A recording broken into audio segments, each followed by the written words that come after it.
finding, and again, it is believed that they were acting alone. 2 people were detained Wednesday, but neither was determined to be connected to the shooting, and both of them were released. The university said the campus was immediately evacuated and remained closed. Classes were canceled until further notice. Those still on campus were asked to stay in place until police officers could safely escort them. We haven't gotten any new information from overnight in terms of where this investigation stands today. Really, the major headline is that the shooter is still at large. But I'd like to bring you that latest update that we had from investigators down there on the scene from last night. These are all the details that we know, but in case you didn't watch it, we'll play it out next.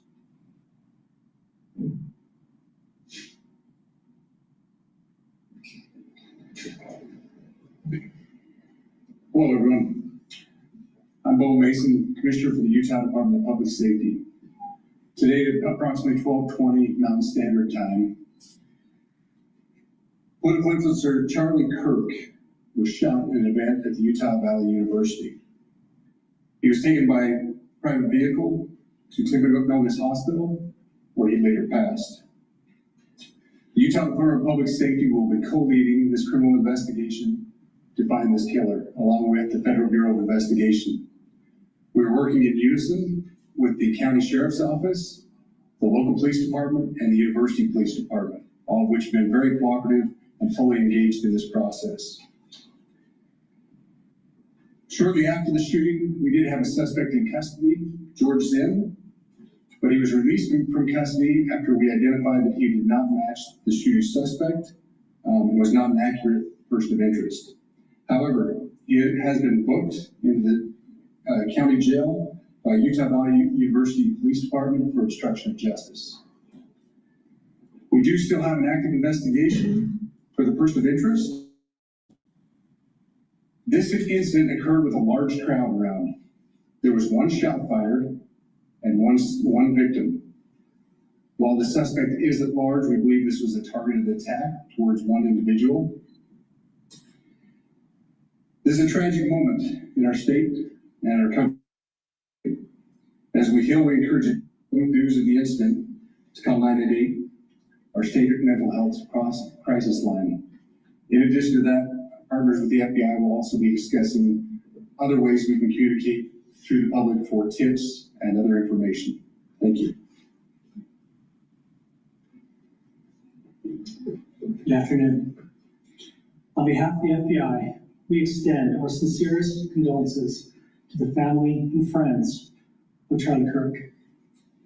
Our thoughts are also with the people who witnessed this traumatic event. We know that what you experienced was very difficult. Our thoughts are with you as well. As soon as we heard about the shooting, special agents and personnel from the Salt Lake Field Office responded immediately. We have full resources devoted to this investigation, including tactical, operational, investigative, and intelligence. To be clear, the FBI will fully support and co-lead this investigation alongside with our partners. We are working on setting up a digital media tip line, and as soon as it's established, we'll get that information out to everyone. I know there's a lot of questions. This is very much an active case, and this investigation is in its early stages. We are following all the leads and all the evidence. If anyone has any information, please report it to the FBI or local law enforcement. Thank you. On behalf of President Tunez, who we've been communicating with, and she's on her way back right now, I say that on behalf of Utah Valley University, we are shocked and saddened by the tragic passing of Charlie Kirk. We express our sincere condolences to the Kirk family. We grieve with our students, faculty, and staff who bore witness to this unspeakable tragedy. He was invited by the student group Turning Point USA to speak on our campus.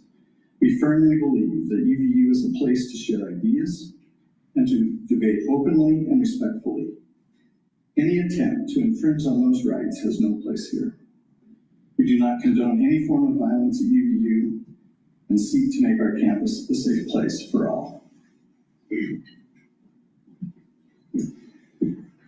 Ladies and gentlemen, thank you for joining us on this dark and tragic occasion. I want to thank our law enforcement officers who are leading this investigation, starting with Chief Long and his response here with the UVU Police Department. We're grateful for your leadership and your team. And again, to the speakers that you just heard from who are co-leading this investigation. I also want to recognize Sheriff Mike Smith, who has been an invaluable partner as this investigation moves forward. I've been in touch with President Trump, with FBI Director Kash Patel. We are completely aligned with our state and federal partners as we work through this case. Now, this is a dark day for our state. It's a tragic day for our nation. And I want to be very clear that this is a political assassination. We are celebrating 250 years of the founding of this great nation. That founding document, the Declaration of Independence, that this great experiment on which we embarked together 250 years ago, that we are endowed by our Creator with certain unalienable rights. The first one of those is life. And today, a life was taken. Charlie Kirk was first and foremost a husband and a dad to two young children.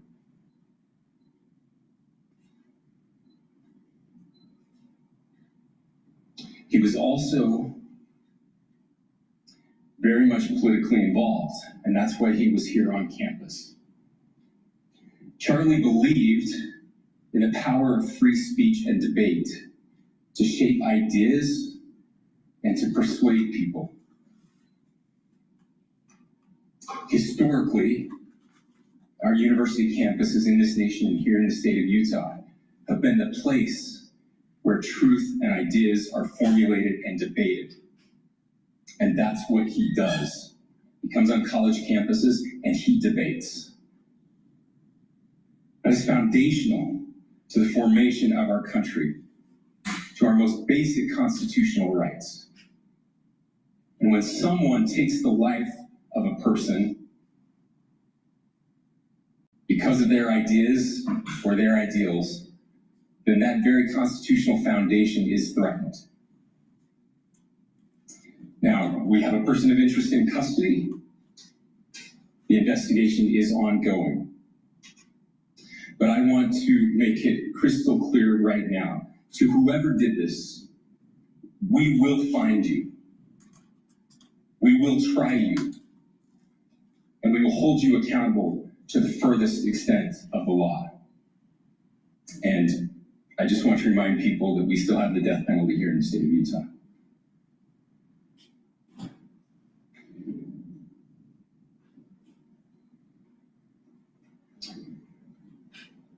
Our nation is broken. We've had political assassinations recently in Minnesota. We had an attempted assassination on the governor of Pennsylvania. And we had an attempted assassination on a presidential candidate and former president of the United States, and now current president of the United States. Nothing I say can unite us as a country. Nothing I can say right now can fix what is broken. Nothing I can say can bring back Charlie Kirk. Our hearts are broken. We mourn with his wife, his children, his family, his friends. We mourn as a nation. If anyone in the sound of my voice celebrated even a little bit at the news of this shooting, I would beg you to look in the mirror and to see if you can find a better angel in there somewhere. I don't care what his politics are. I care that he was an American. We desperately need our country. We desperately need leaders in our country. But more than the leaders, we just need every single person in this country to think about where we are and where we want to be. To ask ourselves, is this it? Is this what 250 years has wrought on us? I pray that that's not the case. I pray that those who hated what Charlie Kirk stood for will put down their social media and their pens and pray for his family, and that all of us will try to find a way to stop hating our fellow Americans. With that, we're happy to take a few questions. The FBI director is posting that a suspect is in custody. I would just like clarification. Do you or do you not have a suspected shooter in custody? We have a person of interest in custody that is being interviewed right now. We do. That is not George Zinn. That is not George Zinn. That is correct. So Are you still associating or or looking for another shooter or anybody else for this case? Yes, we are actively looking for anyone and everyone who has any possible. Hello, my name is DrPaulCottrell. This is a live show on Rumble, on YouTube, and on my website, the-studio-reykjavik.com. We are doing this live stream on September 11th, 2025. I will also replay this on the multiple channels that I have. I have 4 channels on YouTube, Brighteon, Bitchute, and Rumble. Please subscribe to all those, share the links, and ask your social media to follow me. You can follow me also on X and on GETTR, Patreon, and Substack. Now, obviously, today is the memorial for 9/11, but yesterday, with the assassination of Charlie Kirk, I'd like to say a few words. Our constitutional freedoms are at risk because of the lack of civility and the lack of willingness to allow people to express their opinions in a free society without worrying about assassinations. Freedom of speech is the first freedom that was enshrined in our Constitution.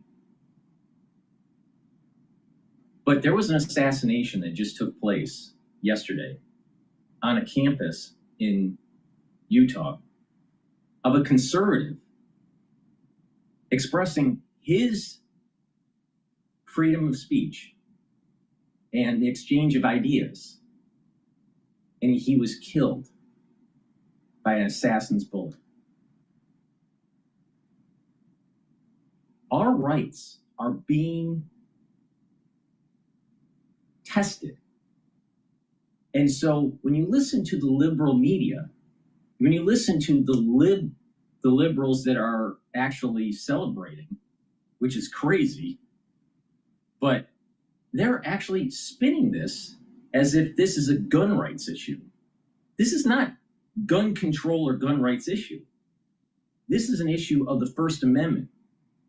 An individual, doesn't matter if they were a liberal or conservative, on a campus having freedom of speech and freedom of discussion, and he was silenced permanently by an assassin's bullet. In addition, he was very influential in the millennial and younger generation to bring them up into the conservative movement. And he was a major fundraiser. That assassination was professionally done. This wasn't some crazy liberal that was just upset because Charlie said something that created some sort of disruption in an individual's life or mental state. This was professionally done. Now, professionals don't do this because he has some sort of religious belief. Professionals don't do this because he, is more of a religious individual. They do it because they're worried about a change of power. Assassins, professional hits like this, it's because of shutting down the funding or shutting down the movement towards conservatism. But when you step back and just look at it from the 50,000-foot view, it is going against the very foundation of our First Amendment right of freedom of speech. First, it was, if you're a conservative, you go on campus and you're trying to have a debate or have a conference, and you'd have the liberal student body complain, and then the school would cancel. This happened to Milo multiple times, and many other conservatives, like Ben Shapiro. And it doesn't matter if you like him or dislike these people. That's not the point. The point is that if the student body didn't like you, you were canceled. That's how it starts. That's how it started over the multiple years. Now, fast forward to 2025, September 10th, and you have an individual having dialogue with the crowd about things that you may agree with or you may not agree with. That's not the point. The point is that our First Amendment right explicitly says that Charlie had that right. And there are individuals, powerful individuals, that wants to silence that freedom of speech. Charlie Kirk was taken out by an assassin. Charlie Kirk was taken out by a professional. And that professional doesn't care about LGBTQ, doesn't care about conservative mindset with religion. They don't care about that stuff. They care about two things: who's paying them, and can they get away from it? Can they get away from doing it?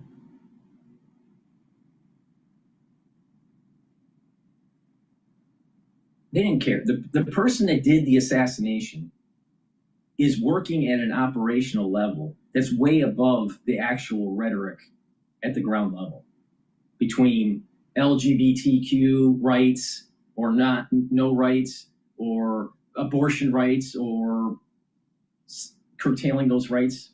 That assassin didn't care. They wanted to shut down the movement, and they wanted to shut down the funding. That's what happened. But it's real. You're going to see all the little people start arguing about conservatism and liberalism and all that. That's not what happened. You had powerful people that allowed this to happen, that orchestrated this to shut down someone's freedom of speech.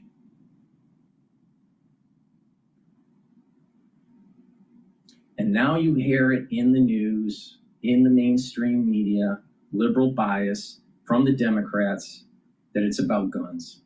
It's about gun rights and gun control. Gotta have gun control. What did Mondani, the communist that's running for mayor in New York City, what did he say about this? You know, he had a statement about his condolences of the passing of Kirk, but then he spins it. Mamdani spins it. Oh, we got to get past this. We need to have gun control. No, the issue was someone, no matter what their politic was silenced by an assassin's bullet because of their exercising of the freedom of speech. Now we need to understand what Madison and Hamilton, our founding fathers, were talking about when it came to the Second Amendment. And it's very simple. You can boil it down to just this really simple concept. You do not have a First Amendment unless you have a Second Amendment. When you don't have the power to push back by a group of people or government that's preventing you from speaking, then you have no freedom of speech. You have to have the ability to exercise that freedom. Now, in a perfect world, people would sit back and they would go, you know what? Maybe we should just tone down the rhetoric and, and everything will be copacetic and we'd be able to get along. That's not going to happen. That's not going to happen. You have these fringe groups on both sides, ultra right and ultra left, that are going to fuel flames here. But there's an awful lot of talk on the left. Curtail your freedom. Curtail what you can say. Curtail your different civil liberties. Top-down government, more collectivism, not individualism. If you say that you're against abortion, you must be a religious wingnut, according to the liberals. If you're a supporter of the Second Amendment, you must be some sort of right-wing nationalist, according to the liberals.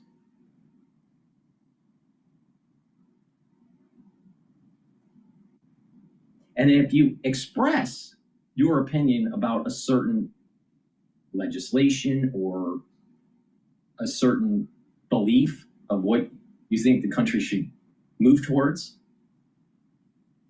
they want to silence you. They want to cancel you. First, they try to cancel you. They try to cancel you on social media until Musk decided to buy Twitter. And then the conservatives were able to have a voice. And then all these other social media platforms were starting to pop up, like Rumble and True Social and GETTR and all these other social media platforms. But the social media, back in the day, what were they? They were primarily Twitter and Facebook and YouTube. Well, YouTube's captured. Facebook's captured. So there was a moment in time where the liberals were able to control you. Now that's starting to break down. They can't control you, but they can hire an assassin. If you're too much of a political persuasion, if you have too much of a movement, if you can raise too much money for a political party to help with their election, you're dangerous. And when you're dangerous, you put a person on the roof, professional, with a hunting rifle, and you take out your opposition. Why? Because whoever's hiring you decided that the target was too dangerous for the establishment. And these people aren't dumb they're pulling the strings. They know that the little people, the conservative little people and the liberal little people are going to just fight on Twitter, fight on X, fight on these social platforms. Meanwhile, we literally saw in real time yesterday an individual that was silenced because of his freedom of speech. And then the commentary of people, especially on the liberal side, some of them were enthusiastic that this happened. Some were gleefully celebrating that he died. What is wrong with these ultra liberals? And almost all of them had blue hair, tattooed, piercings in their nose, not very attractive looking. These are the same people that think it's okay to kill a fetus in the womb, to kill a human being before they're born. So should we be surprised that they are gleefully celebrating that he died, that he was taken out? Our Constitution, and this is where most people don't get it because they're egocentric. Our Constitution is more important than your life. You look in the mirror, your life doesn't mean anything. That Constitution means way more than your life. More than my life, more than Kurt's life, more than Obama's life, more than Trump's life. The Constitution is the most important thing. Your life is secondary. Your family's life, secondary. Your kid's life, secondary. The Constitution is paramount. So you have a group of people that are actually trying to silence what is paramount. So what are you going to do? Most people will just eat their Cheerios and go to work because it doesn't affect them personally. It doesn't affect them immediately. As this encroachment on your civil liberty starts to get closer and closer and closer to the point you lose it. If our citizens in the United States do not hold dearly the Constitution, we will not have a country. That is the very foundation of our country. Not football, not baseball. No, it's the Constitution. Now you can see in the background the actual footage that was happening on CNN when the towers fell. So I'm streaming that because it is 9/11. And I happen to be in New York. So it's a time to remember. It's a time to realize there's an establishment out there that's trying to take this country down. Just like they took down Charlie Kirk. Now the thing is what are you going to do about it? Are you going to get up and actually start pushing back? Are you going to actually stand up and say, listen here, ultra-liberal, it's not okay to kill a baby in a womb. Listen here, liberal, it's not okay to have the society be disrupted by urban crime because of a lack of law enforcement. It's not okay to let the society devolve because you think that the pillars of God, country, and family aren't important. That's not okay anymore. When are the conservatives actually going to push back? Because guess what? Nancy Pelosi, Susan Waters, Chuck Schumer, AOC, and Bernie Sanders, when you listen to their rhetoric, what's been happening for the last 6 months, even with Harris? There's this, you got to be activated, you got to push back, you got to be, you got to be more violent. So you have the little people fighting each other in social media. You have the little people fighting each other in the streets. All right. But then there are people that are much higher up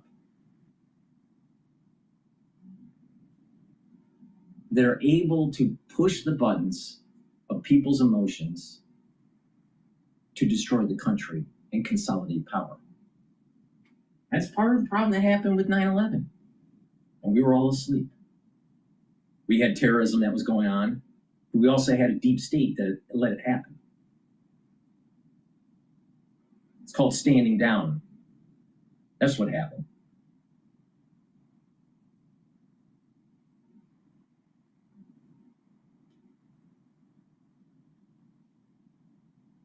There's not much difference between what happened to those towers, the Twin Towers, and what happened to Charlie Kirk. The same thing happened.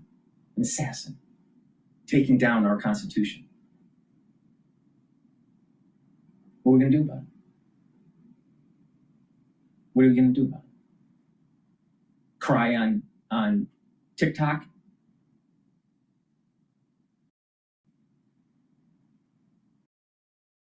Civil disobedience. That's what we're going to do about it. Civil disobedience. Push back on the liberal agenda. Logically, they don't have the foundation. Their policies aren't logical. If you let them talk, right, and you go through the whole logic of why they have their policy, it usually eats itself. Now, of course, you have the ultra right that's a little kooky too. And the same thing happens. You let them talk, and the ultra right also eats their tail. But the ultra right isn't really the issue in this country. That's a super fringe group. The liberals in this country that are coming out of these universities, that's a big percentage. A big percentage.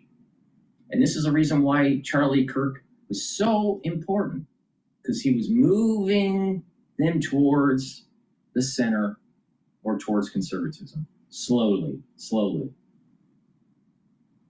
he was very influential. So an assassin took out Charlie Kirk to silence him so he didn't have the freedom of speech.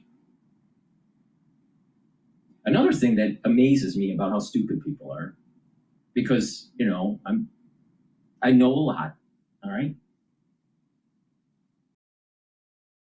How people that were actually at the scene calling into different news outlets or calling into different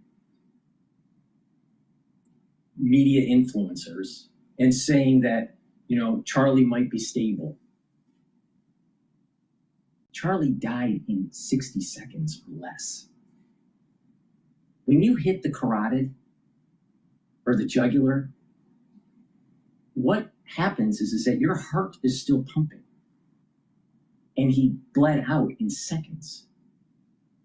Now, you know, when you have gone through medical training, you see a lot of stuff that most people don't see ever. And most people should never see. It's pretty gruesome. It's pretty gruesome. But the common sense out there to think that he was going to be able to make it. Charlie died on the platform in seconds, not minutes. Now, his brain death was in minutes, but he bled out in seconds. Because that heart's still pumping it. You have about 5 liters of blood. Just pumping it out. Doesn't take many seconds for it to be all out. So I'm amazed in how stupid people are and not understanding that very concept. Most people that have seen action in a wartime situation would understand this concept really well. And this goes back to the society has had too much bread and circus. And it hasn't really seen atrocities. Hasn't really seen battlefield, hasn't been really battlefield hardened. The majority of the society is weak. And this is including conservatives. Because the majority of the people in that are, you know, well, not the majority, let me say that there were a lot of liberals, but there were a lot of conservatives in that crowd. Not majority, probably majority were liberals, but there were a lot of conservatives, but both sides. How could you think that he would be able to survive that? Idiotic, totally idiotic. Because don't science, and it's not battlefield hardened.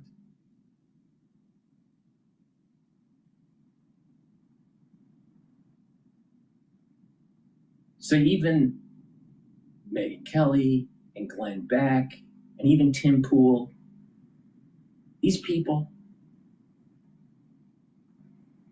were, how could you think that he was going to be able to survive?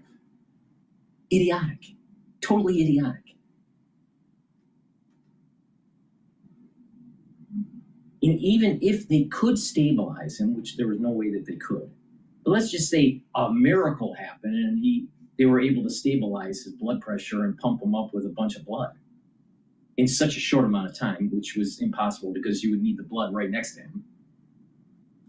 But let's just say that. Do you think he would have had brain damage?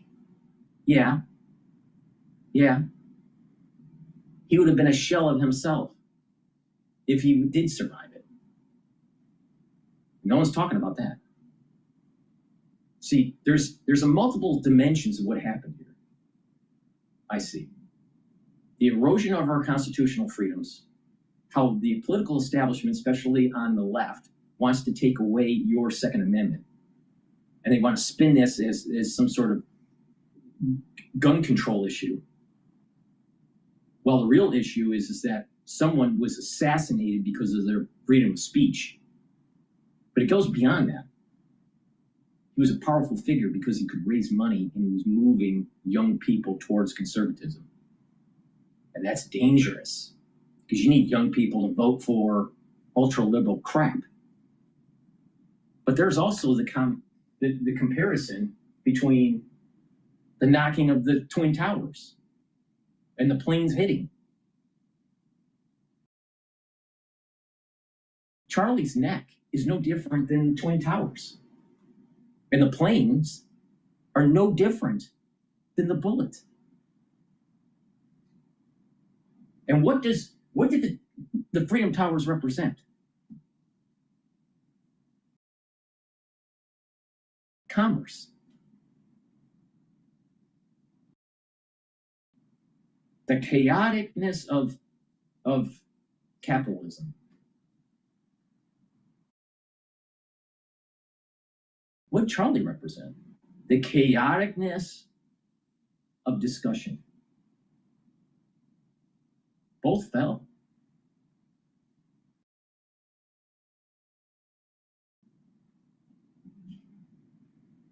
Then you have the craziness of the liberals celebrating this because they prefer to kill the baby in the womb.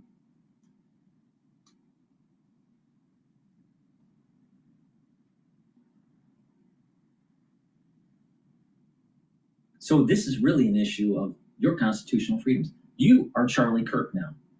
You. Now what are you going to do about it?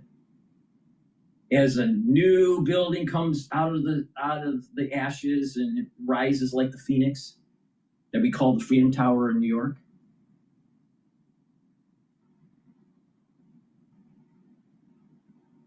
We are, in a strange way, also a phoenix rising from the ashes of Charlie's death. We're all Charlie Kirk now. And you have an establishment that wants to silence you, wants to take away your constitutional rights.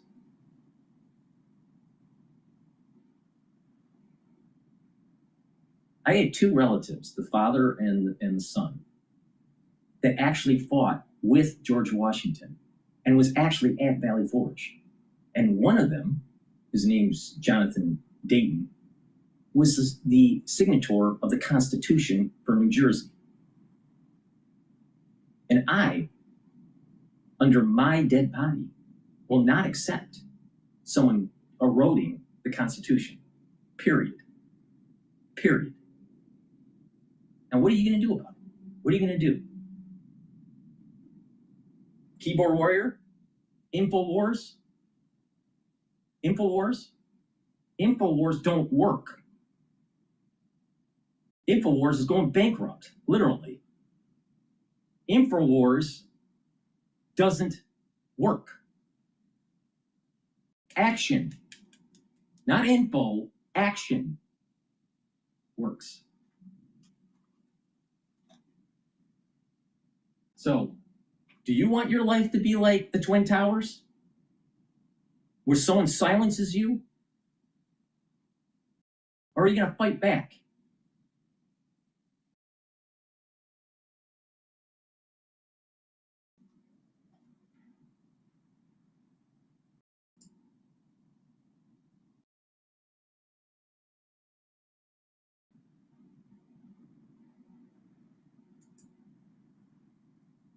Drooly to drooly. Some live looks as to some of the guests that are attending the ceremony that's going to be held there in New York.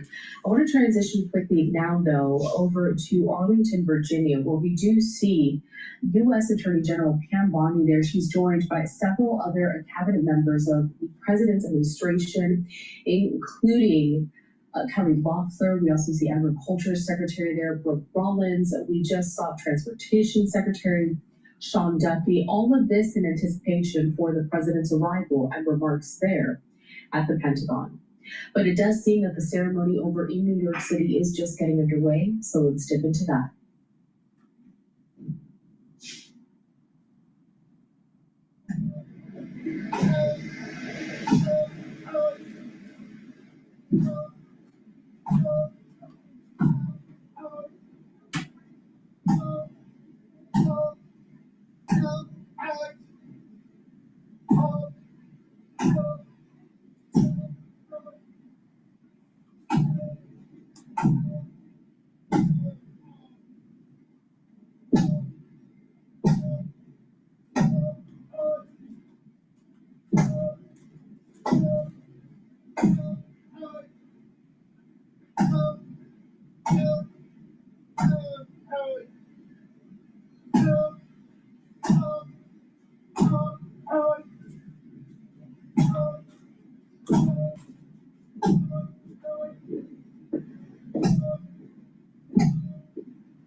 Can you see with the dawn's early light what so proudly hailed at the twilight's last gleam, whose hot stripes and bright stars through the perilous fight for the ramparts we watched were so gallantly streamed, and the rockets amongst bursting air, they proved through the night that our flag was still there. Oh, see to us that star-spangled banner wave, for the land of the free and the home of the brave.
When do you hear next moment of sound?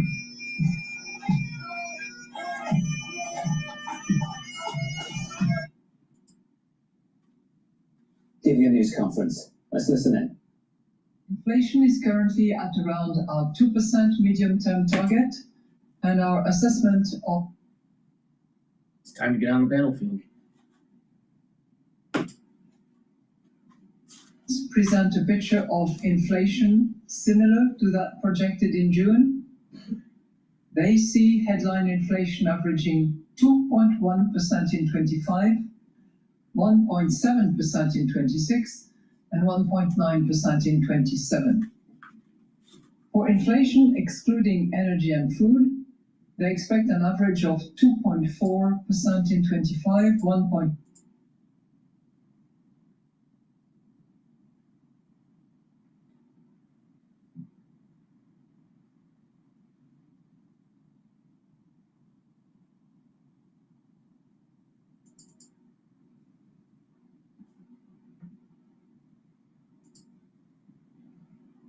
Book now on Austrian.com.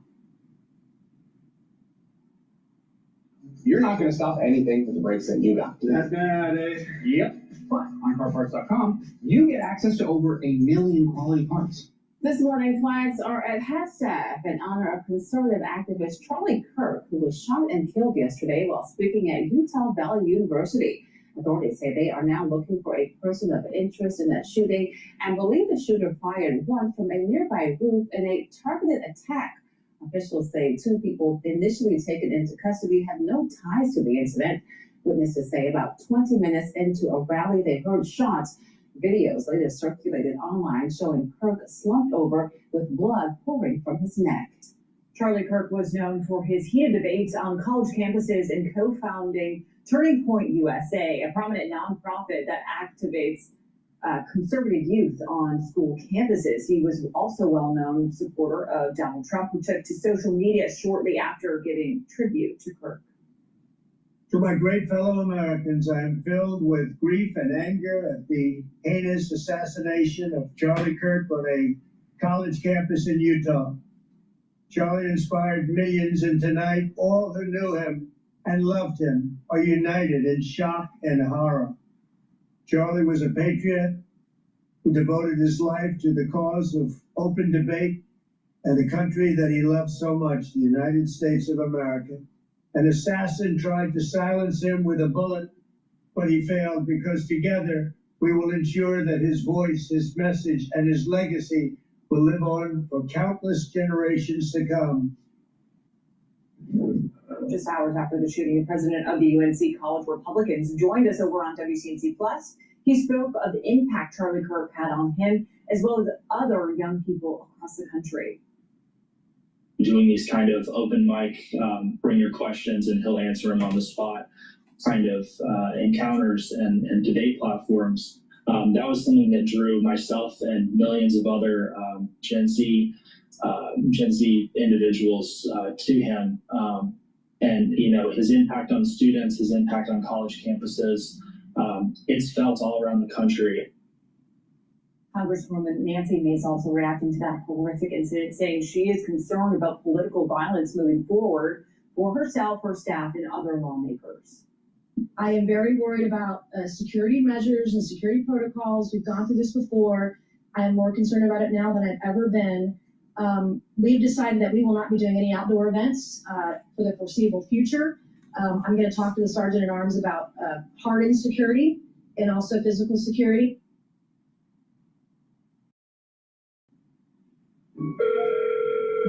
Hi, thanks for calling PG&E. I'm Peggy, PG&E's virtual assistant. How can I help?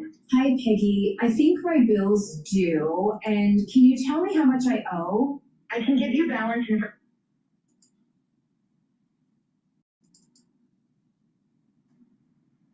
It doesn't matter the name or the movement behind the person, a human life was lost. And it's crazy that a human life was lost that wanted this sort of freedom for guns. But the thing is, he could have been anybody. Like, we have stuff about this every single day. He could have been, and it could have been anyone. It could have been some Democrat, it could have been a Republican, it could have been a socialist. at the end of the day, we need gun laws. Regardless of political affiliation, it's a tragedy. And unfortunately. No. We already have gun laws. It's called the Second Amendment. And it's called don't infringe on this right. This was well established by our founding fathers. So don't fall into the trap that this is about guns. This is about silencing people because of their exercising of the First Amendment. That's what the issue here is. And just like how they took down the Freedom Towers, or not the Freedom Towers, the World Trade Center towers. Freedom Tower is the one that came up. But the World Trade Center, when they took those down, they were trying to destroy your democracy. They were trying to destroy your constitutional rights, ushering in the Patriot Act. Now you got people that are taking an incident like this with Charlie and is trying to frame it to erode more of your constitutional rights. This is not about gun control, because guess what? Who took out Charlie Kirk was a professional. And you think a professional is going to be able to get weapons? I'm pretty sure. Even if there was gun control. So wake up. This is not about guns. This is about freedom of speech. And someone was assassinated because of it. It's about money. This is a potential defining moment, and people have to rally around the issue of violence. That No. Again, No. See, they can't even. See, people do not understand the concept of the freedom of speech, freedom of religion, the idea of the marketplace of ideas. The liberals, the Democrats, want a one-party system. Doesn't that sound like the CCP?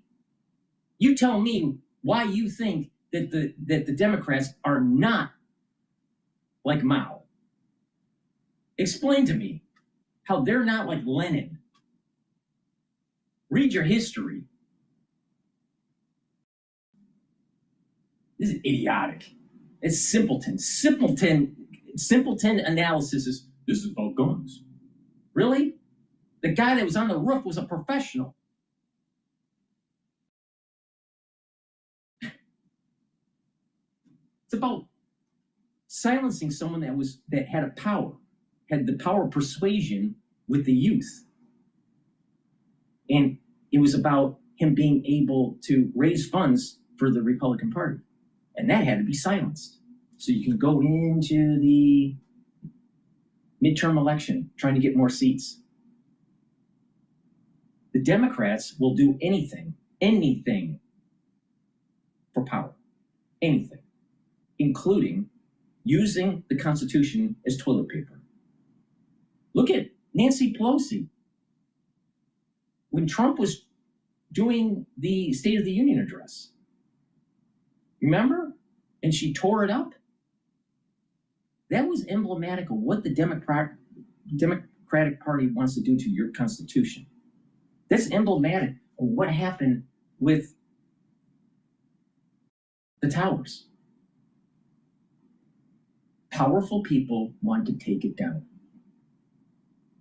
Now, are you going to stand up and go, USA, USA, USA? Or are you going to be just a keyboard warrior? Sipping your latte. If you hear someone say that Charlie Kirk's incident at Utah was really, this is really about gun control, you need to push back and say, that's not what the issue is here. The issue is assassination of an individual exercising his right for freedom of speech. See, the liberals were used to just canceling you, but he got so damn big you couldn't even cancel him. But you could cancel him with an assassin's bullet. this won't stand. And unfortunately, a family is going to be mourned. I think, irregardless of the political stance, it's a pretty hurt deal. When people get on boats, everything sort of changes. It just kind of depends on how nautical you want to be, right? So some of the basics. It's not left and right. Stance, it's a pretty hurt deal. He was a father, right, a husband, and now 2 little kids and a wife have to be without a husband and a father. I think that's pretty sad. Mm-hmm. And then jumping into the political realm of it. But why would the liberals care about that? Why would the liberals care about that? Because most liberals, they don't care about God, they don't care about country, and they don't care about family. They want to abort fetuses at 9 months pregnancy. They don't care. They don't care about life. So why would the liberal even fucking care that Charlie, Kurt's wife, and 2 kids no longer have a provider? Why would they care? They don't care about life. They don't care about God. They don't care even about the country or the Constitution. Liberals don't fucking care.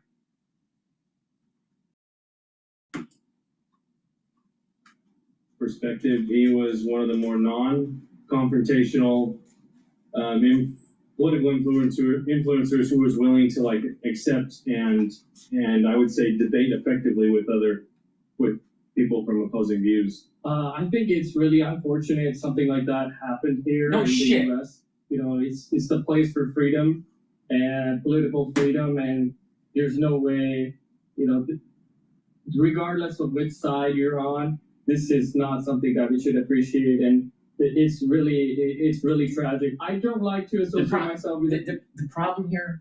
The problem that I'm seeing that's starting to emerge, it's twofold. The liberals, a lot of them, are gleefully celebrating his death. And then you have individuals in the center or even conservatives that want to go, let's come together. Let's come together. It doesn't matter our political persuasions and blah, blah, blah. Let's just come together. Wake up. There's an enemy that's trying to take you down and erode your constitutional freedoms, and you need to get engaged. Now, it's civil disobedience. Civil disobedience. But don't fall into the trap of just meandering on the issue. No. Get right to the core of the problem. God, country, and family. And if they don't fall into those in those pillars, you need to push back. If you don't, they're going to erode your constitutional freedoms, because there is no society that has ever survived that has not held to those truths. None. There is no society that has ever survived.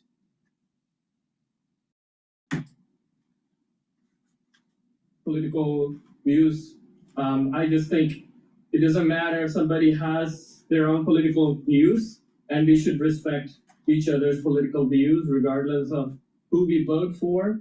And it's just it's tragic to see something like this happen. I think it's deeply saddening that folks are targeted. I can't speak that he was targeted, but it's deeply saddening. Oh, fuck. Yeah. There are so many people. See what I mean? It's all hee-hawing around on the fringes, not taking a stance. That's sure as hell not what my forebears did. My forebears took a stance. You take a stance and you fight. It's bullshit. And all you gotta do is look at the video. You're telling me he wasn't targeted? You gotta be a fucking retard, a total fucking retard, to not realize that he was targeted. Shit. See, where's the fucking common sense?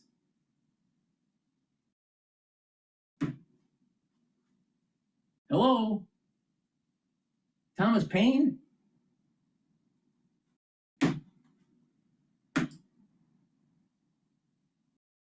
We begin this morning with a Fox News alert. Right now, a manhunt underway for the assassin who shot and killed conservative political icon Charlie Kirk during a campus event in Utah. The 31-year-old co-founder of Turning Point USA was struck by a single bullet roughly 20 minutes. It looks like that Trump is at Ground Zero Memorial. Please remain standing for the presentation of colors and the playing of the national anthem performed by the United States Air Force Band, directed by First Lieutenant Julian Sconiers, and the Joint Armed Forces Chorus. If you're directed listening to by this, Captain Bonnie Alger. if you're listening to this, fucking stand up.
You and everyone is Charlie Kirk now.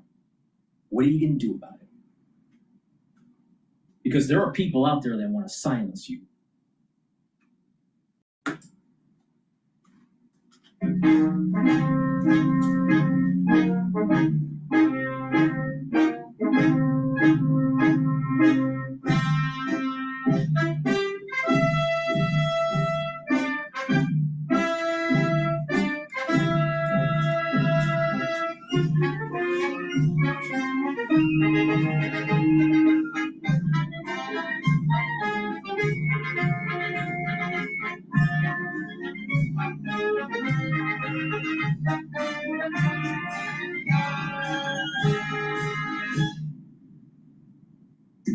Ladies and gentlemen, please be seated. All right, you can sit down now.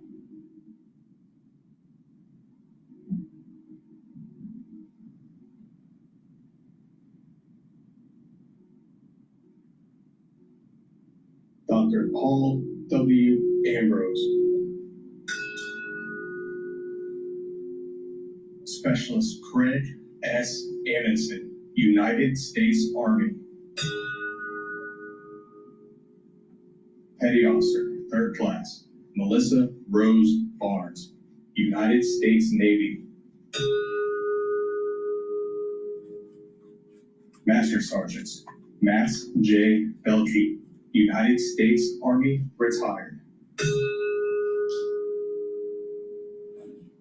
Dr. Yenino Bitchute. Petty Officer, 2nd Class, Chris Romeo Bashunet, United States Navy. Carrie R. Blackburn.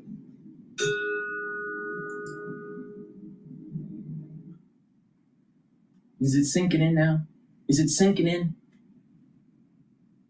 What happened in 2001 on September 11th is no different than what has happened yesterday. No different. What are you going to do about it?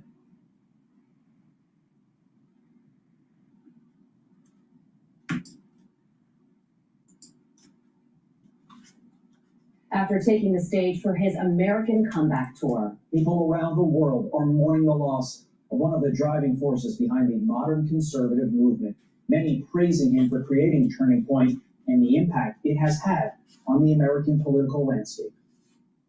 When did you form Turning Point? In June of 2012. And why did you call it Turning Point? You know, at the time, I felt as if we were kind of in a generational turning point. I said, hey, I think we could do a better job of reaching young people. Yeah. And now we contrast what we've been able to do, largely thanks to the movement that President Donald Trump has built. We've kind of been riding that energy and that momentum with where the Democrats are now currently. I mean, the tables have completely flipped over the last decade. And it goes to show that this patriotic revival is being led by the youngest Americans. That should give everyone a lot of hope. We are going to be talking to young conservatives across the country this morning who are reflecting on Kirk's legacy. To countless young people, he was the voice of their generation. Think about that. Think about that. Some of these people that he was reaching out weren't even born when 9/11 happened. Some were. Depends on who he was talking to. But many weren't. Let that sink in.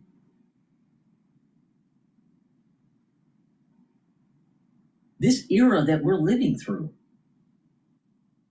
in the 21st century is the pendulum moving towards conservatism.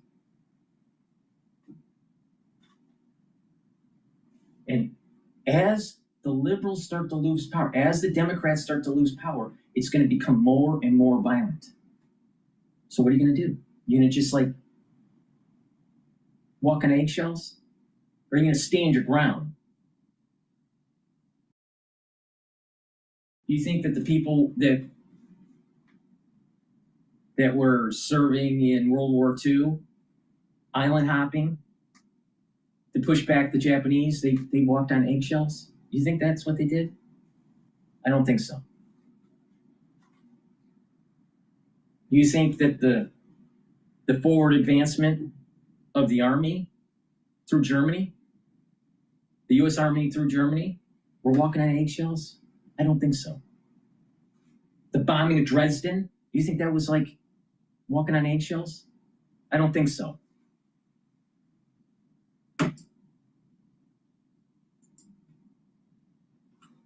His iconic campus visits where he would open the floor to debate on top political issues.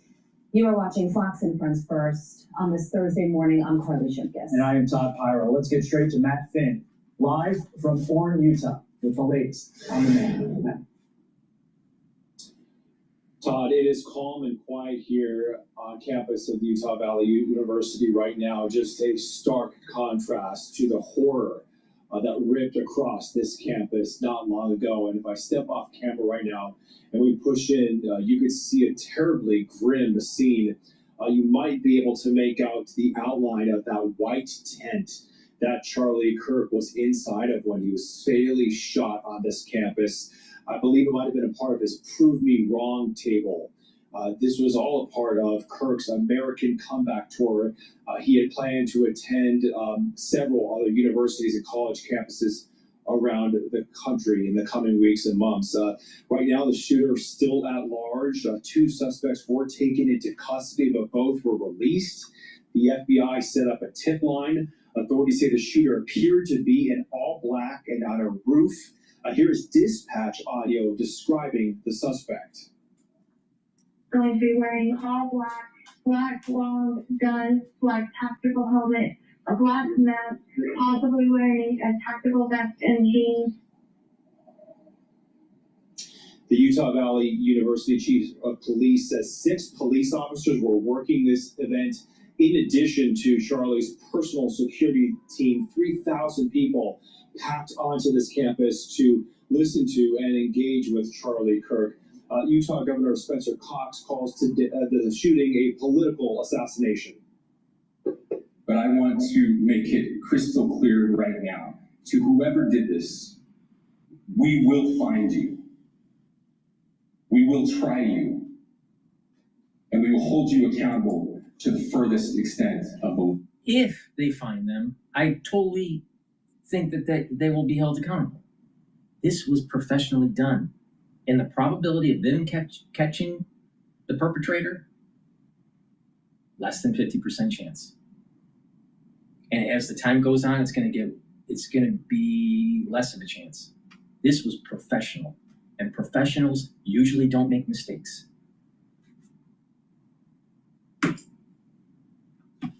We'll keep you updated hour by hour. Carly, Todd. And Matt, you just mentioned what you're seeing right now in terms of a police presence, but as you were driving into town earlier this morning, late evening, did you notice police en masse in the area? In other words, were they going door to door on campus, potentially looking for this individual, or was it as quiet as it is right now?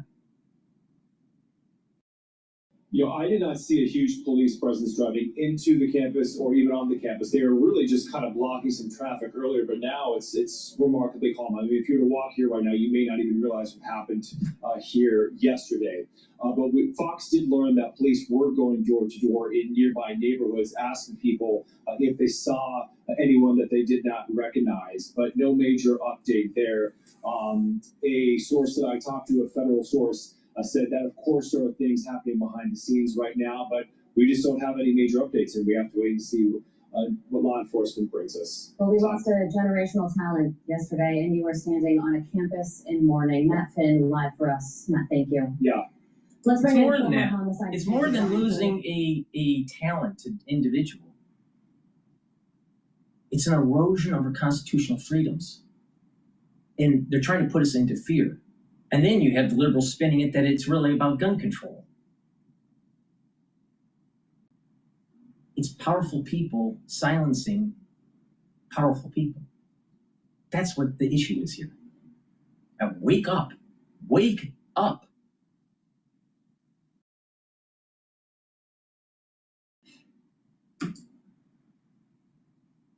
Brian, thank you for joining us this morning. There's nobody in custody right now. You heard the description of the assassin wearing dark clothing fired from a campus, a roof on campus.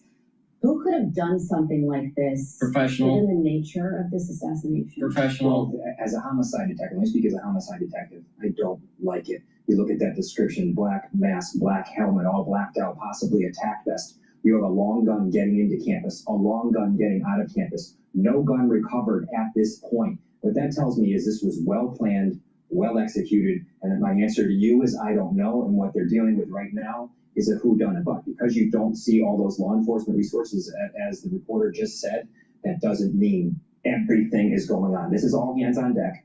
It reminds me of the Boston Marathon bombing and all the resources that are going to be coming in, state, local, federal. Look at the university. The university is going to be able to help the law enforcement only in regards to recovering of video, opening doors, and getting into places to look to recover the gun.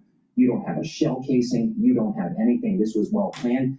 That single shot, one gun shot, you look at what happened to the President Trump with multiple shots and such, that single shot here is alarming, that it was well planned at range, 200 yards. I'm sure with a high-powered rifle, clearly a high-powered rifle to a trained eye with unfortunately what we saw. For someone to get something like that in and out of a university campus where guns are forbidden. So this is a real whodunit for the detectives. Walk us through exactly what the FBI is doing right now, 4:06 a.m. East Coast time, the day after the shooting. Perfect. This is a perfect scenario for the FBI to handle because this will likely span a large area. This is 40 miles south of Salt Lake. What they're doing, the main thing I would say is culling resources, putting together teams to go over those resources, going over video evidence. Think about now in the aftermath of the Boston bomb, again, that's why it sounds so familiar. They're going over so much video evidence, and that was a decade or more ago that happened. So there's so much more video evidence today. They're going around door to door. You heard them say in the neighborhoods, they're looking for ring cameras. They're looking for security cameras. But also universities have license plate readers. There's traffic cameras in the area. The highways have traffic cameras. You can think of the Idaho murder where he moves across country. They're tracking those movements.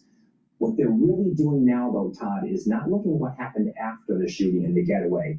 They're looking prior to getting up to that building where the shots were coming from. I'm sure they identified the trajectory. It's not going to be too difficult. The general area from where that came from.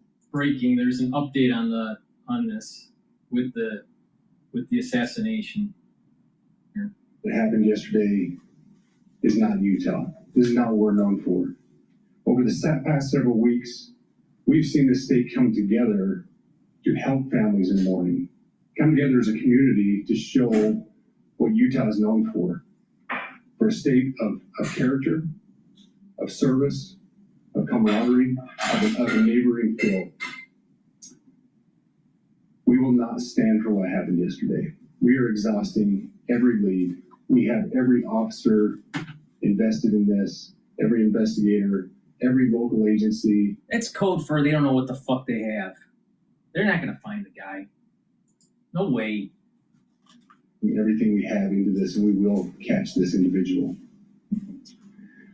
Having walked through the crime scene, through the hallways of this school, through the classrooms, I can't imagine what the people on scene felt as well.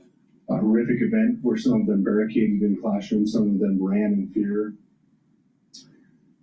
Can't overstate the tragedy and the horrific event that yesterday was, and how we will work to bring to justice the actions of one individual or any other individuals that assisted in that. Our state has gone through a lot, and we will come out successful. With that, I'll turn the time over to Special Agent Bowles. In charge.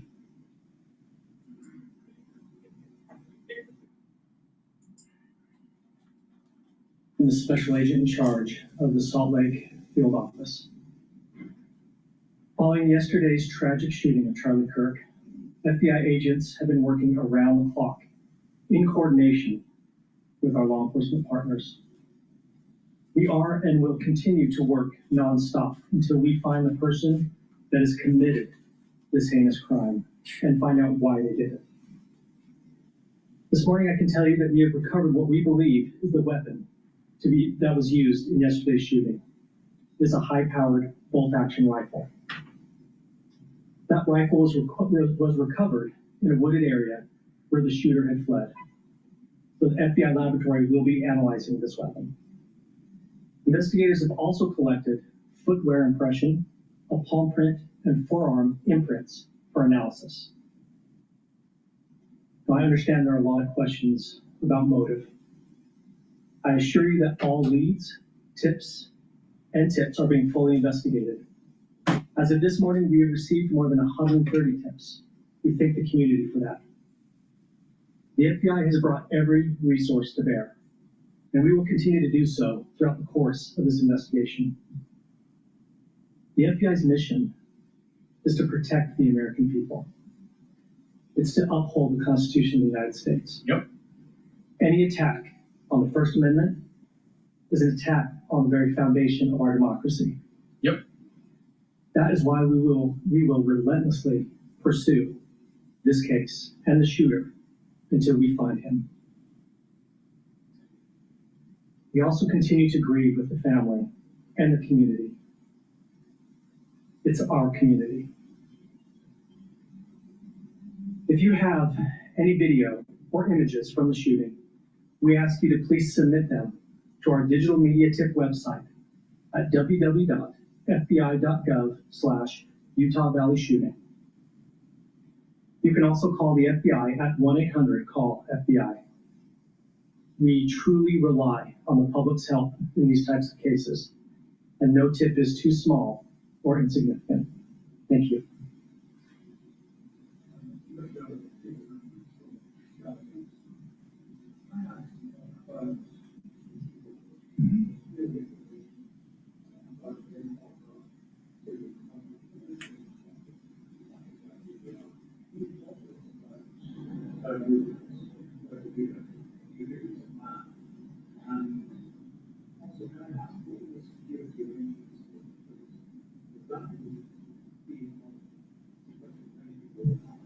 Absolutely. So what I'll release about the suspect is suspect blended in well with a college institution. And we're not releasing many details right now, and we will soon. But right now we're not. But that individual appears to be of college age. We are confident in our abilities to track that individual. If we're unsuccessful in identifying them immediately, we will reach out to the public's help and the media's help in pushing those photos. That was a new development overnight, working through the night, studying those cameras. So that's something that's new and that we're working through right now. As far as the security, I cannot speak to that. Neither the Department of Public Safety nor the Federal Bureau of Investigation was involved in the planning or security of this event, and that'll have to be a question later for other agencies.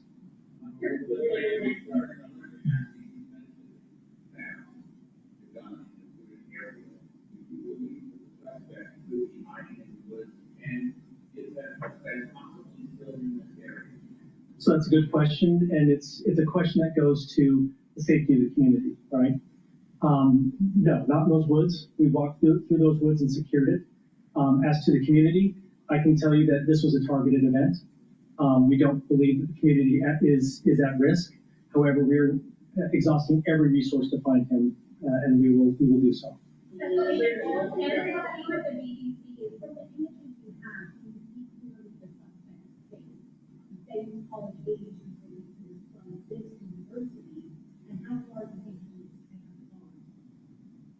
So I can't comment specifically on his face or any details such as that, as it's continuing to be a part of the investigation, and again, we'll release that shortly.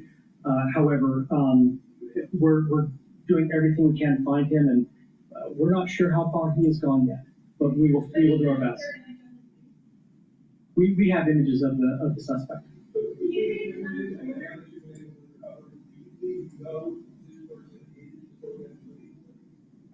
Again, as part of the investigation, we're not releasing any details such as that right now. We are exhausting all of our resources to be able to collect those, but that's, again, part of the investigation. Excuse me? We are working on that, but again, part of the investigation that I can't release.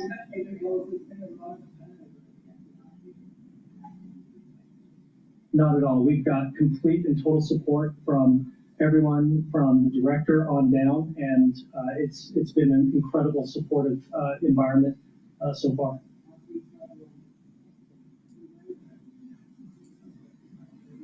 If you listen to this, it sounded like it's one of the students or a young person. Now, they either had military background or this doesn't sound right. Now think of it. This was a professional hit. Was able to get on the roof and do a one shot into the neck from 200 yards. That's not an easy thing to do. So he had scoped, and he was and your target was moving. He was moving around. Remember when he was reaching over for the mic and he was moving around? So you had to have this thing just right. So that's a difficult shot. So you got to be experienced. Now, you're a hunter, which most kids aren't, military, which most kids aren't, or what I call a professional. Now, is this story with the kid just a fake story? I don't know. I don't want to go into conspiracy world because I'm tired of conspiracy world. All right, but the thing is that whoever shot that gun was a professional that knew weapons, that knew how to shoot. All right, so if it was just a crazy liberal, most of them are afraid of guns. Most of them could not do that long shot. So what's going on here? It doesn't make sense between the profile that he's saying of the potentiality of this of this individual that they have on camera and the actual accuracy of the shot. So what's going on here? Something doesn't make sense. If they catch a guy that says that they had military experience, okay. If they catch a person that said that they were faking that they were a student and they didn't really belong to the University of Utah, but was of college age or at least maybe graduate school age, I figure this person's probably around 25. All right. Well, you could easily be military, ex-military. Whoever shot that gun had experience. Experience. That's not an easy shot to do.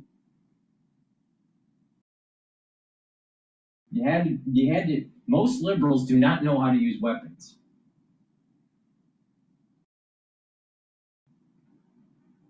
This story doesn't make sense to me.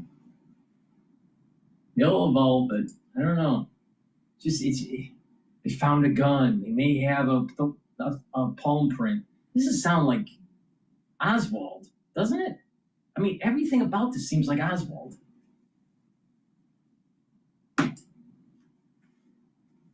They're going to be able to look. Everyone always thinks what happened after the crime. They're looking what happened at the footprints prior to getting up there. But again, it makes me nervous that this is going to be a well-planned and well-executed, unfortunately, homicide. Reading through some of the eyewitness accounts, Brian, from people who were there, one attendee said that he had a gun, he left it in his car because he assumed that there would be metal detectors there, and then when he got to the event, he was surprised by the lack of security, and then we had law enforcement yesterday at the press conferences saying that there were 6 officers assigned to this event, along with Charlie Kirk.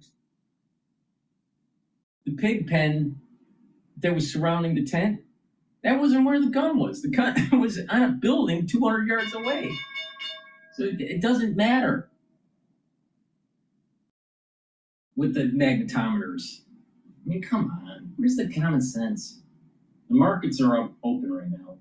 The S&P 500 is trading at 6,553. VIX is trading at 14 handle. Euro is at 1.17. Oil 62.39. Bitcoin at 114,000. BITO is at 19.61. Japanese yen is trading at 147.5. So equities are stable, and they're above the 6,500 mark. So 6,500 is a weak support level, and the next resistance level is 6,700.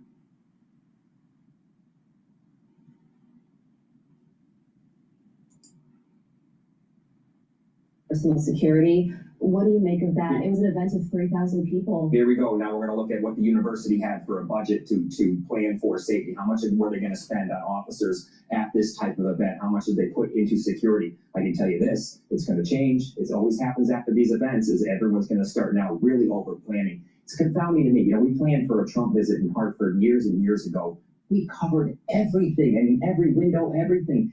The complacency that goes into event planning, into looking into these things is astounding and incredibly unfortunate here this morning that we have to deal with it. But I like that the chief was forthcoming and that they only had 6 officers and that they could have had more. This is a learning lesson for all those campuses across the United States. Now, when they have these types of events, maybe you move them indoors. It's much easier to control at an indoor event, but I'm sure that Charlie probably wanted it outdoors. He liked that type of scenario and that type of feel. It creates more security challenges, but you can certainly plan an event where you pivot or more return things so you can cover everything. Do you think the FBI knows who the shooter is at this point? Good question. I think they have some leads. They're not going to say anything. They're not going to tell us, you know, and you saw some communication where they had a suspect, they didn't have a suspect. It gets confusing. I can tell you this, the homicide detectives, the FBI agent. According to Alex Jones, not that that's a reliable source, but this is what he's stating. The ATF DHS is now reporting the cold-blooded killer of Charlie Kirk is another psychotic trans activist. The rifle and ammunition found on the rooftop where the assassin took their shots are inscribed with radical trans language similar to the killer in the Minnesota 2 weeks ago. I'm telling you, the person that shot that gun was a professional. One shot. And in the carotid, perfect? No way. No way. No way. That takes some, they had some experience. Now, maybe these video games are so good now that they're training people to be good riflemen. But the thing is you would have to practice for that recoil. And you'd have to, you have to have the breathing technique with the trigger. Most liberals don't know this stuff. So I mean, it's like, what? It's not just some crazy trans. That may be the fall guy story. And that if you have a professional thing going on, aren't you going to create a fall guy story? So the profession can get away? I don't know. This seems awfully fishy to me. I don't believe it. It's just some crazy trans activist.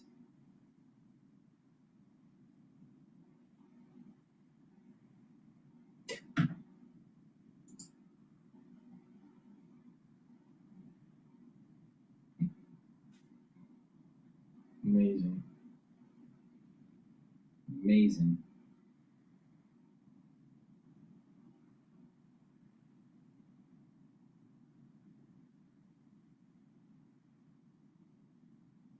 All right. This was 20. All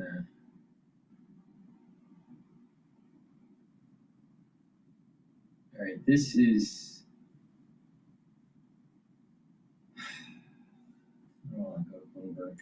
I don't like Lagarde. She talks too much.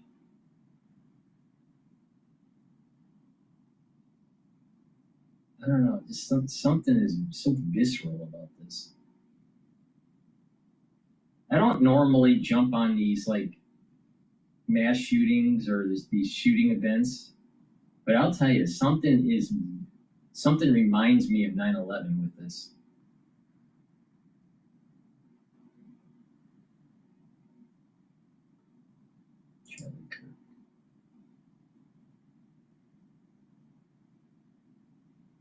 Let's listen to LBC.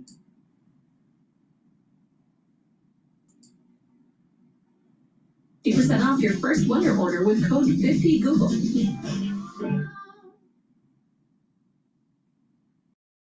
From NASA's launch pads to Hollywood's top studios, from revolutionary robotics to cutting-edge cybersecurity, talent from... I suppose the world this morning is... I've been doing this for an hour and a half and I didn't even plug any products. I apologize for being a little discombobulated, but this event reminds me of 9/11 in many ways. One, our constitutional freedoms are eroded. Someone's attacking the foundation of what we believe in the United States. There are professionals involved. And then there are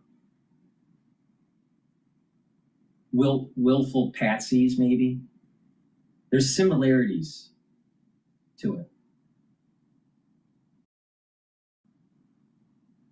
And that it's the falling of the towers is the falling of Charlie Kirk. But the rising of the Freedom Tower, and it took years to do it, and actually have pictures of it actually being built.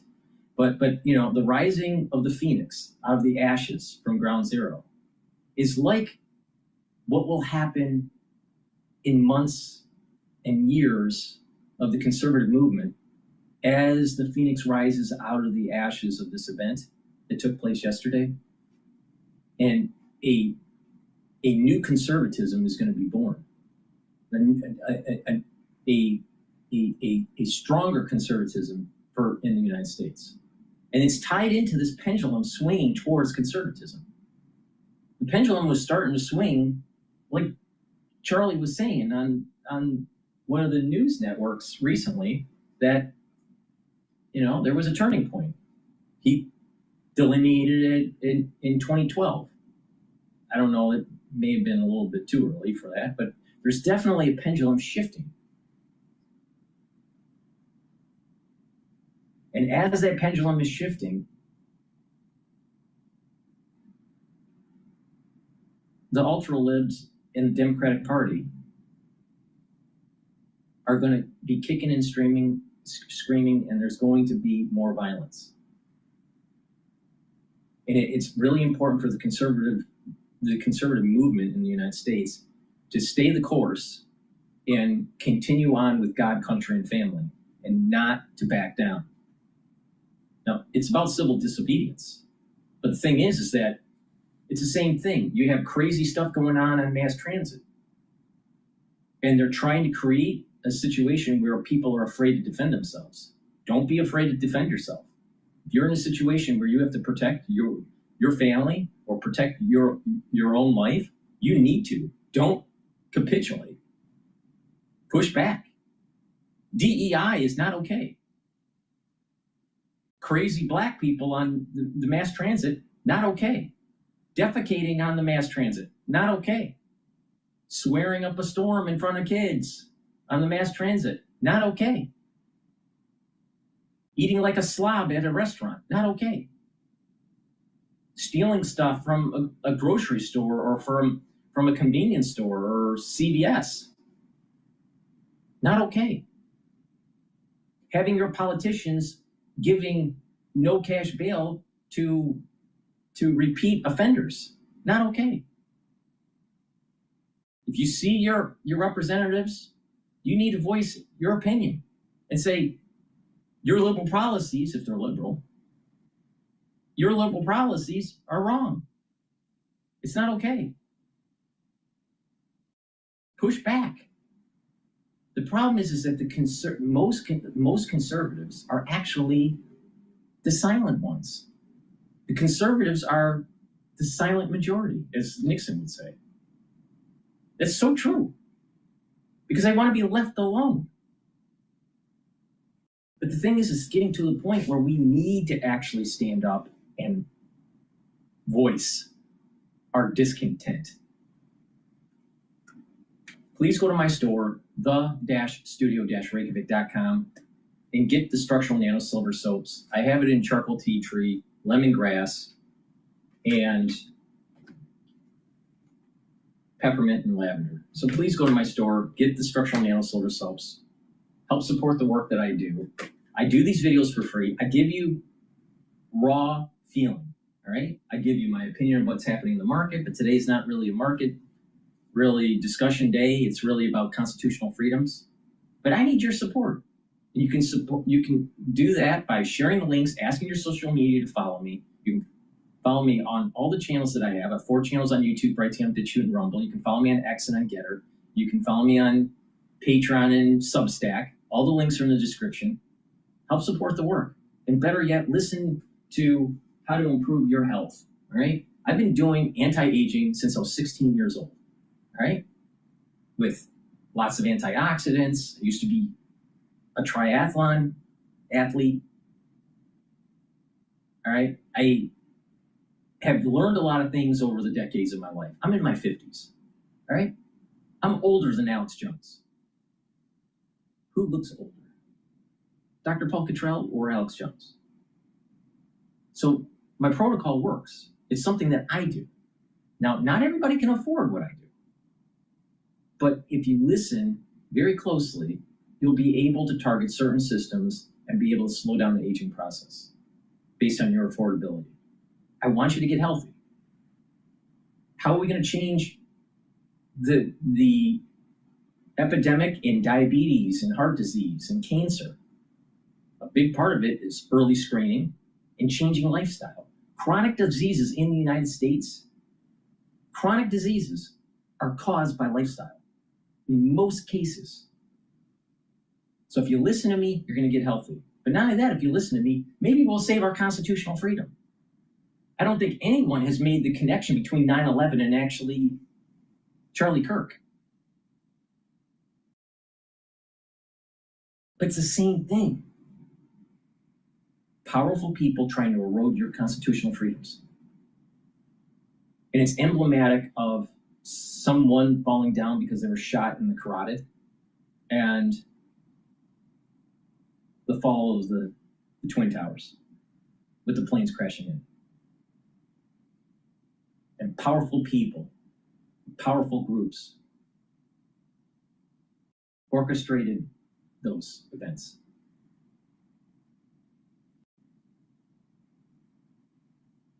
Please go to my store, the-studio-reykjavik.com, and also get the Cleanse and the Max 35. This will help to boost up your immune system.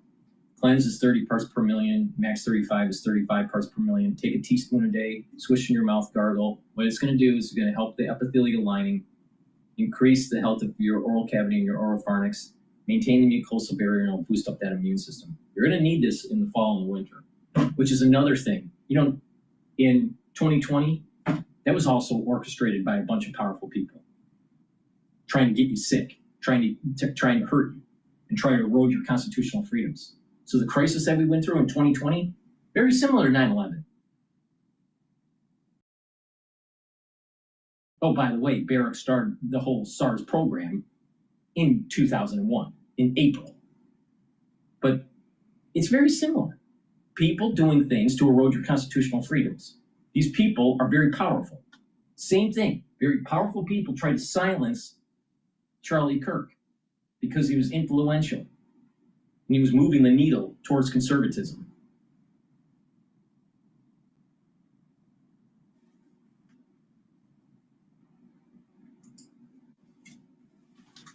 Divided into two.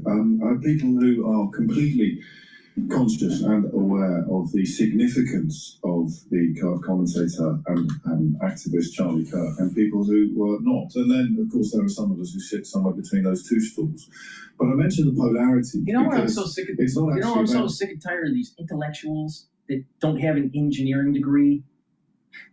These intellectuals, activist. Charlie Kirk, the activist. What about the one that stood for his constitutional freedom? No, you're an activist. You know, I'm so sick and tired of these humanities, liberal arts dipshits that have a mic. Never designed anything in their life. Or not you sympathise with his views, some of which, and I'm on a bit of a crash course this morning, which you're going to help with, some of which were pretty hideous. It's about whether or not he fully appreciated how significant he was, and indeed the reasons for his significance. 3 minutes after 10 is the time. A very good morning to you. There's a couple of things I don't understand. And actually, when I was coming into... Many liberals don't understand much. And I had my earphones in, and I was listening to some commentary, and I was looking at some of the coverage online. I really did presume that they knew who had undertaken this act of hideous, murderous violence and why. Up to and including Donald Trump's comments and the mention of martyrdom. At that point, you presume they must know why. Now, it seems to me highly likely that if and when they identify the killer and explore his motives, the motive is going to have been in large part informed by what Charlie Kirk stood for. But surely, again, it's one of those mornings where I wonder, okay, man, surely you wait until you're sure before you actually draw conclusions about what has motivated this murder. Surely you need to know why it was undertaken before. Sail across the oceans in one of the world's most elegant resorts at sea with Explorer Journeys.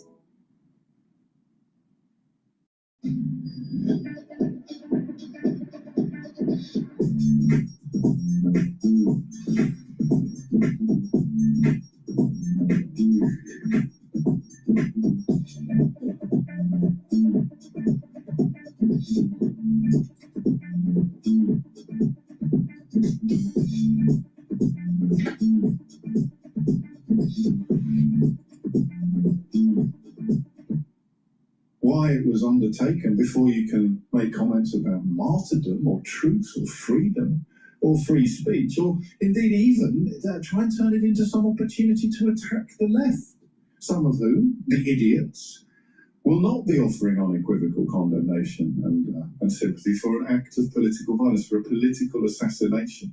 I suppose there is a bar somewhere above which you can offer tacit or even explicit approval of murder. But goodness me, I don't know, well, as it stands, at 5 minutes after 10 this morning, this young man seems to have been nowhere near that bar to me. A couple of things that have already been pointed out include his observations, his recorded observations, that death is the price you pay for the gun laws that he very enthusiastically approved of. And you know, there's a grim, a poignant irony to that sort of contribution, and also some qualified commentary on the apparent nature of the assassination and the likelihood that it would be somebody who really knew what they were doing, given the even Ian Duncan Smith drawing upon his own military experience. I've seen commenting this morning on the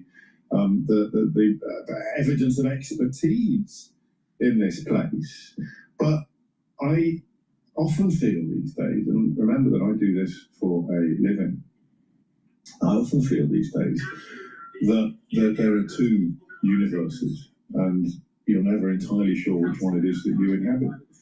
Who was Charlie Kirk? 0345 6060973 is the number that you need. Who was it? And listen, I'm not completely ignorant.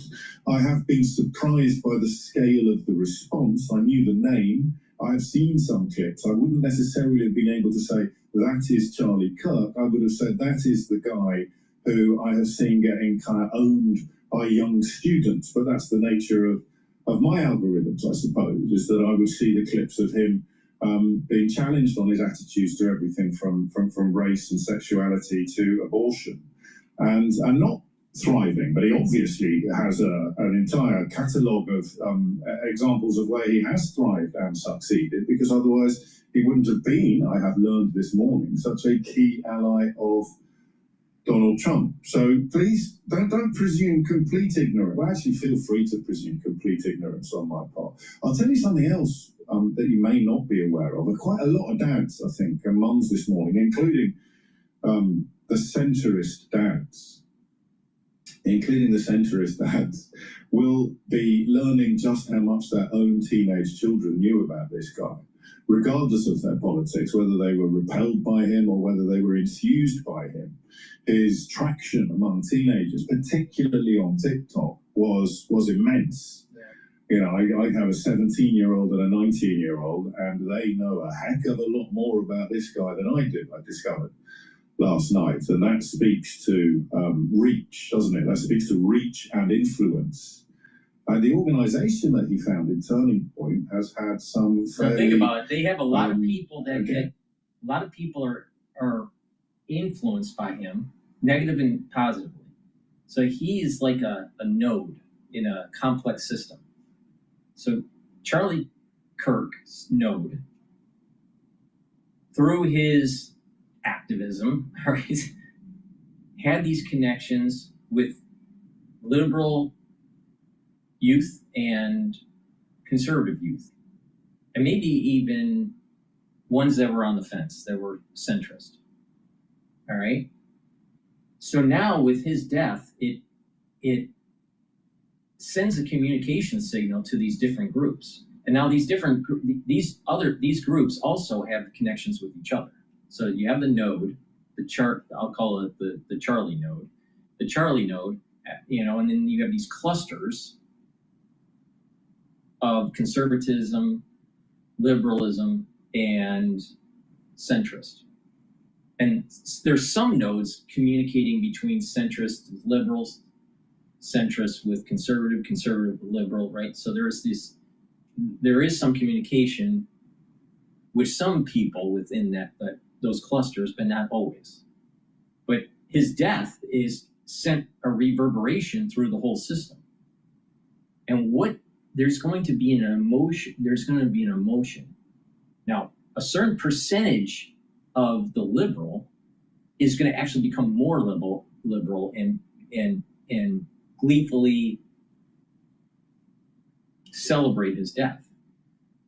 You'll have some centrists that have some connection with these gleeful individuals that may actually be appalled by it and become conservative. or they actually buy into the gleefulness and become liberal. You may have others that are centrists that may actually be staying on the fence. So the point I'm making here is that these clusters are going to morph. Same thing with conservatives. There's going to be a big part of that conservative movement, that conservative cluster, that's going to be actually more conservative because of what has happened. And I think that's a good thing. And you may have some conservatives that were a little bit on the fence, but they would be still considered conservative, snap to ultra conservative, or they may actually be afraid of reprisal and move towards the center. So the point I'm making is these clusters are going to morph because of his death. Now, I think what's going to happen is that there's probably going to be more of a polarizing that's taking place, where I think the liberals are actually going to lose ground in terms of population, but become more radicalized, while the conservative tent will actually get bigger.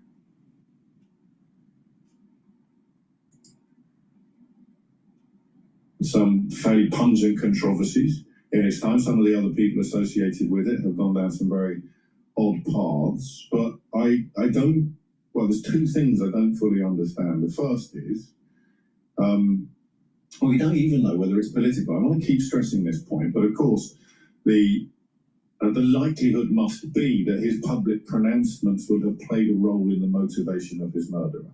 That is all you can say at the moment. I feel very lonely in the media on both sides of the Atlantic for not making sweeping statements about the nature of political discourse. I feel that Donald Trump's pardoning of people who launched a coup attempt in his name on January the 6th, not just his failure to condemn them, but his praise for them and his pardoning of them, broke something deep and profound at the heart of what used to pass for American democracy. And if I were comfortable with that... What about someone actually auditing the Dominion machines? What's the code do? What about that big jump diffusion that took place at 4 o'clock in the morning for Biden? All found ballots at 4 a.m. go to Biden? Seems a little fishy to me in Wayne County. Wait a minute, what is going on here? Again, powerful people trying to take away your freedoms. It happened during 9/11. It happened during the election in 2020. It just happened yesterday with an assassination of Charlie. That's what's really going on. You pull back and you look at the mosaic, you have a government or powerful people that use the Democratic conduit, Democratic Party conduit, to circumvent your constitutional freedoms. Who's the party of violence? Republicans or Democrats? When you have if you have a nominee for SCOTUS, which party is more violent? The Democrats or the Republicans? By far, the Democrats. Who do you think is more violent? Nancy Pelosi with her rhetoric, or Johnson? Who do you think is more violent in terms of their rhetoric? Chuck Schumer or McConnell? Let's really be honest here. Who's the party of violence? And so what happens is that maybe conservatives actually say enough is enough, and we're not going to allow this to happen. Unfortunately, they were corralled on January 6th. And they fell into a trap. But he's a LBC liberal. He's going to tell you how it really is.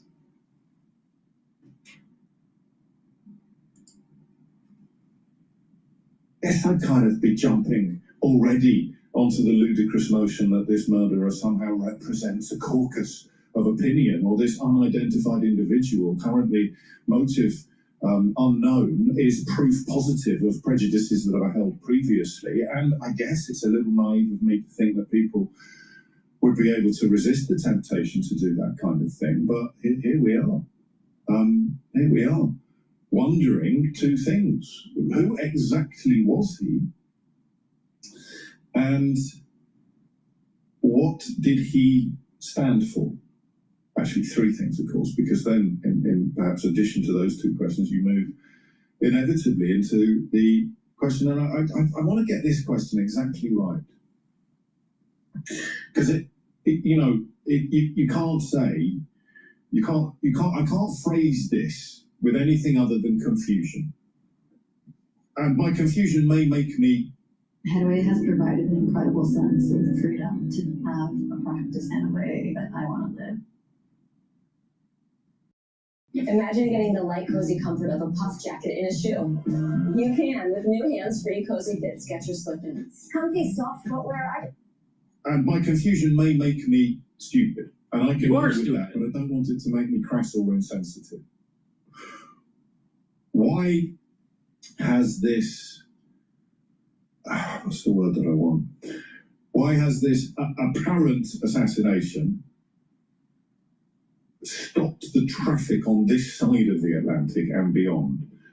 Keir Starmer, I suspect, ignorant of some of the pronouncements that this chap has made in the past, particularly with reference to, I would suggest off the top of my head, homosexuality and black women's intelligence, has offered a very lavish expression of grief for somebody who you tell me, do you think Keir Starmer could have given you a 10-minute talk yesterday on who Charlie Kirk is and who Charlie Kirk was and what he represented? I don't think he could have done. He has to keep Trump sweet. Trump's already gone all in on why this happened and the motivations and politics of the unidentified or unknown individual or individuals who did it, but Trump's always going to Trump, isn't he? Starmer has to keep him sweet. If he hadn't offered up this paean, perhaps it would have been embarrassing for him next week when Trump arrives. I don't even know. I can't even begin to speculate. Well, I am speculating. I can't even begin to reach conclusions on what has happened here. 11 minutes after 10 is even my presumption that it's a man. As a couple of you have just pointed out, I suspect with your tongue slightly in your cheek is, we don't even know it was a man that did this. I don't know that is the thing we should be focusing on, but it's the thing that has boiled my brain the most this morning. As someone who commentates upon current affairs for a living, for good or for ill, it's a job. For someone who commentates on current affairs for a living, I am, and I've been doing it now for over 20 years.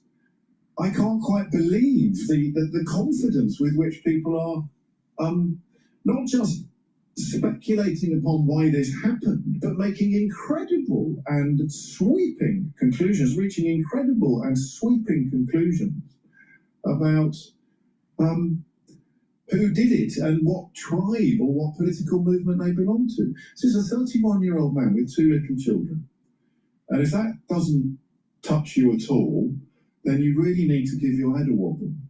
Unless you can tell me something that justifies your apparent callousness. I can't conceive really of somebody being assassinated in these sort of circumstances without my initial reaction being shock and upset. Initial reaction is... How's a Brit going to understand the First Amendment when the Brits don't even have the First Amendment? How are the Brits going to understand that people are going to try to be silenced, especially if they are influential? The Brits aren't going to get that. They don't understand the First Amendment. They don't get it. And because they don't understand the First Amendment, they don't understand the need for the Second Amendment. They'll never understand it. Because it's not part of their ethos. The whole ethos of our democracy in the United States, our constitutional republic, is based on the foundation of freedom of speech. That is it, right there.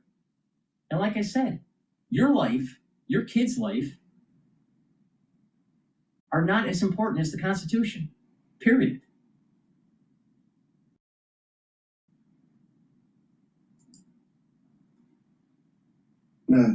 He lived by the sword, he died by the sword.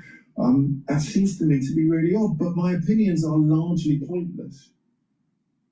Yeah, no kidding. Because Secondhand made faster, magically easy. Sit back and watch your beloved items sell themselves. Because I don't know enough about him. And I wonder who does. I mean, I know that I've got colleagues who have barely heard the name before, let alone could have provided you with a thumbnail sketch of what he stands for. And we all do this for a living. The thing that I want help with most, but we've got to go through the two first questions. We've got to go through the first two questions first. Is why, I think you can't get it out of your mouth. The individual from the event. So there is something absolutely attention demanding about a public murder of a political figure in a public space. Whether you go back to JFK or Martin Luther King, about whom I think Charlie Kirk had things to say, which we should probably get to a little later in the program, that there is the event, the nature of the event, in a way, whoever it was. It's completely different, for example, from somebody being shot on their front doorstep, or somebody being attacked in their home, or somebody being run off the road. There is something about the event, the public nature of the event, that speaks to almost the sort of relationship between public emotion and journalism. So the story will be huge because of how this terrible event happened. But I sense, and I think you would agree with me here, the identity of the victim in this case has also made an enormous contribution to the scale of the coverage and the quality and quantity of the response. 0345 6060 973 is a number you need to tell me who he was, what he stood for, and why his apparent murder. I don't know if you need to say apparent. It couldn't have been an act. Well, until we know for certain, I suppose you've got to be. You've got to couch your language in. Apparently, maybe we'll die, even though there's high probability that we will die. I mean, some things are just common sense based on just past history. Well, you're in the jungle and you see a lion. Maybe the lion won't eat me. But let's wait until he does, and then we'll be able to, do a post facto on this. This is liberal. This is liberals. This is the way liberals think. If you're going to be a sheepdog, you go like, well, wait a minute here. I got to protect the sheep. Wait a minute. There's a predator there. Well, maybe he's a predator. No, he's a predator. You err on the side of caution, right? He's a predator. Protect. No, well, maybe it's not a predator. Maybe they're just a nice, just a nice citizen. And as they get closer and closer, and you start to see the blue hair and the nose piercings, and you start to realize that they're a crazy liberal. They want to take away your Constitution. And you go, well, maybe they really don't want. Maybe they're just having a hormonal imbalance. Maybe they don't really want to take away your Constitution. And then they start chipping away at it. Well, maybe they won't do too much more. And they chip away more. Maybe they won't. See, this is a pacifist mentality, is the point I'm making. He's a fucking pacifist. Be a sheepdog. Well, you may be doing a knee-jerk reaction, but that's how species survive. If you're on mass transit, let's say, if you're on mass transit, are you going to now have more situational awareness when you sit next to someone that is black and that looks like they are not well kept, and they do not look like that they have the typical societal norms,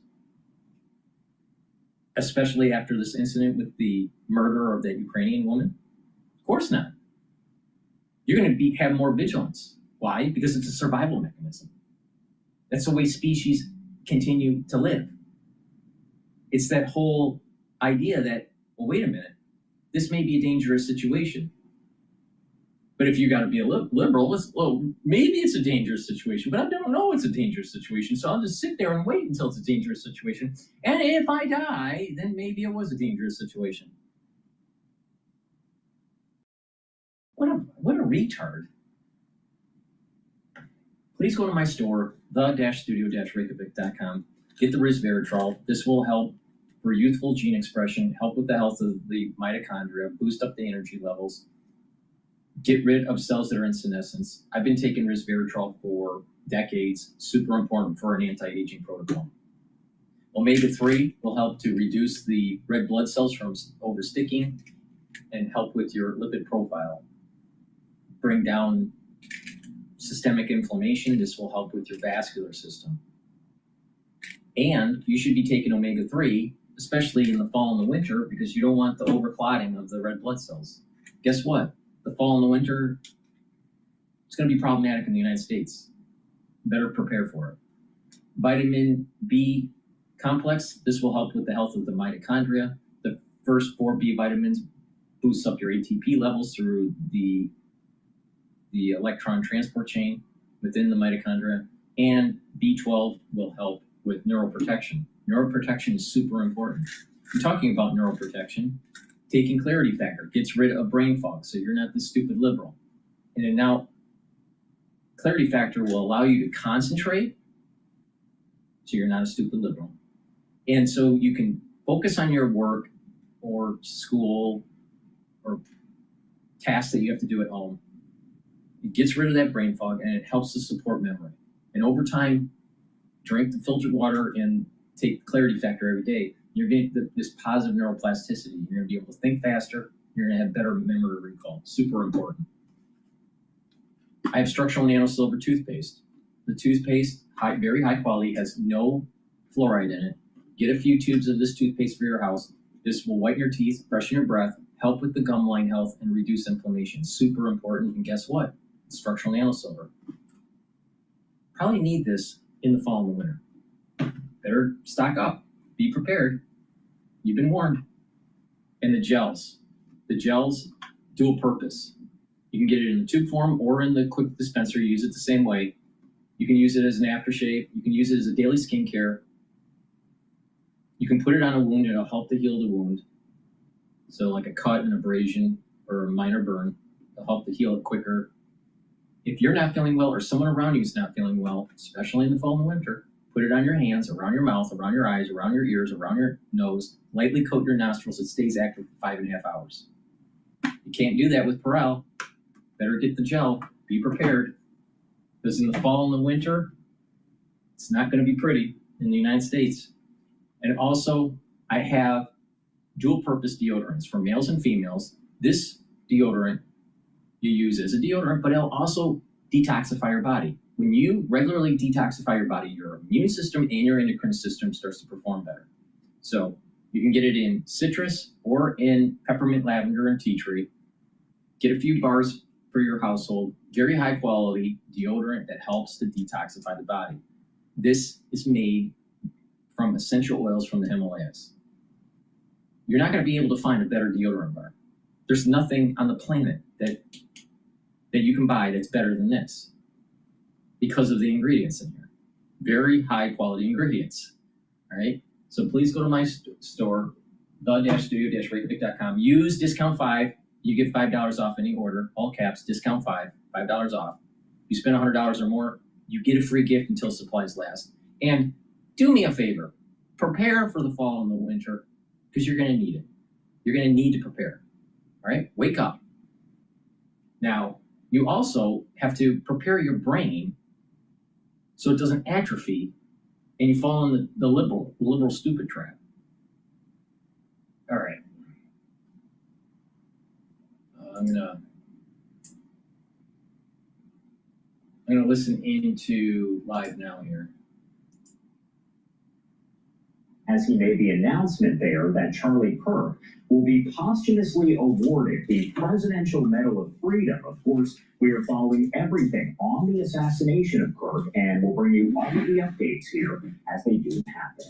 For now, I do want to head to a quick 2-minute commercial break at 10:13 on the East Coast and 7:13 on the West Coast. My name is Josh Breslow, and you're watching Live Now from Fox. We'll be right back. All right. So he's on a commercial break.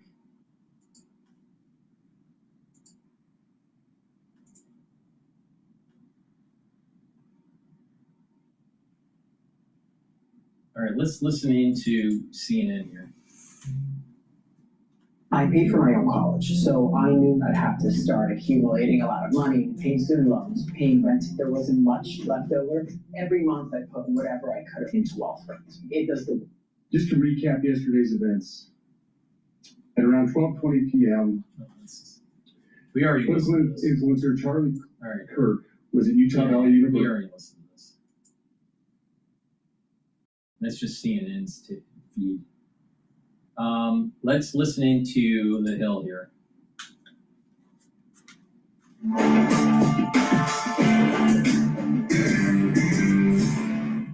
The investigation into the killing of 31-year-old conservative activist Charlie Kirk is continuing. Now, Kirk was speaking at Utah Valley University, the first stop in what was supposed to be a college campus speaking tour.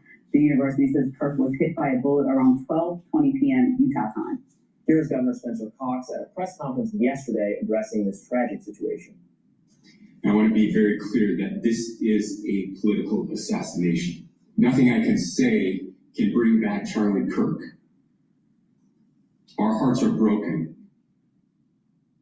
The Utah Department of Public Safety believes that the shooter engaged in a targeted attack and fired one shot from a nearby roof. A university spokeswoman says that the specific building was the Losi Center, which was about 150 yards from Kirk. Officials say that around 3,000 people were in that crowd. Now, Kirk's security detail was with him alongside 6 university police officers. But as of this morning, a manhunt is still underway. Police detained 2 people yesterday, but released both of them. FBI Director Kash Patel had tweeted that the subject in the shooting was in custody at 6:20 p.m., but then he issued an update right before 8 p.m. writing, quote, "The subject in custody has been released after an interrogation by law enforcement. Our investigation continues, and we will continue to release information in interest of transparency." The FBI is now asking anyone with relevant information to step up. Of course, social media was filled with reactions and tributes to Kirk's death. Here was President Trump last night. This is a dark moment for America. Charlie Kirk traveled the nation, joyfully engaging with everyone interested in good faith debate. His mission was to bring young people into the political process, which he did better than anybody ever. The monster who attacked him was attacking our whole country. Prominent conservative commentator Ben Shapiro wrote on X, "Charlie was a good man, a man who believed in right and wrong, who stood by his biblical values. All of us will miss him, and I can't imagine the pain of his beautiful young family. We must all pray for them. We must pick up the baton where Charlie left it, fighting for the things that he believed in so passionately." California Governor Gavin Newsom also weighed in, writing, quote, "I knew Charlie, and I admired his passion and commitment to debate. His senseless murder is a reminder of how important it is for all Gavin of us." Newscomb, he's part of the fucking problem. He's running a liberal state right into the ground. And then he had deepest condolences. This is the problem here. The country isn't going to just heal because of Charlie's death. The conservatives need to galvanize and push back on liberal policies that are eroding God, country, and family, because those are the pillars of a functioning society. You let Gavin Newsom get his way, he'll destroy this country. Turn it into France. France is a shithole.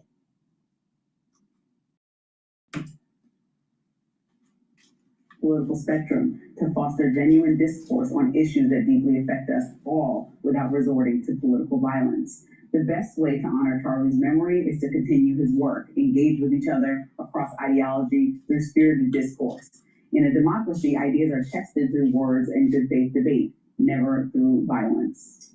Indeed. Oh, really? I mean, for me, Oh, really? But why is it that the Democrats always use violence? Why? I mean, they're always using it. Or they control the system to try to cancel you. Why don't you do some tests? If you're a conservative, do some tests in your social network, you know, in the real world, not in the digital world. All right? And you start espousing on conservative ideals and push back on these liberals that are in your circle, maybe at work or whatever, and see how they try to cancel you.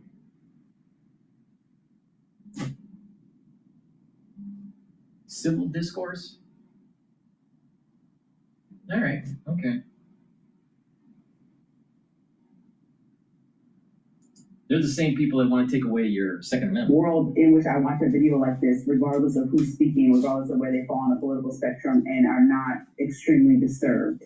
I mean, I think it was just disgusting. I hope that the criminal that did this, who should be called all the words like a thug, somebody who did this should be arrested and caught immediately. I think that when you talk about what college stands for to me, and why I argue so hard about things, and I don't want to change the topic into this, but argue for things like Harvard having free speech, free political speech, specifically when it makes any party uncomfortable, is because it is the place where ideas are breeded and discussed on purpose to leverage that to become people who affect our policy, business, both private and public in the future. And so when he's public events to discuss, like what was just happening there, it was a organized event, should be part of the university experience. The problem comes in is when there's protests that are taking place that disrupt the actual flow and the actual safety of the university, its students, its faculty. And that was the problem that they had at Harvard. In addition, there should never, ever, ever, ever be a faculty member at the Harvard community that allows for a Palestinian flag to be flown over John Harvard, when the rightful place of the flag on that staff is the American flag.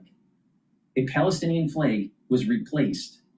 A Palestinian flag was put up where the American flag flies. And you had faculty member at Harvard allowing it and cheering it on. Really? And they still want the $2 billion from the American taxpayers?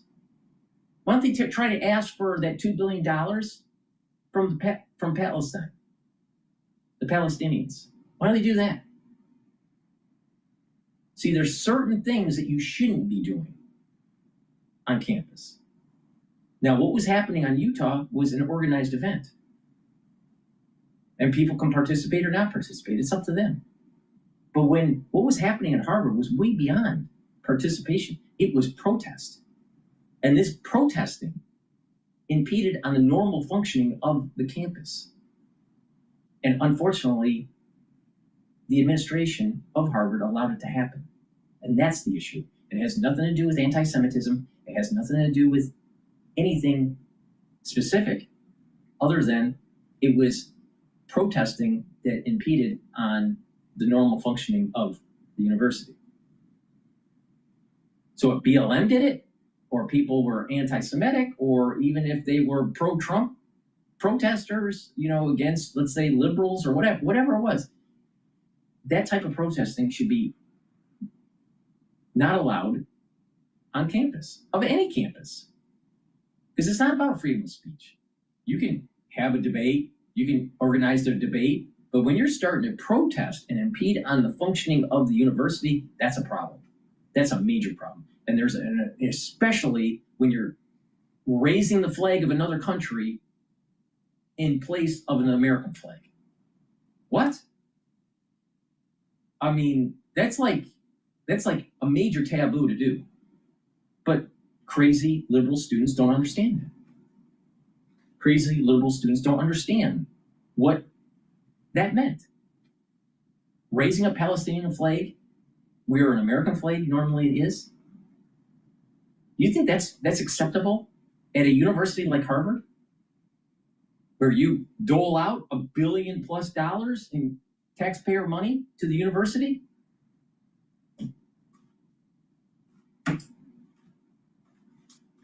To a college to talk to, inspire, or disagree with other young people. This is a terrible situation to happen that also creates this tone of fear in a place that's supposed to be completely free for thoughts like this. And there was even a petition, I think almost like 892 people signed it, close to 1,000 that didn't want him to come. But the university was like, it doesn't matter because it doesn't matter, we hear you, but we are allowing us to be a free speech institution.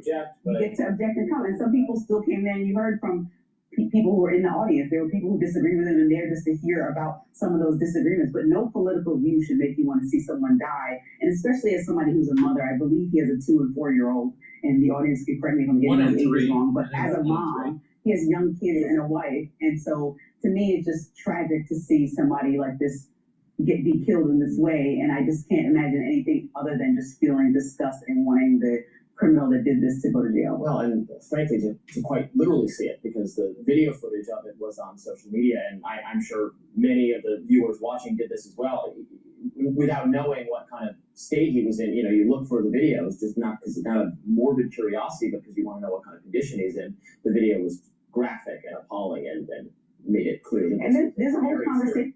Download the app and get 50% off your first Wonder.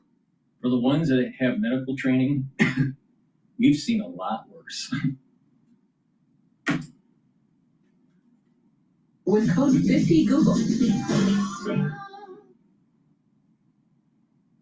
When we hit that first 1 million sales in our first year of business, it was surreal. This is definitely going to be a thing. Made it clear. And there's a whole conversation about kids watching this video. Yeah, on social media. Everyone's right. And what I was saying, it follows a news cycle in which many of our same viewers, probably myself and yourself, but felt some obligation to watch the murder of the Irina Zarutska on the train, just to better understand what happened. It's just like watching a lot of death lately, and it's very desensitizing and alarming. So my it desensitizes, but where's this death coming from recently? It's coming from what's the reason for the deaths? It's coming from the ultra-liberal side, or the Democratic side. Letting people that are serial criminals out on the street, they're dangerous. Well, that's not a conservative policy. That's a liberal policy. So that Ukrainian that died was because of liberals. Charlie Kirk being blown away because of freedom of speech. Do you think that's a conservative thing? Or do you think that was an ultra-liberal thing? Now, the question is, was it professional or not? I think it was professionally done. It was a professional hit. So they wanted to silence a conservative that was moving young people towards the Republican Party and raising lots of money for the Republican Party. That's what I think happened. But blame the Democrats, blame the liberals.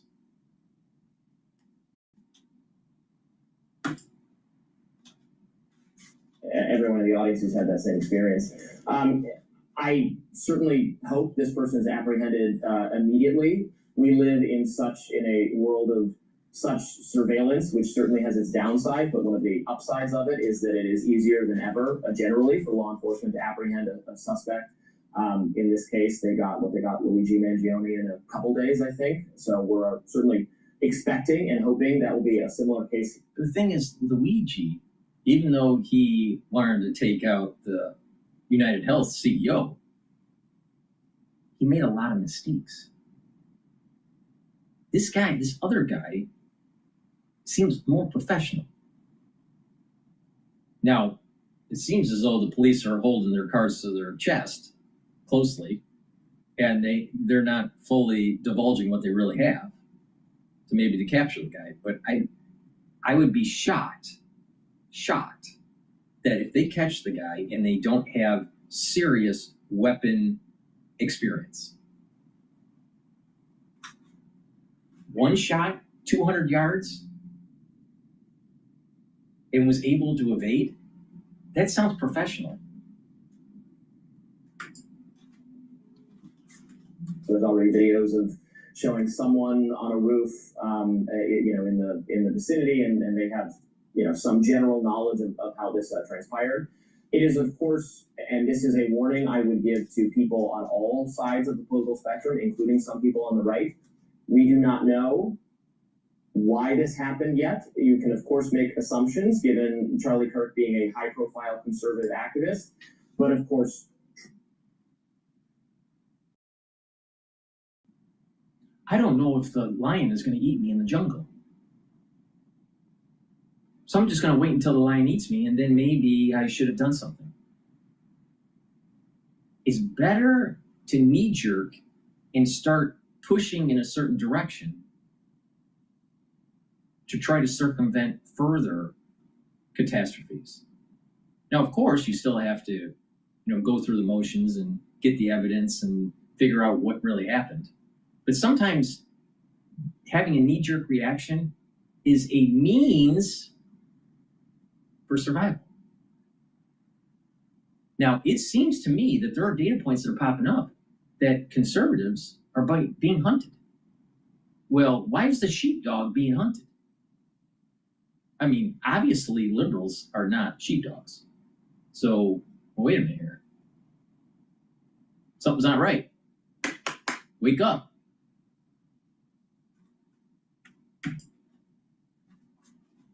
Was targeted by an assassin during the presidential campaign, and that person turned out to be a kind of psycho without a very clear, discernible political agenda. I don't want to say it's no political agenda. The shooter of Gabby Giffords years ago did not have a clear political agenda. He was just a psycho. I'm not trying to be naive and say this person, I know for certain they don't have an agenda. We don't know. We don't know anything yet. So if you're going to start spouting off on how they are out to get you or us, there's not a they. There's also it's not, or already want to get into, this is why guns is bad, this is why rhetoric is bad. An individual is responsible for this. A person.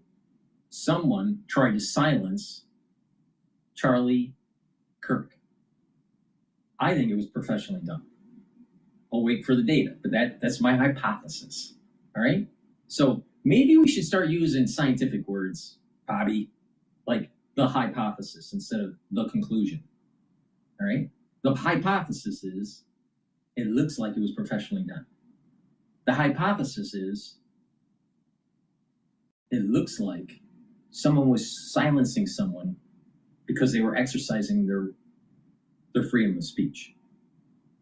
They're exercising their First Amendment.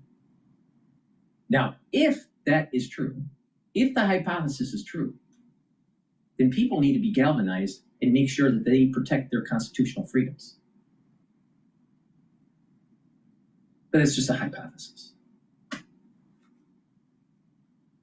Maybe the King of England will stop the stamp tax and we won't have to go to war for the revolution. Maybe. But then we wouldn't have had the Constitution.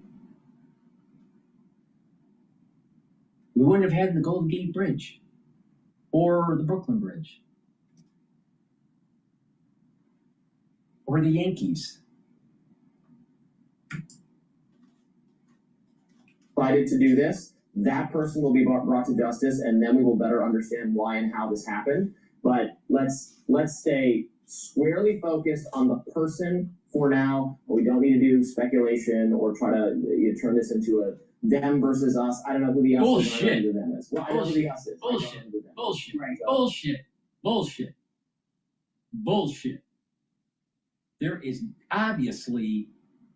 is obviously confrontation starting to boil between the conservative movement and the liberal movement, between Republicans and Democrats. But I'd rather look at it more in the vein of liberalism and conservatism, collectivism or individualism, however you want to slice this. But people need to start pushing back and prevent this erosion of this God, country, and family, the pillars of society. You think liberals protect those three pillars? Tell me, which liberal protects those three pillars? They may say they have some spirituality, but they want abortion. Or they're pushing trans rights. Or they're demonizing the family somehow. Or they're demonizing the government. They don't want to support the military. They don't want to be patriotic.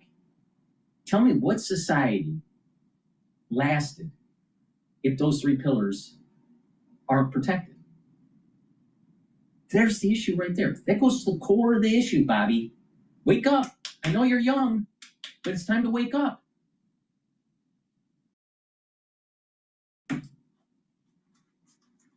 Just cool it for now is what I would say. And I say, like with Minnesota State Representative Melissa Portman, that was killed in political violence that could be directly connected to somebody's feelings on politics, or Nancy Pelosi's husband being attacked in the way that he was brutally. I think that all that deserves to have a conversation about how we can. What about Nancy Pelosi and her husband making tons of money on insider trading? Maybe that's the bigger issue.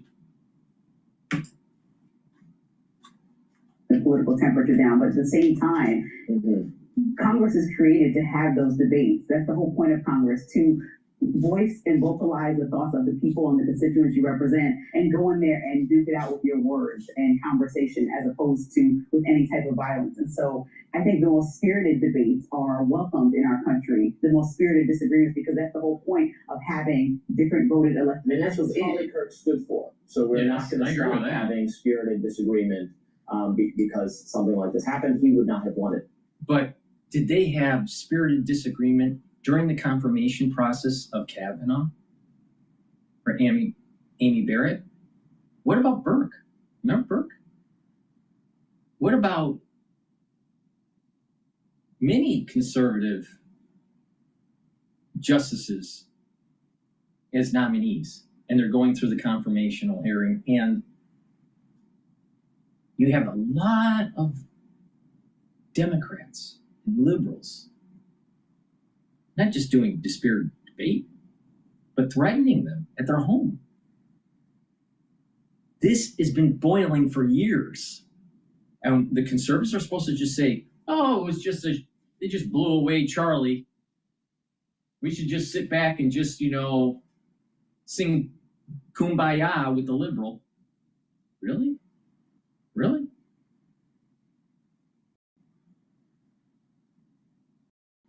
The liberal isn't going to back down. They're going to ramp this up.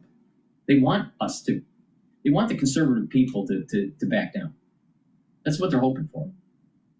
And unfortunately, many conservative people are a silent majority. They want to just live their life. They're individualistic. And there's the weakness. There's the Achilles heel of the conservative movement. The Achilles heel is that, yes, individualism is important, but there is a time and a place to be the sheepdog.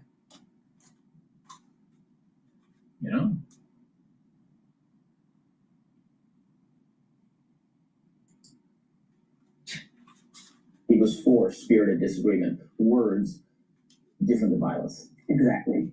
So President Trump received some boos upon his visit to a D.C. restaurant. Don't go anywhere. We're going to talk about that next. So it's really about civility. So you can't even go to a restaurant without trying to be canceled. I see this crap all the time at the Harvard Club. There's so many people that are so liberal that they'll try to cancel you if you don't believe like they do. The same thing is happening at a restaurant in Washington, D.C. The President of the United States can't sit down and have a dinner without having a crazy liberal yelling in the background. Civility. Where is the fucking civility?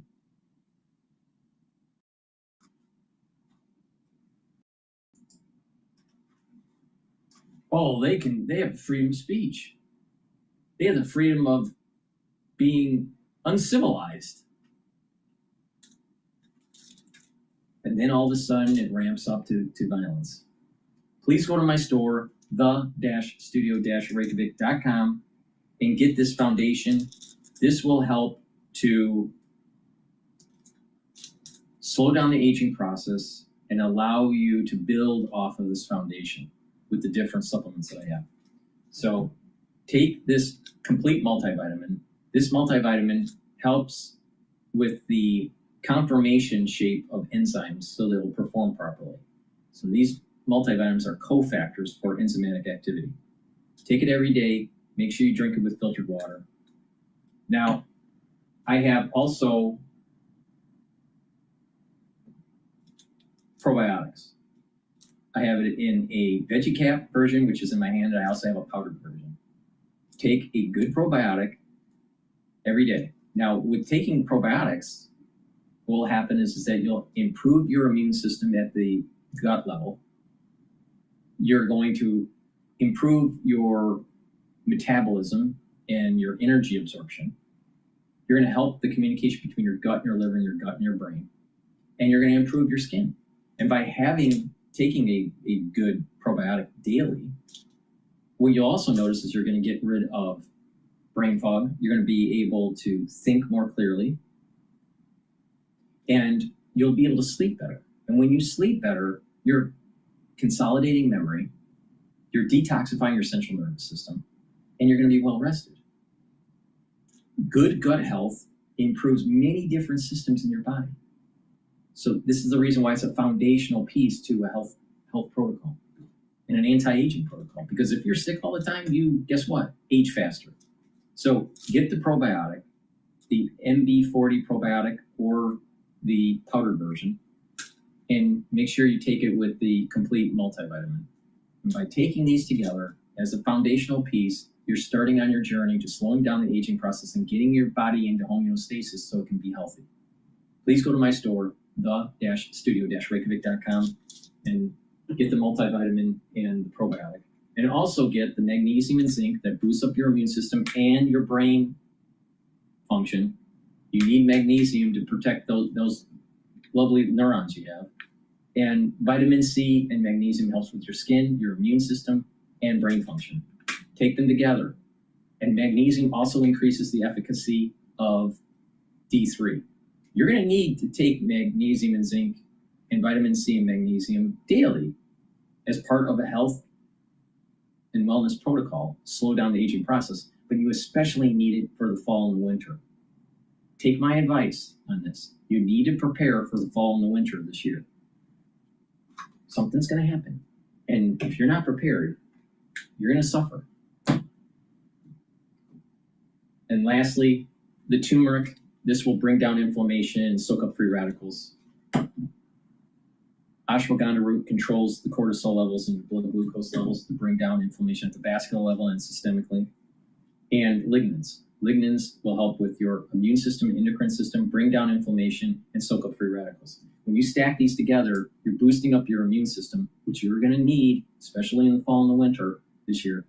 And this will help with bringing down that inflammation and soaking up those free radicals at the vascular level to prevent plaque formation. So please go to my store and get the turmeric, the ashwagandha, and the lignans. If you spend $100 or more, you get a free gift until supplies last. Use discount 5. I want you to save money. So use discount 5. It's all caps, discount the number 5. Get $5 off any order.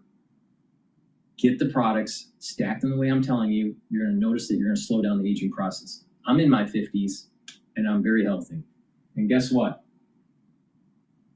If we don't collectively improve our health, then we're going to have escalating healthcare costs trying to treat chronic diseases.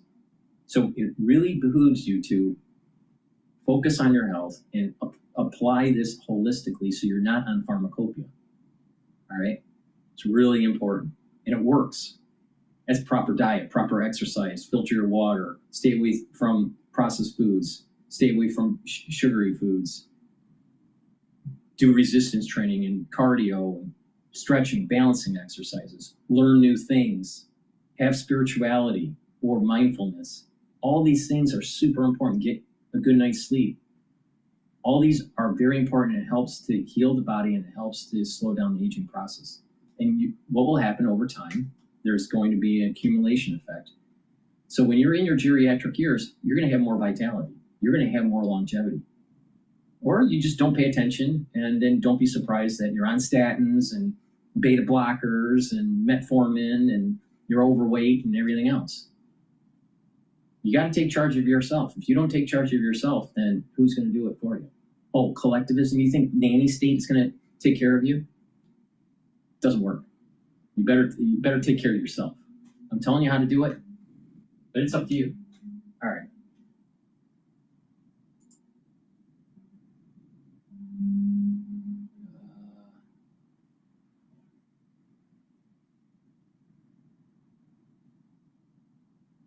Let's pivot to something slightly different. And that is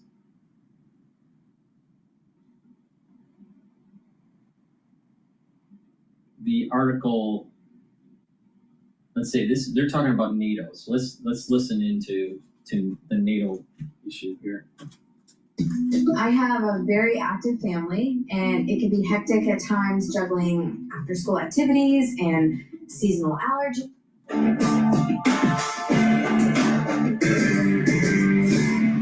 Welcome back to Rising. Lindsay, what's in your lens today? We are talking about Poland. So when more than a dozen Russian drones flew into Poland overnight this week, NATO scrambled fighter jets to take them down. Western officials called it a, quote, dangerous escalation of war in Ukraine.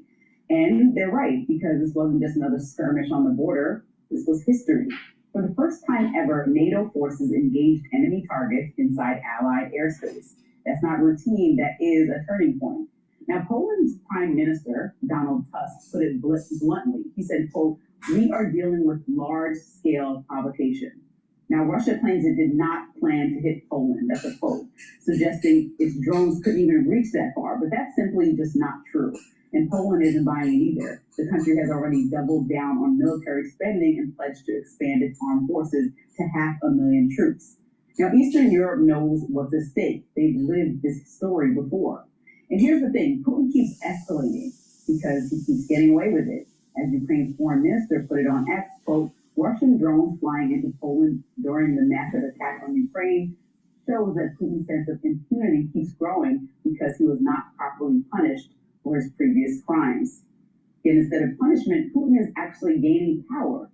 He was just welcomed out of isolation, traveling all the way to Alaska in August at the invitation of President Trump for what the White House called a summit to end the war.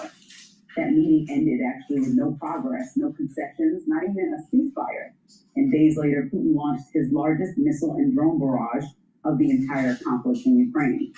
Now, meanwhile, Trump's strategy looks shaky at best. He hasn't unleashed the heavy sanctions his own administration has floated multiple times, and the delay just keeps happening. Chris Weaver, CEO of Macro Advisory in Moscow, told CNBC, quote, the Russian budget is actually under a lot of pressure. So if there were to be any more significant sanctions targeting Russian oil trade from the U.S., which they've talked about but not done, that would put the budget under greater pressure. It hasn't happened. So Putin must feel free to flex. Just a few days after his Alaska meeting with Trump, he was pictured shoulder to shoulder with Xi Jinping and Kim Jong-un at a Chinese military parade. Think about that. The leaders of Russia, China, and North Korea standing in lockstep, a not-so-subtle message challenging U.S. power on the world stage. Meanwhile, Ukraine waits. Kiev has watched deadlines come and go, deadlines that Trump actually set himself, like the August 8th deadline for Russia to end fighting with no consequences for Moscow. Remember, he told us that he would solve the war in 24 hours while campaigning. Well, it's September 11th. The war is not only unsolved, it's escalating. And here's the reality. Putin's message is clear to Ukraine, to Europe, and to Trump. I won't back down. He wants us to believe that he alone can dictate and will dictate the terms of peace. Now, the real question is whether the West, and specifically the U.S., will let him. Well, my question is, okay, what is your plan? I'm all ears. You're right that Russia is not taking an offer of peace with the enthusiasm we wanted, and I am also troubled by the action in the Polish airspace. But what is the? Well, I think we heard a few. So I think I'm listening to. I'm not a business expert, and I don't pretend to be. And so therefore, people who actually operate in Russia, specifically Russian business expert.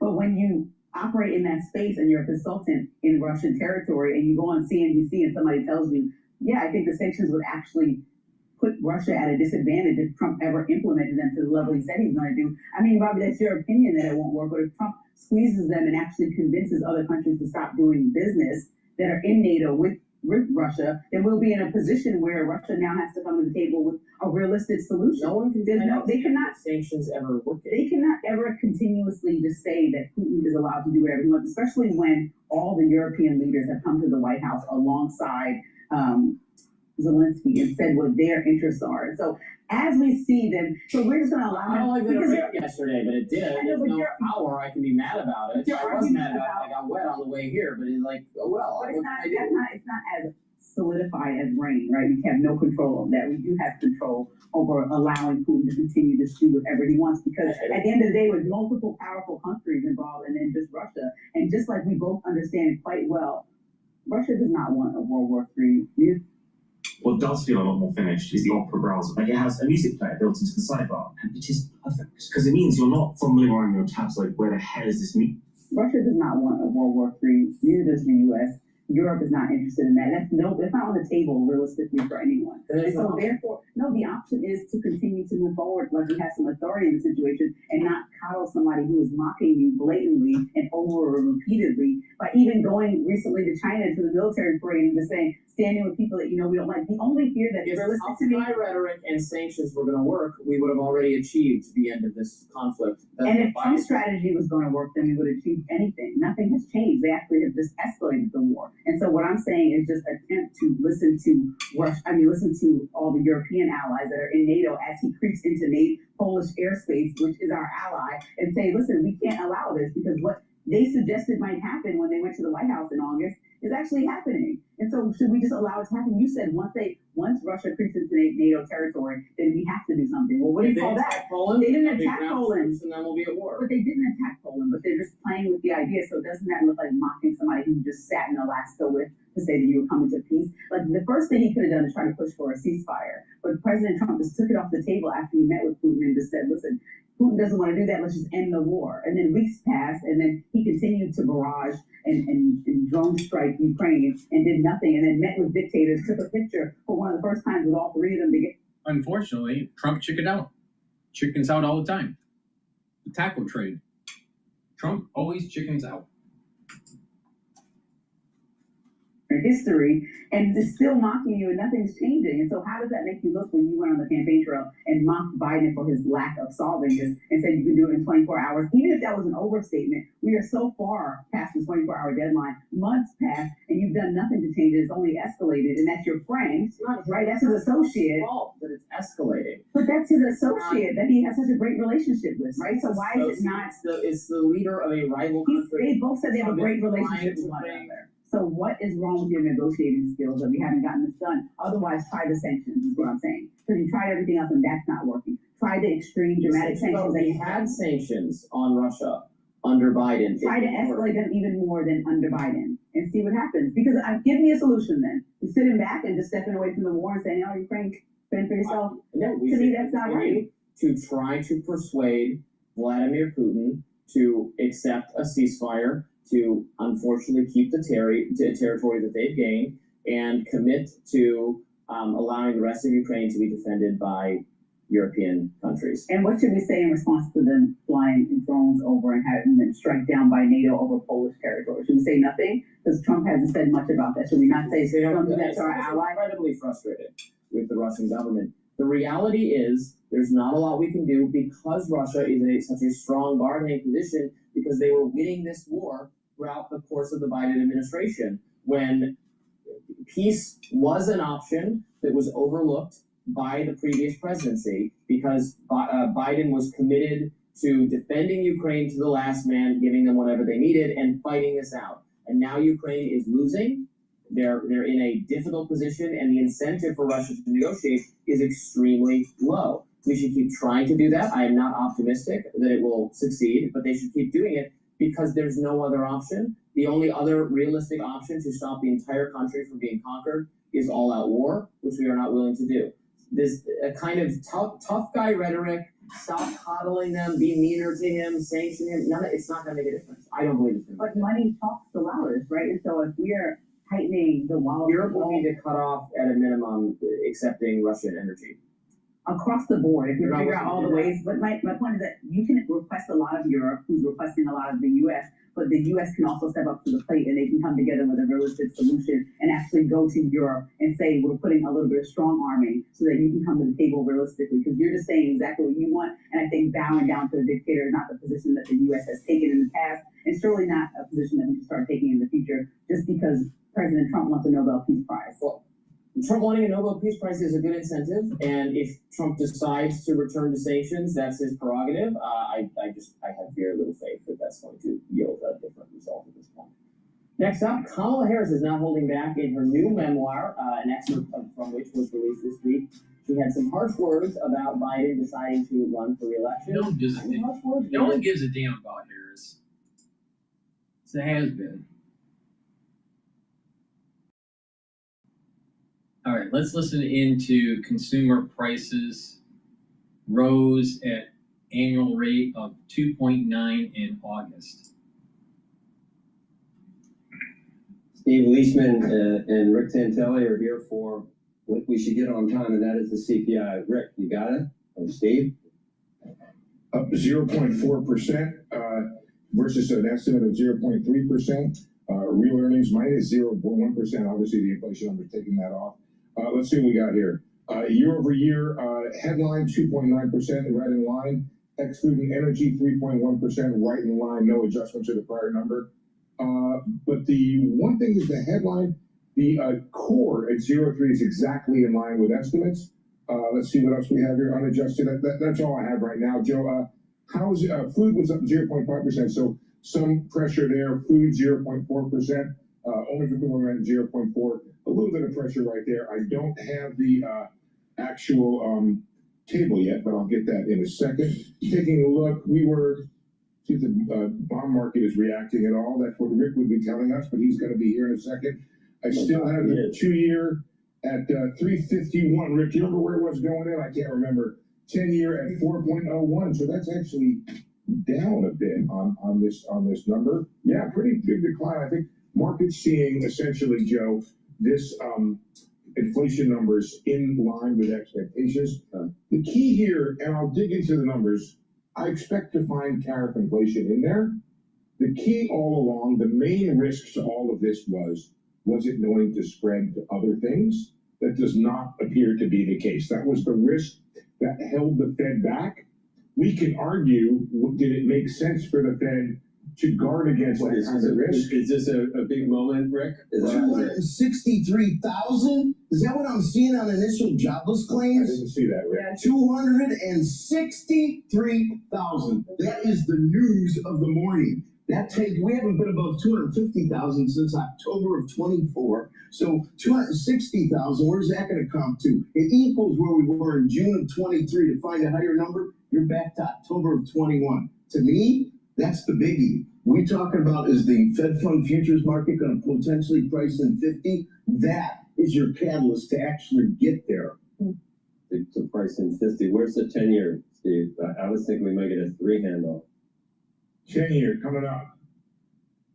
4. That's what the market's reacting to. Exactly 4. Not the inflation number. Exactly 4. We're waiting for that under 4 number. Your buddies in Chicago. Yeah, listen. Who had the calls on that part, right? On the 4th of 3.996 right now. Our 3.99 yield close, low close for the year for 10s. In Chicago, everybody was betting that we're going to spend a lot more time under 4%. I took the other side of that. I think debt and deficits matter. I think the yield curves matters. So I still say, even if we close, and it's based on a close, and a weekly close is your highest priority from a technical perspective. And once we get that, I think if I was a trader, I'd probably still end up fading it. I think if the Fed cuts 50, the yield curve steepens 25. I still think 10s are going to be there, and they're going to be stubborn.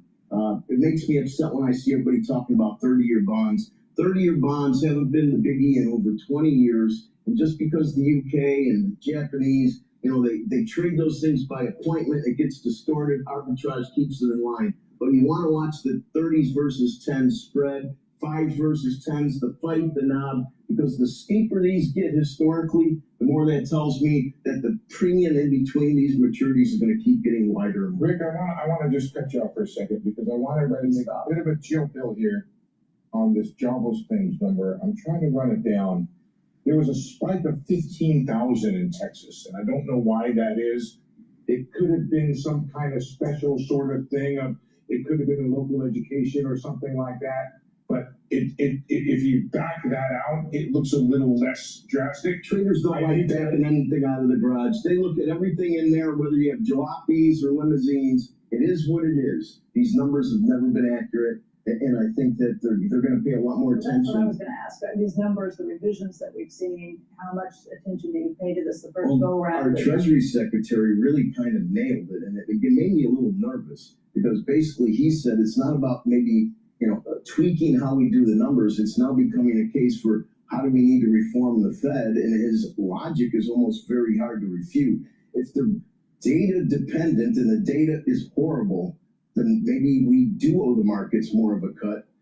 I'm still an inflation hawk, but to see these numbers, especially on the producer side with no pass-through, I think a 50 is almost called for. And believe me, I'm not in the camp. Listen, I'm not going to be auditioning to be Fed chief, okay? So I'm not going to tell people, yeah, if the Fed needs to cut.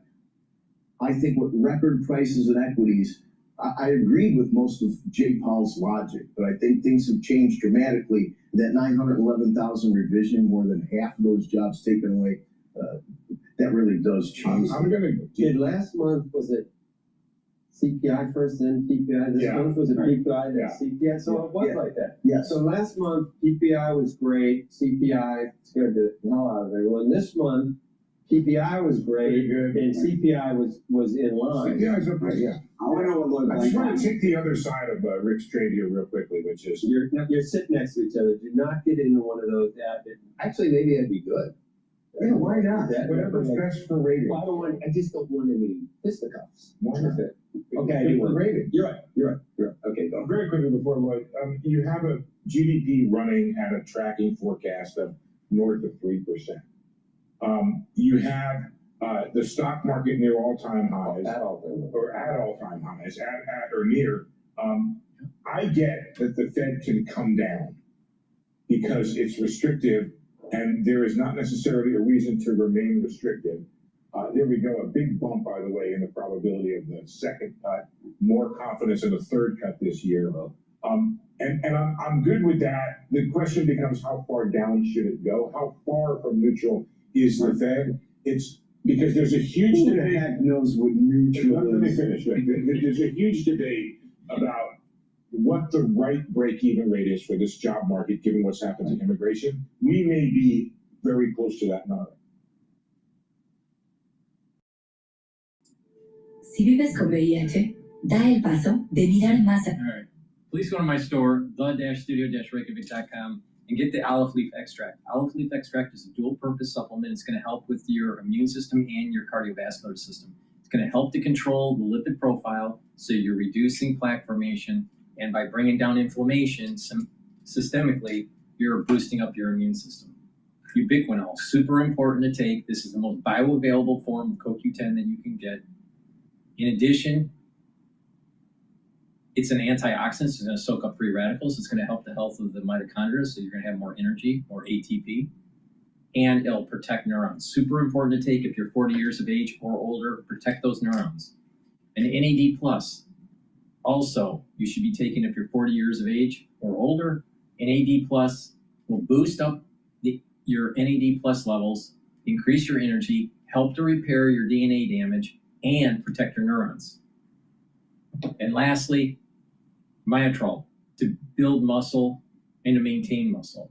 When you get older, you can't build muscle as easily compared to your 20s or 30s. So once you turn to about age 40, you start having gene expression that inhibits you from building muscle. it's methylization of the genes. Well, you need to do more exercises, cardio and resistance training, especially resistance training in this case, and take myotrol. Myotrol has polyphenols, flavonoids, and lignans to help with the gene expression to build muscle and to maintain muscle. You'll notice that you're building muscle quicker. You can also stack this with gladiator barley to further enhance the gains for muscle. But this is really important to take, because if you continue on the path of atrophy, by the time you get into your geriatric years, you're not going to have strong bones and musculature, and therefore your vitality is going to be diminished. And if you notice that people have poor back muscles, in bone and poor bone density, they start to slouch. When you start to slouch, you're affecting your lymphatic system. You're not getting the proper flow of your blood. So you're affecting your circulatory system and you're affecting your lymphatic system just by being hunched over. So if you want to improve longevity, you want to do back muscles, improve your posture, get the better lymphatic flow and the vascular flow, and regularly improve that strength of your bones and your musculature. And you'll start to notice that other positive things are happening to your body. So please go to my store, the-studio-reykjavik.com. Make sure you take the myotrol. Now, so this stack does a few things. The ubiquinol and the NAD+ protects the neurons, and you're also repairing your DNA. The olive leaf extract is helping your immune system and cardiovascular system, and the myotrol is helping with building muscle. So it's a powerful stack. Please go to my store, the-studio-reykjavik.com. Use discount 5, you get $5 off any order. If you spend $100 or more, you get a free gift until supplies last.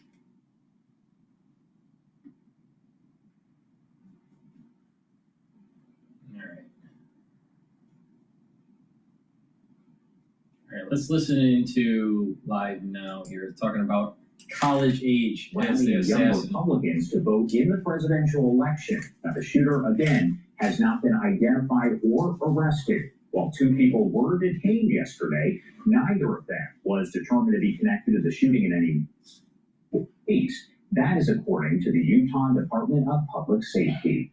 As the congressman mentioned there, Vice President J.D. Vance and his wife Usha will be in Salt Lake City, Utah today to visit with Charlie Kirk's family. If we get any sort of remarks there, we're going to bring them to you here on Live Now from Fox, as we always do. We are going to head to a quick break now at 11:05 on the East Coast and 8:05 on the West Coast. You're watching Live Now from Fox. We'll be right back.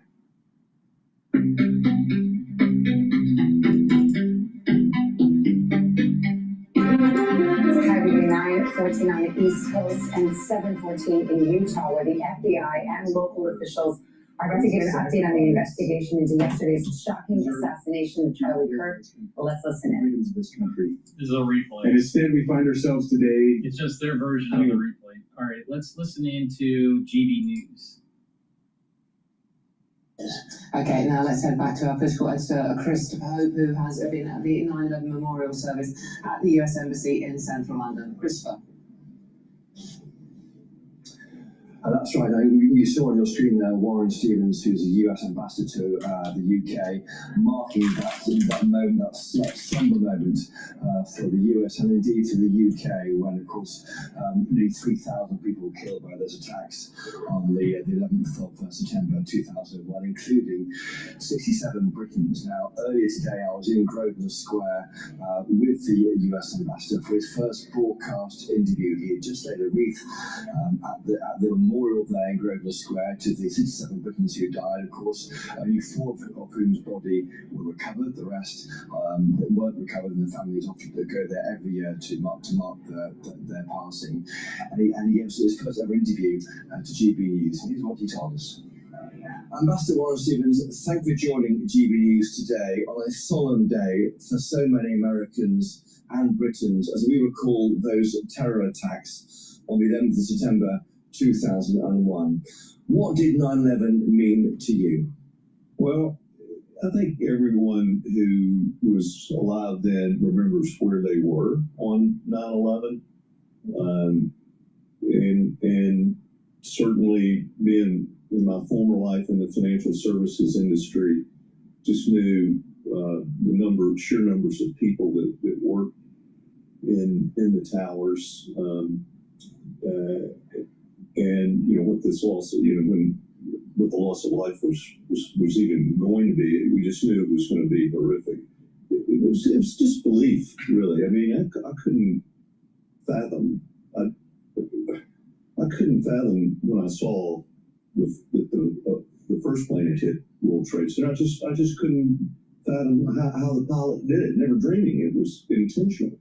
And you were there the day before in New York. We were there on September 10th and came home that night, and the weather was awful. Sat on the runway 3 hours, and when our friend and neighbor called us about a plane that hit the World Trade Center, I assumed it had to do with the bad weather. And when we turned on the television, it was a bluebird day, and you just couldn't believe it. And are there any lessons we can draw from those attacks today?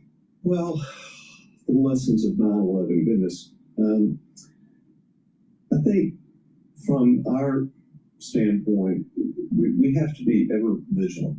There are clearly people in the world who don't like America, don't like the West, don't like our ideals, and they want to do us serious harm. And so we just have to be on guard all the time about that. And I think, you know, that's something I've learned.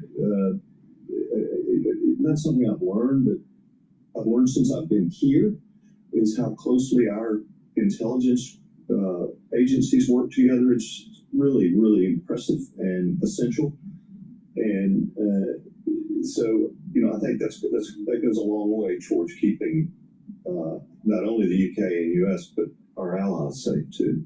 We're speaking in Grosvenor Square, central London, at the memorial to the 67 Britons who died in those attacks. I don't want to be drawn into politics, but it's your first interview as the ambassador to the UK. What do you want to do with this role? It really is a special relationship between our two countries, and I'm going to do everything I can to strengthen that relationship. I talk frequently with members of the government. I want to help the UK become the best ally it can possibly be, and strengthen and grow its economy, and that's really what I'm focused on. Britons are shocked here by the senseless killing of the political influencer Charlie Kirk. What should the response be? Should the political rhetoric be dialed down, both in the US and in the UK? I think the political rhetoric ought to be dialed down everywhere. I knew Charlie, and if we're not going to be allowed to debate ideas on a college campus openly and freely, then where are we going to be able to do that? And so, Eric, I feel for his family, his now widow, and their two children, and his whole family. It's just a senseless killing. And it will not stifle free speech. Someone else will pick up that mantle. That's just essential. It's an essential right in both of our countries. Are there any lessons we can learn in Hey, what was the name of that learning app again? IXL. It gives each kid the exact support they need. Are we talking about IXL? My kids love it, and research shows that even food. Are there any lessons we can learn in the UK about the importance of freedom of speech, that it should be protected? There's been people arrested, of course, in the UK for messages left on social media. We're concerned about that. But, you know, we've experienced censorship in the US as well. And I think the Prime Minister seems to be understanding maybe some of these things are going a little too far. Looking forward to next week's state visit by President Trump to the UK, the second such visit accorded to him personally. What are you expecting from the state visit? Well, the President has a very close relationship with the royal family, and he is honored to have this second state visit. And I suspect there'll be specific things that come out of it as it relates to UK-US trade deals or trade or initiatives. And the discussions have been ongoing about that for many weeks and months. And I don't know if anything specific will be announced, but we're very close to some things. And I feel like the state visit is just going to be great. It is a visible reminder to the world of the special relationship, and I think, as I said, it's a great honor. And finally, on the special relationship, is it a real thing? You are the physical embodiment of that as the US ambassador to the UK. It is mocked by others, though. Does it matter? What is it all about, this special relationship? Well, it's a very real thing. Last night, I attended the event marking the 85th anniversary of the Battle of Britain at the RAF Museum. And it was, as an amateur historian of World War II, even before the U.S. was officially in the war, Americans were flying and dying for the RAF, and people from other countries were too. So there is no relationship like this. I mean, we like to say France was our first ally, which is true, but the UK is our most important ally, and that's still the case. Ambassador Warren Stevens, thank you for joining us today on GB News. Thank you. Warren Stevens, the ambassador, the newly arrived ambassador here to the UK from Washington, in his first broadcast interview and giving it to GB News. Now, we heard there he talked about the political rhetoric should be dialed down after the senseless killing of Charlie Kirk. He said he feels for Charlie Kirk's widow. He's concerned about censorship in the UK, but he thinks that Keir Starmer, our Prime Minister, understands it has gone a bit too far and thinks it will be brought back. And also he's looking forward to next week's state visit here, the second one by Donald Trump. He said he's not sure that specific trade deals will be signed, but he said there'll be a big road for UK-US special relationship, and he was, of course, singing that at the rooftops. Well, Christopher Hope, thank you very much for bringing us that GB News exclusive, the first interview with the US ambassador, the new US ambassador here in London. And on a fairly seismic political news day.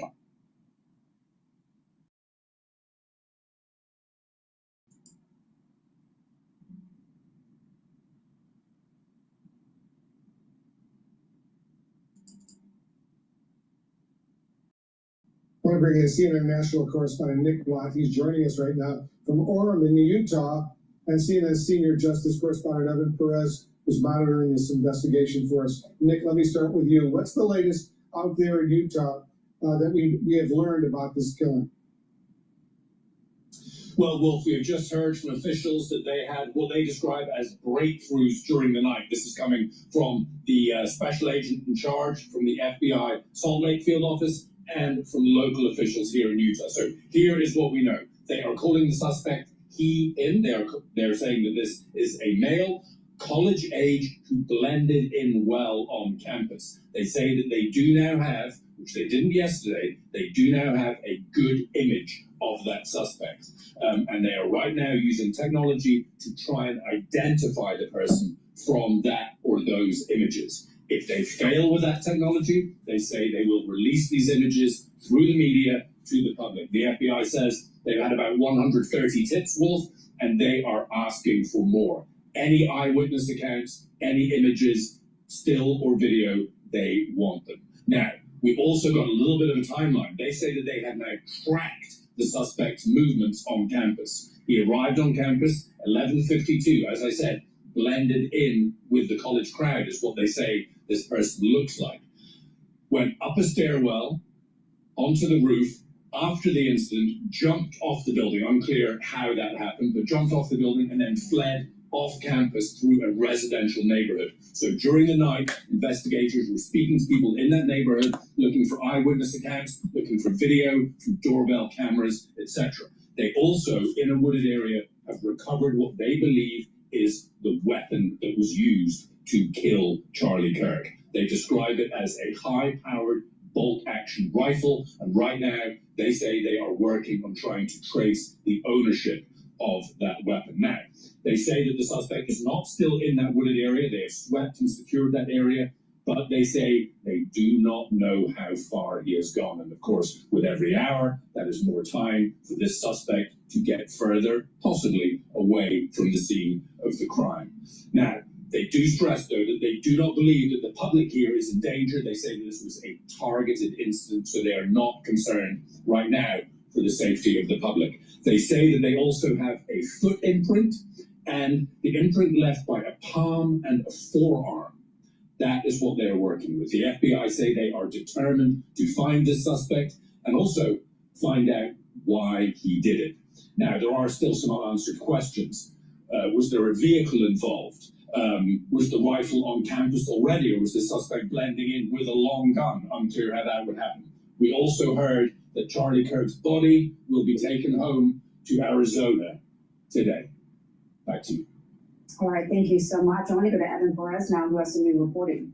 Well, yeah, so Nick was just describing some of the scene there and what was recovered by investigators. And we have a couple of bits of more information about what they found. Now, Nick described that they found the bolt-action rifle near that building, not far from that building. It appears, investigators believe, that the suspect ran away from the scene, threw the rifle down. There was a towel there.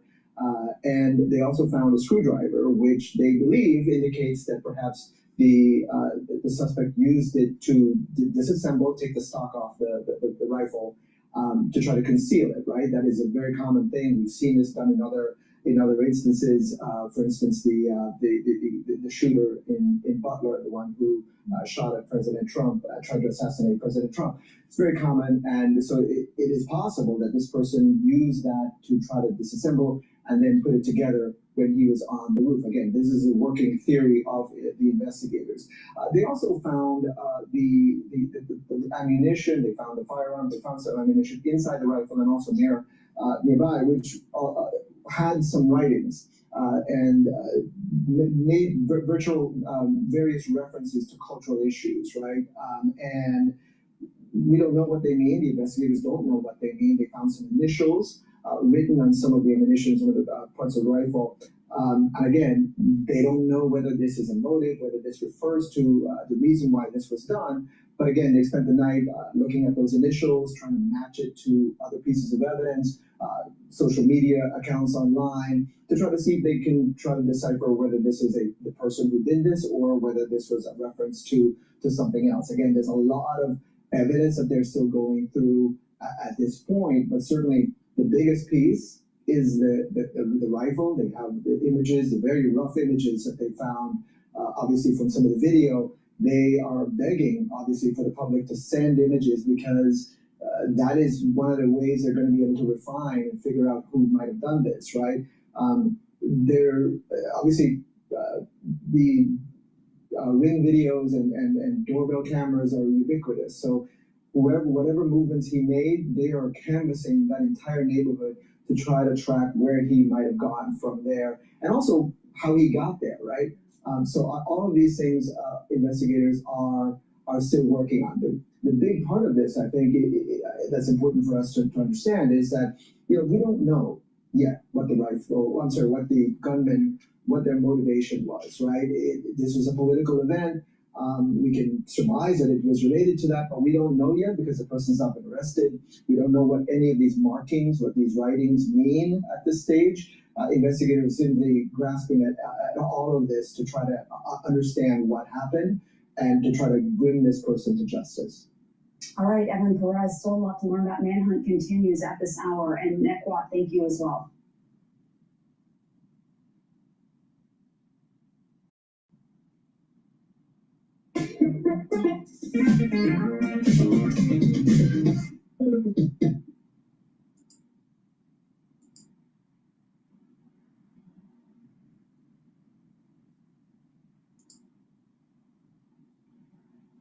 Besides the shooter, Republican Representatives Nancy Mace and Anna Paulina Luna blamed Democrats for the incident, but Democratic Illinois Governor J.B. Pritzker has differing views on the matter. Let's watch. Political violence, unfortunately, has been ratcheting up in this country. We saw the shootings, the killings in Minnesota. I think there are people who are fomenting it in this country. I think the president's rhetoric often foments it. We've seen the January 6th rioters who clearly, have tripped a new era of political violence. I am so tired of I'm so tired of the liberals constantly talking about January 6th. Please go to my store, the-studio-reykjavik.com, and get the drops and the lozenges. You're going to need these for the fall or the winter. It's really important to be prepared. Mitigate the issue right away. If you have that irritation in your throat, take the drops or the lozenges. You can get them in cherry flavor, honey and lemon, and in blueberry. You get 100 in each bag. Get a few bags for your household and for work, because you never know when you're going to have that irritation. But take it right away. Super important. Now, I also have it in elderberry zinc in stock. You get 21 lozenges in the elderberry zinc bag. Now, the lozenges are larger than the drops, but get a few bags for your household. Be prepared, because this fall and winter season is going to be problematic. You need to mitigate the irritation right away. If you don't, it's going to fester. Been warned. What did he do? He pardoned them. Meanwhile, Fox's Greg Gutfeld broke from conservatives with a surprising take. Let's take a look. We don't know who did this, but I do know it doesn't help the left, which makes me think, is it the left? I don't know. We don't know, but it feels professional. That's all it feels to me. Despite what his colleague said, Fox's Jesse Waters had stronger words following Kirk's death. Let's look at that. They are at war with us. Whether we want to accept it or not, they are at war with us. What are we going to do about it? How much political violence are we going to tolerate? And everybody's accountable, and we're watching what they're saying on television and who's saying what. The politicians, the media, and all these rats out there. This can never happen again. It ends now. He followed up his remarks with this. We're angry and we're resolute, and we're going to avenge Charlie's death in the way Charlie would want it to be avenged. Meanwhile, MSNBC is being skewered for analyst Matthew Dowd's comments. Here are those words. Saying these awful words and not expect awful actions to take place. And that's the unfortunate environment we're in. Now, Dowd has since been let go from the network, and MSNBC has issued an apology. Authorities are now saying they have recovered a bolt-action rifle and that they have images of the suspect, which is very welcome news, obviously, because we hope that person is apprehended and brought to justice. I have confidence in law enforcement that will be the case, although it was obviously dismaying when two different people were initially questioned and then released that they were not the individual, the suspect. I think that though, really quick speaks to even FBI Director Kash Patel wanting to just get the information out. There is a honorable thing about trying to be super transparent immediately with the American public, but also the fact that we're saying, oh, here you have somebody, and then they're let go, and this is an innocent person. Or we saw the old man be taken down, it's not the person. There just is a lot of, and I know he's like a career, you told me earlier, a career protester. The old man that was in some of the videos who was talked to by the police, my understanding is he is someone who shows up to a lot of. But he doesn't deserve to be arrested if he didn't do anything. He protested. Yeah, I think his thing is that he tries to get arrested for not for trespassing. He has nothing to do with this. Right. Yeah. So the reactions from all these people. So I always say, because the temptation, and I see it, to blame political rhetoric for killings happening is something that clearly right and left, it just appeals to them to do. Obviously, I've heard Donald Trump and J.D. Vance blame left-wing rhetoric for attempted violence against Republican figures. You've seen, we just heard J.B. Pritzker there Right. blaming conservative rhetoric for Democrats being targeted, or everything is about January 6th. Words do not kill people, and political rhetoric has always been provocative. It was provocative in the days of the founding of our country. So the connection, in my view, between heated political rhetoric and actual violence is not nearly as well substantiated as many people like to claim it is. Responsibility for violence lies with that person. And we have free speech in this country. Charlie Kirk believed as strongly as anyone in free speech in the First Amendment. He believed in debate. He used strong language to say what he thinks. I think that person on MSNBC who said that he somehow deserved to get shot because he used heated rhetoric that is absolutely appalling, and MSNBC has parted ways with that person, and good riddance. But it is used as an excuse for a censorship agenda in so many cases, and both sides do this, and I'm opposed to it. And I think even everybody. I'm gonna switch over to live now. I heard Jesse. I'm gonna switch over to live now here. He was really the only reason we were there was because my son wanted to see and ask a question to Charlie Kirk. So, and it really sets a bad example, for our young people as far as the state of our political discourse right now, having this happen in front of thousands of students. I did want to ask you here, for folks who aren't necessarily familiar with the town that we're talking about, can you tell me a little bit about it, but also about the university itself? Yeah, it's, Utah Valley University is located in Orem, Utah, and it's a decent-sized city, metropolitan area, the Provo-Aurora area, and it's in Utah County, south of Salt Lake City, and it is definitely a more conservative area. It's probably 60-70% Republican voters, so definitely a conservative area that this happened, and it's really surprising. What do you hope that folks watching right here, and essentially just people in general across the country, can take away from what we've seen happen? I think that I really hope that people can have a civil discourse without resorting to violence like this. There's no words that should hurt your feelings enough that you have to kill somebody over it. All right. Adam, thank you so much for taking the time to be here with us and discuss all of this a little bit further. Obviously, a situation right now where they are still searching for the shooter. Your thoughts on that, as you do have all of these students, there were so many people there and so many people attend the school, and at this point, a manhunt's still underway almost 24 hours later. Yeah, that brings up an interesting point about the security of the event. I had attended the Republican State Convention at this same facility just a few months earlier this spring, and I had to enter through the same doors. It wasn't in the exact same spot on the campus, but I had to enter through the same entrance. And back then, they searched our bags. Everybody was, there was actually security. Here, we just walked in the middle of the school day. There was thousands of students going between classes with their backpacks on.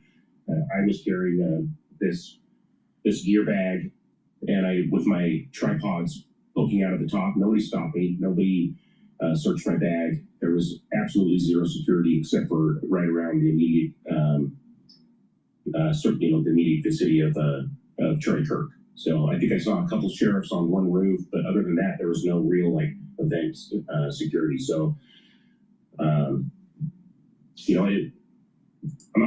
there's a lot of stuff to process about this whole event, but the striking lack of security is really something that is interesting to me.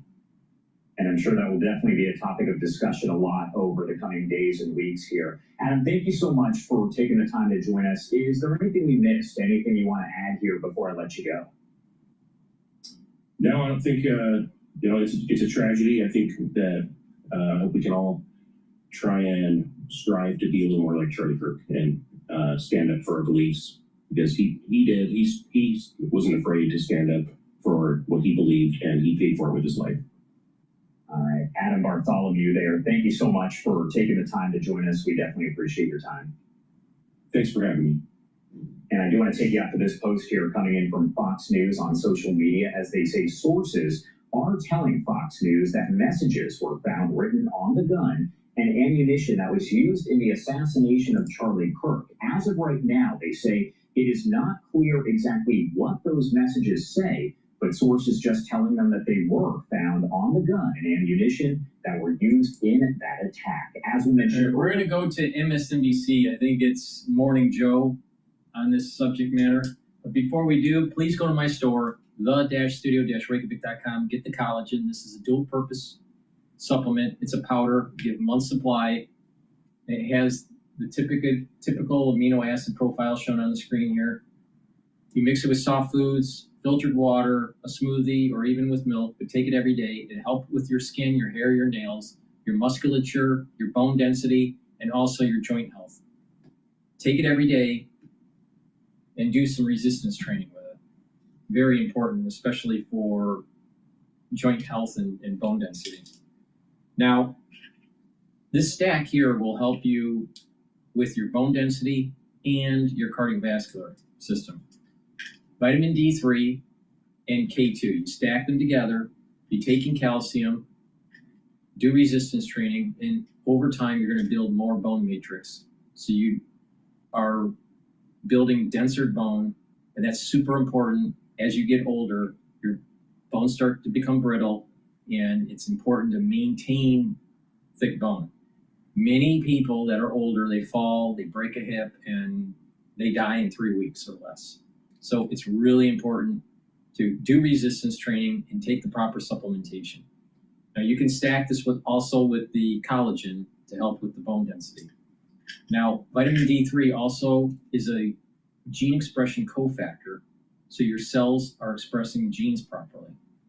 And vitamin D3 helps to get rid of cells that need to go into apoptosis, especially if they're infected.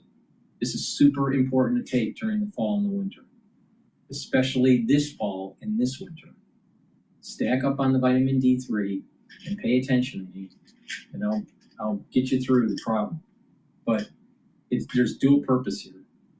D3 can help with the fall and the winter season, but D3 with K2 can help with the bone density, and D3 and K2 stacked together can help pull out some of the calcium depositing around plaque formation and reduce further calcium depositing.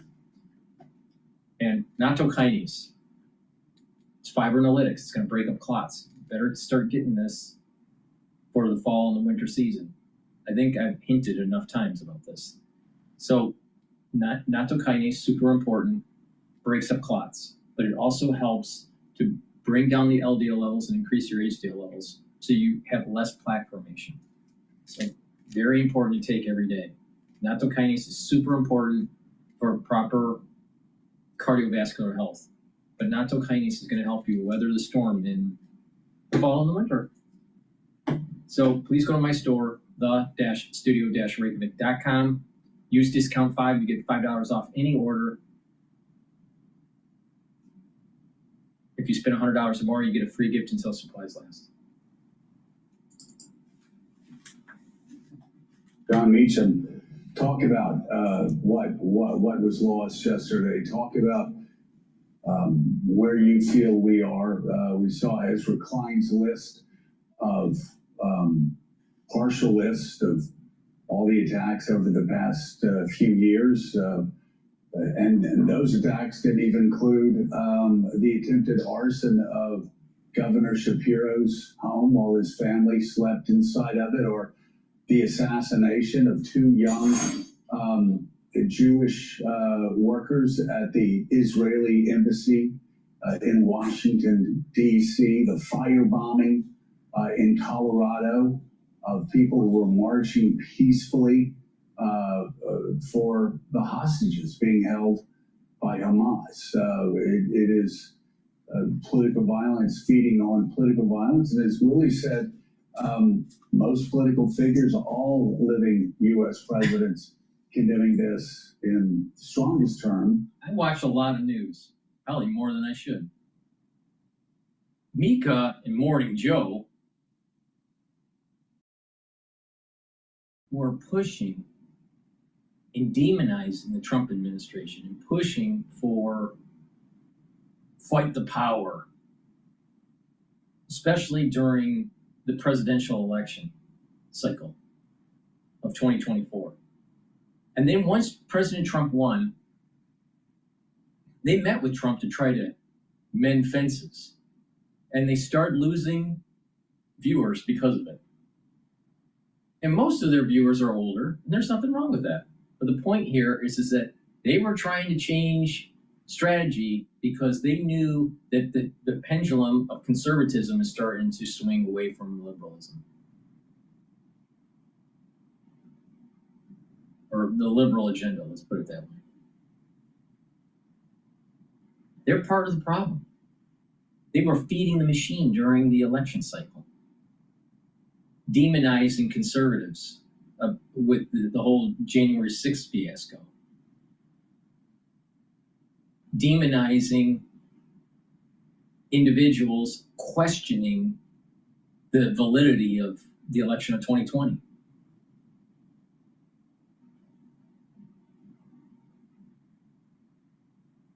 We almost had a former president of the United States get blown away on live TV, and it was a miracle it didn't happen.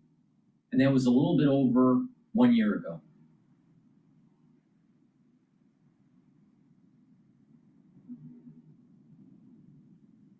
This isn't rhetoric between the conservative and the liberal. It's that the liberal is out of control. And it's fed by people like Morning Joe and Mika. And I still don't know why Morning Joe wants to dip his paintbrush in Mika. I just don't get it.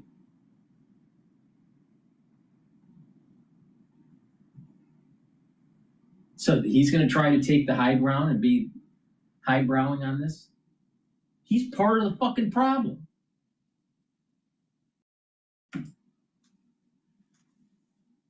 Saying we must rise above it, but some people, obviously on social media, but also on television,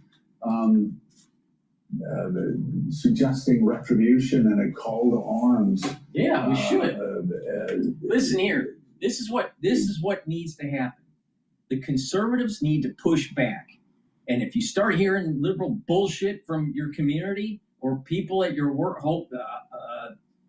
place of worship or at work or even at home, if you're a conservative, you need to push back. Because the thing is, if you don't, they're going to take away your civil liberties. Because the liberal mindset is top-down government and one-party system. Now, the way you push back is using the art of rhetoric. But you need to stand up and push back. Because if you don't, you're going to lose your rights. It's that simple. It's that simple. If Charlie Kirk wasn't around, well, he's not around anymore, but let's just say he never did his turning point journey, all right? Liberals would have more of a stronghold with the youth. So the point here is that he was willing to stand up for something and try to convince people to start thinking about God, country, and family. It goes back to the 3 pillars. If you look in your life and you don't have God, country, and family in your ethos, there's something wrong with you. There's something wrong with you. And fix it. But if you see people that are like this, and they're telling you on how to live your life, and you have God, country, and family in it, then you need to push back. It's not right to kill a fetus in the womb. It's not right. It's a human being. Oh, we need women's rights. Why? Well, it's enshrined in the Constitution. You know, women's rights and mankind, and, you know, if males have rights, then women should have rights too. Well, the same logic should be, we should extend those rights to the unborn.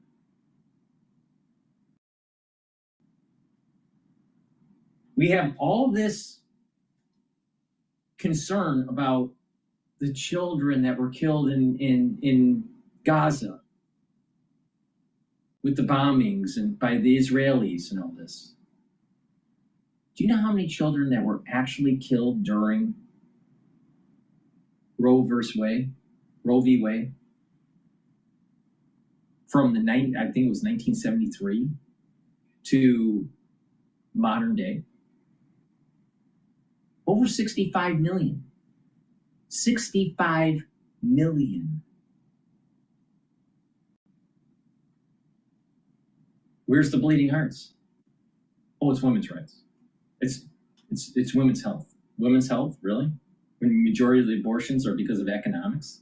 It has nothing to do with the health. Now, there are cases where you need an abortion because of a health issue.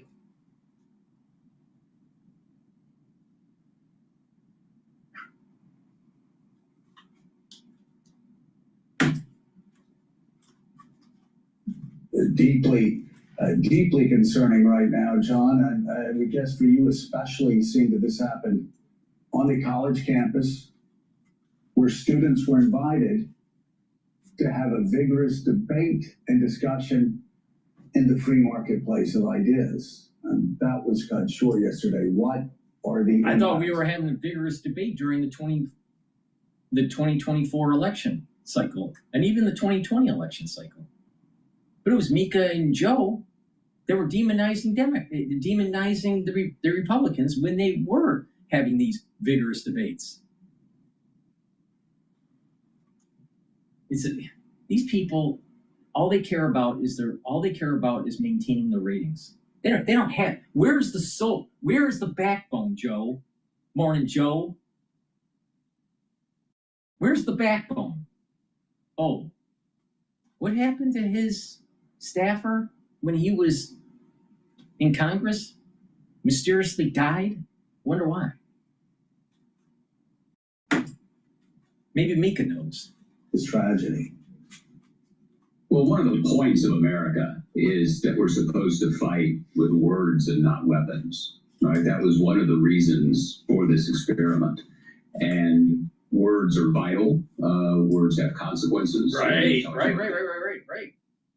And there's also large discussion by Hamilton and Madison and and even Jefferson, the importance of the Second Amendment. Because there are times when people are going to try to suppress your First Amendment. And when they do, then the backstop is the Second Amendment. So if this rhetoric keeps on going and this conflict keeps on going, there's going to be a civil war here. And maybe it needs to. Maybe this country doesn't deserve to be around because of the 65 million human beings that we killed under some bullshit title of women's health.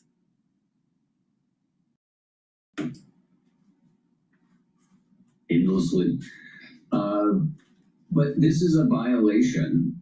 The murder of Charlie Kirk is a violation of a fundamental American covenant, which is that we are citizens under law. We are seeking a more perfect union.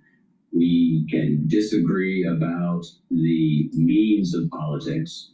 But you have the liberals saying the more perfect union is a one-party system, top-down government, collectivism, taking away property rights, taking away the meaning of words, telling people that you have to respect the pronouns of people. Is that a more perfect union? Is it?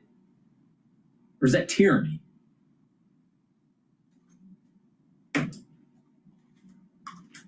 Couldn't disagree about the ends. The end being that we come to a certain public conclusion for a certain period of time, then we debate it all again. We adjudicate it all again.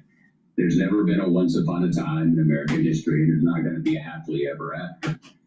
One of the things I think we have to think about, and I would urge people as they try to get their own orientation here, is what have other periods of ferocious division in the country? We've always been divided, but there are degrees of that. But a ferocious division that have led to violence, a proliferation of this kind of violence, and what are periods of division that have not taken this tragic toll that we saw yesterday? You think about Arthur Schlesinger, the historian, used to talk about how the battle over intervention in 1939, 1940, and 1941 was as ferocious as the debates over Vietnam. We don't associate the early World War II era with the great incidence of political violence. We do, of course, in the 1960s. The other incredibly important period and point to remember here is that so much of the violence in our native region, Joe, in the 1950s, in the 1960s, was about a fundamental disagreement over what America meant.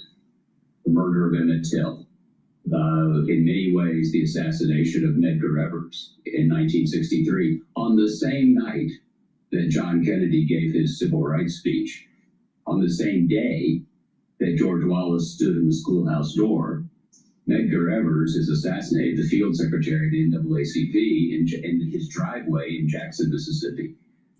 And that was in large part because the country could not find a common vernacular, that we did not seem to share a fundamental value, which was recognizing the inherent dignity of everyone else. And I fear that that is in fact where we are now, that there is not a common recognition that we are all standing before the Constitution, and if you're inclined this way, before God. And that's lovely rhetoric, but let's go back to Charlotte. What about that white woman that was stabbed to death by a crazy black man? What about all the thievery that's going on in New York? Or the knockout game? Or the atrocities that are happening to Asians by the black community in New York? What about that? Everyone has an obligation to be a proper citizen. But when you break that covenant to be a proper citizen, don't be surprised that there are groups that become belligerent to individuals that have broke that covenant.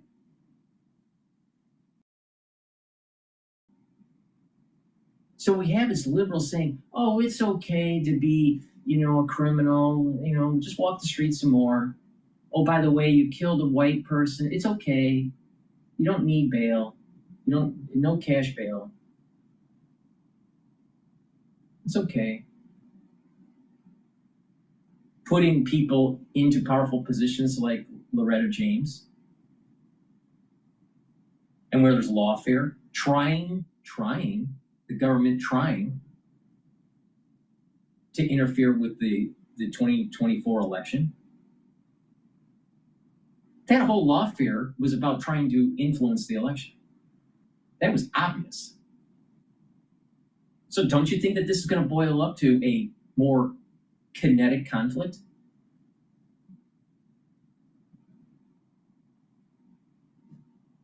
And these two people here, Mika and Joe, are part of the problem.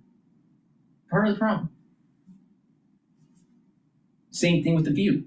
The people, if you want to call them people, the animals on The View.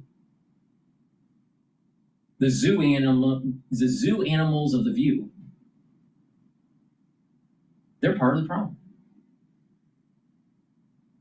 You have these talk show hosts at night and comedians. They're part of the problem. Johnny Carson said he's an entertainer. He doesn't get into politics. But yet, Jon Stewart thinks that he is so phenomenal with his intellect that he should use his comedic skills to be getting into the political arena. Well, why doesn't he take a page from an elder statesman from the comedic world? Johnny Carson. No, we can't do that. No. Because what it does is that if you create dissent, if you create animosity, you get ratings. So the corporate model to make money fed the machine that led to conflict between the conservatives and the liberals. And the liberals have gone so off track that they don't even know what their gender is.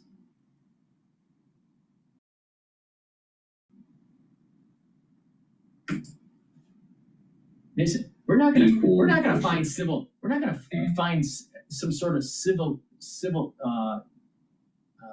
I'll call it civility equilibrium. We're not gonna find civility equilibrium.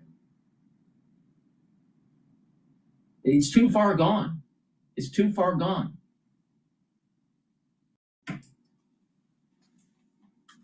If that is lost, it is immensely difficult to get back. The good news is that every one of us can help this situation today. Ordinarily, bullshit. Bullshit. This is what happens with the liberals. This is what happens. The conservatives see that a liberal takes out one of ours. All right, in this case, Charlie.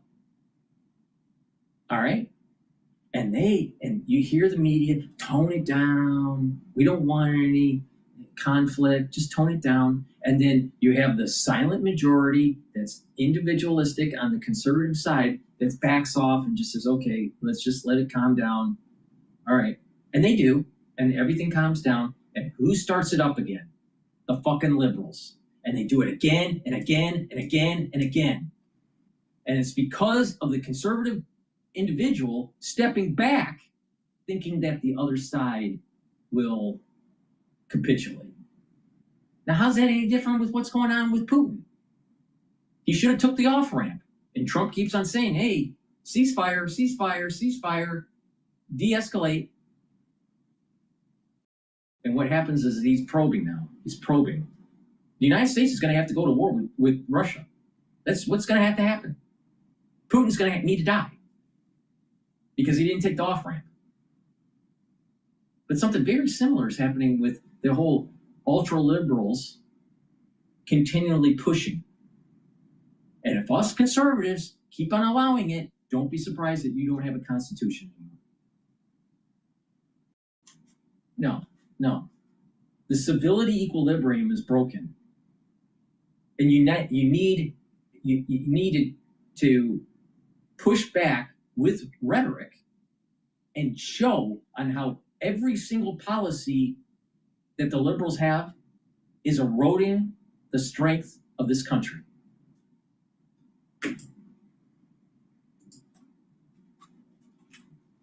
Someone like me would say, well, people with a microphone need to be very, very careful of what they say.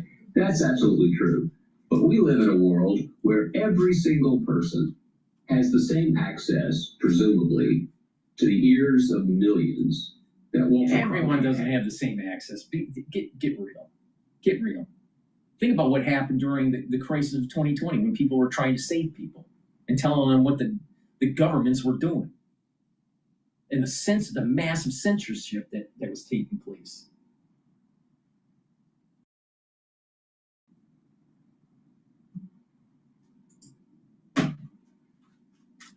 Right. Every one of us is a force in the republic because of the nature of technology. So I would just urge everybody, and I tell myself this all the time, and sometimes I listen to myself, not always, but I try. Let's take a deep breath before we throw that punch, before you post the snarky opinion, before you rush to judgment. Just take a minute and let's try to make the climate one in which we disagree without horrible tragedy like we saw yesterday. Vaughn, you described that scene on the plane yesterday with Secretary Kennedy, Attorney General Bondi. I spoke to those in the White House. Shell-shocked people, lower press, others, tears in their eyes, watching the television screens as the news, watching their phones. They're seeing the horrible video of Charlie Kirk's assassination. The president himself watching TV, calling aides for updates. Talk to us about what might be next. We just received word that the vice president, who was scheduled to come to New York today for September 11th, remembrances, is now going to Utah to spend time with the family of Charlie Kirk. He, of course, very close with Kirk. The president alluded to some next steps in his remarks last night, a video that was released to the nation. Talk to us what we should expect to hear from the president in the White House today. Right. And on the point of J.D. Vance, I think that their relationship is important for people to understand that these two, before J.D. Vance ever ran for office, became very close.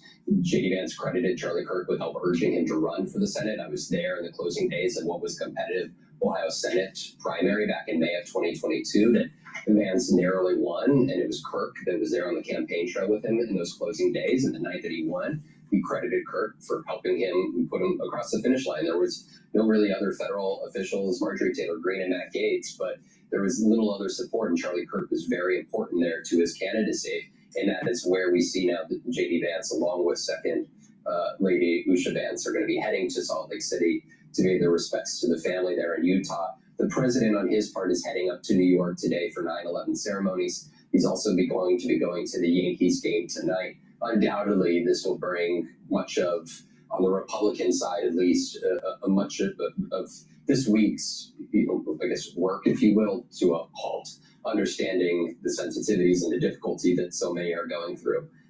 In terms of where this goes, I think that the president, in his 4-minute video that he posted last night, he called out the left very, very explicitly and said that those, he mentioned the media, that those that helped effectively promote rhetoric around the idea that individuals on the right are fascist should be sought out after and should be held to account. I think that this is one where we saw after his assassination attempt last year, there was a momentary call for the country to come together and for more civil discourse. We have seen over the last year really anything but that play out. I think that the president, it is worth noting that this summer... This is the point I'm making. Civility, equilibrium is broken and it ain't coming back. It ain't coming back. The only way is that conservatism dies in the United States or the destruction of the ultra-liberal agenda.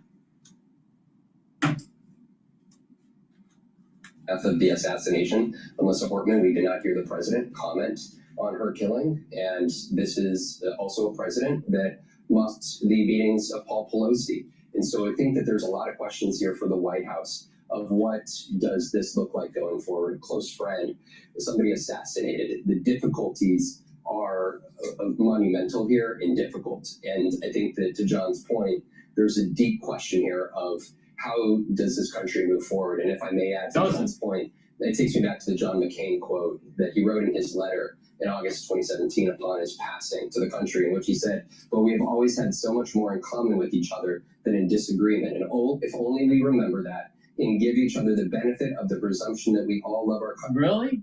John McCain, there wasn't a war that he didn't love funding.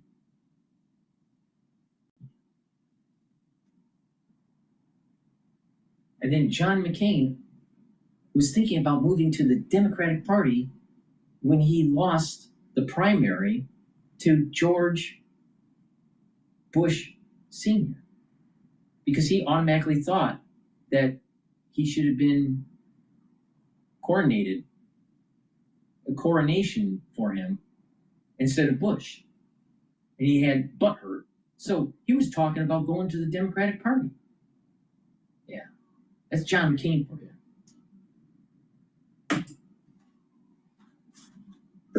We will get through these challenging times, Senator John McCain.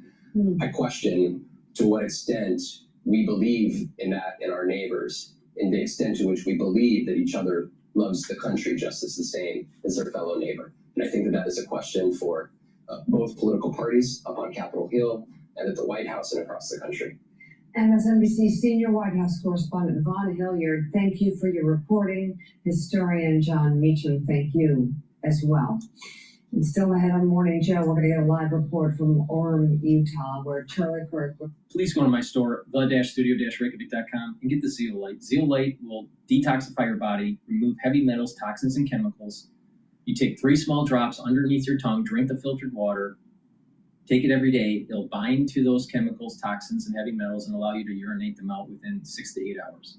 Take it every day. Some people prefer to take a heavier detox. Take 10 small drops underneath your tongue, drink the filtered water, do that every day until the bottle's done, and then do that protocol once or twice a year. I think doing it every day is better. And get the heirloom barley. Heirloom barley also helps to detoxify your body.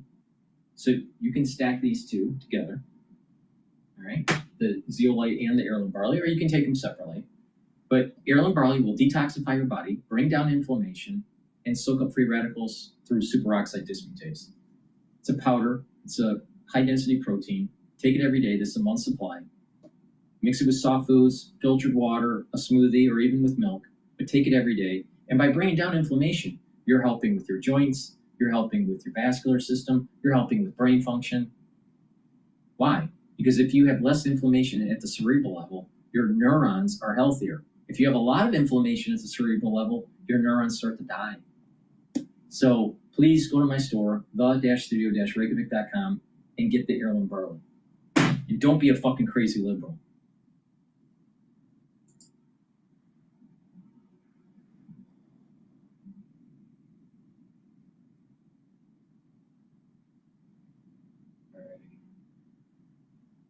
Let's see what else is happening here.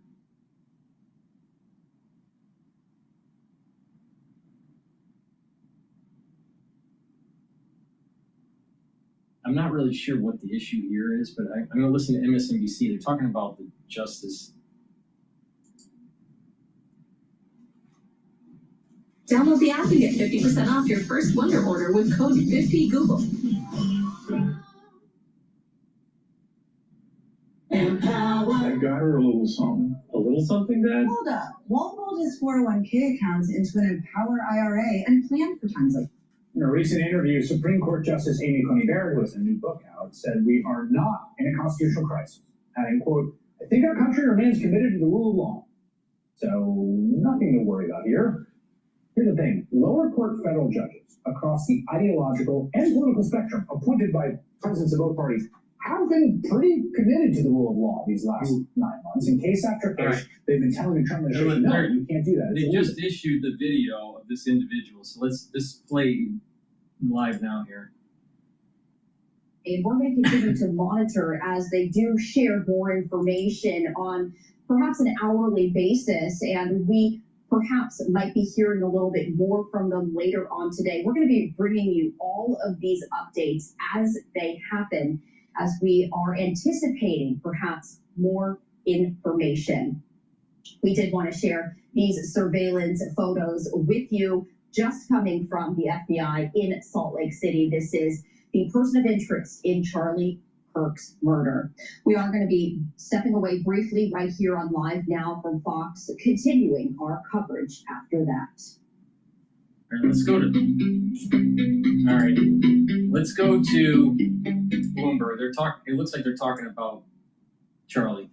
Stage right now, Charlie Pellet and his view of the markets live from New York. Charlie, what do you have? Thank you very much. Charlie's talking. Level up today right now on the S&P 500 index. The Dow, the S&P, NASDAQ, all up by 0.7% or better. S&P right now. We missed that segment. We're going to go back to the justices.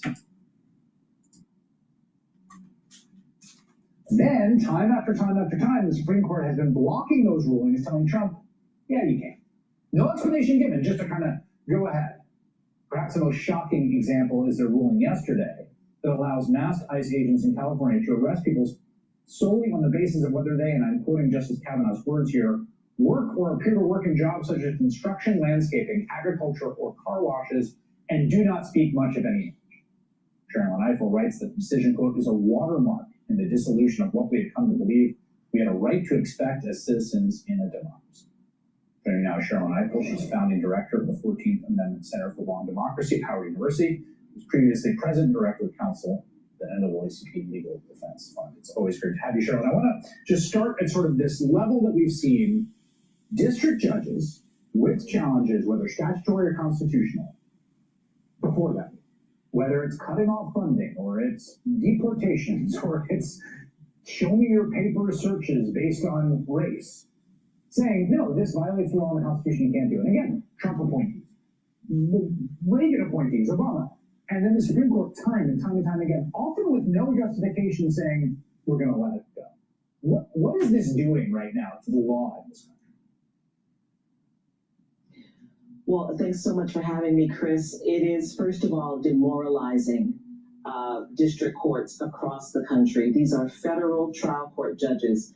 You described what they do and the way in which they are trying to make decisions that are consistent with the rule of law, but they are also doing that after they have taken in evidence and facts and have had an opportunity to read the claims of the parties and to read declarations that are submitted by members of either the plaintiff or the defendant class. They're not just doing this in a vacuum. And what we are seeing from the Supreme Court is a consistent decision to simply swipe away the judgment of district court judges, and as you say, do it without explanation, and increasingly do it with remarks that are actually hostile to what federal district court judges do. And as you point out, these district court judges are appointed by both Republican and Democratic presidents. This was what happened yesterday with this unsigned decision. 3 justices objecting, including Sotomayor, who writes, "We should not have to live in a country where the government can seize anyone who looks Latino, speaks Spanish, and appears to work a low-wage job. Rather than stand outly by while our constitutional freedoms are lost, I dissent." Now, the 5 of the justices in the majority did not deign to offer a rationale, but I want to get your reaction to what Justice Kavanaugh said about these questionings we caught on tape. The government sometimes makes brief investigative stops to check the immigration status of people. If the officers learn the individual they stopped is a U.S. citizen or otherwise lawfully in the United States, they promptly let the individual go. You think that's a factually accurate characterization of what's been happening? It is not. It is not. It sounds like something that was, I said, downloaded from a DHS website. There is plenty of testimony in this case in declarations of individuals who describe the environment. And of course, we've seen it with our own eyes. Let's just set the table here, Chris. This suit is brought by United States citizens who are Latino or who work in those environments that Justice Kavanaugh has identified that DHS has targeted. So these are United States citizens who are describing their fear, of being taken into custody. And we have all seen with our own eyes what these ICE raids look like. There is not a gentle inquiry. He says that if it is determined that they are a U.S. citizen, the ICE officer promptly releases the individual.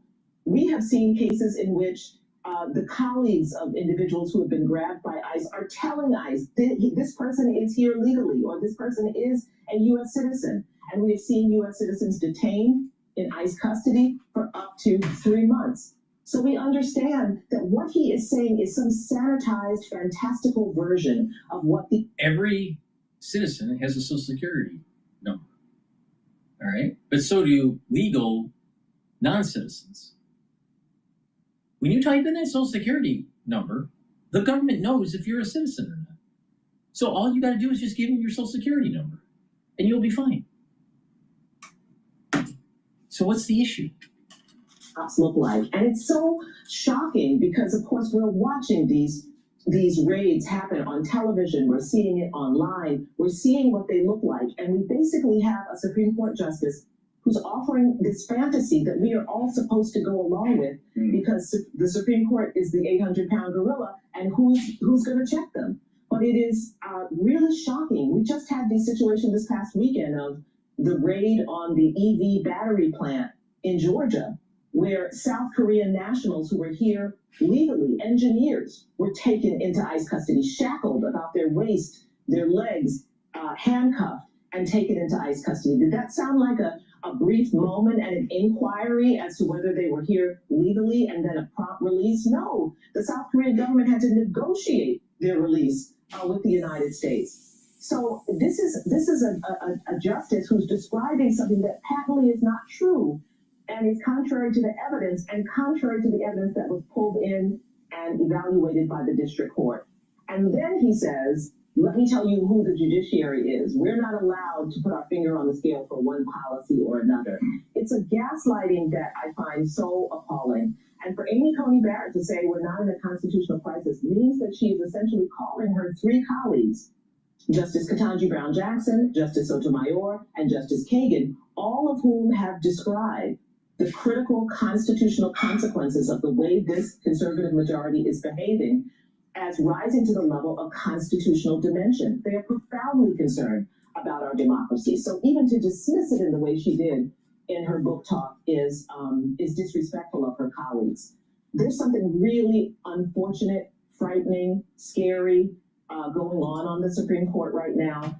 And it means that the actual justices that are supposed to have the lens of conservatism in their interpretation of the Constitution, heaven forbid that it goes against the grain of the liberal, because it's scary for them. You want the United States to be run by a bunch of fucking liberals, or would you prefer it to be run by a bunch of conservatives? Which one do you think is going to be more productive? Which one do you think is going to provide more opportunity for the citizens? Which one do you think you want to be guiding the country in war? Fighting the CCP? You want to have liberals that align with the CCP? Or do you want the conservatives that actually align with the Constitution? Let's just have DEI. Part of what they are doing is trying to pretend that we are not seeing what we are seeing. Unfortunately, we have three justices who know them, who sit in those rooms with them, who are prepared to tell us what is going on. Yeah, that's well said. We are seeing what we are seeing, no matter what people try to tell us. Sharon Eichel, thank you very much. Another bullshit segment from MSNBC. All right, let's listen into Bloomberg and their take on Kirk. This is absolutely, your emotions and what you're saying are absolutely appropriate. And at some point, we need to come together as a country and say, enough. I'm getting texts from Democratic and Republican senators, Republican and Democratic House members. I'm hearing from the people in power and the frustration and the anger that they have towards people who make political statements, who seek to use this to forward an agenda is simply atrocious. The first thing you think about is the loss of the family. The second thing you think about is the loss of the country. It doesn't matter whether you agree or disagree. In fact, it is completely irrelevant. What is relevant is that in the last 48 hours, you had a woman stabbed to death on a train, and there were 100 people who just watched it happen. We had shootings in Colorado, more shootings of young people, and we had this horrible tragedy. And I'm asking Americans to start to say, wait a minute, these aren't random circumstances, right? That we have to consider the impact of what's happening, and we have to say to ourselves, enough. And that's the word that I'm going to leave this answer to your question with, enough. Enough political violence, enough destroying each other. I posted on my X account the speech of Bobby Kennedy in 1968, moments after the assassination of Martin Luther King. Lovely, lovely. You know, the reality of the situation is the liberal isn't going to back down. So the conservatives need to be the sheepdog. Got to be the sheepdog. Wake up. Got to be the sheepdog. Because the ultra-liberal isn't going to back down. Wait until there's more further violence in the Middle East. Do you think that there's going to be protests going on in the United States? Of course. Everything that Trump does to try to get the illegal aliens out of this country, the liberals are protesting it because they think that illegal immigration is fine. Think that makes the country safer?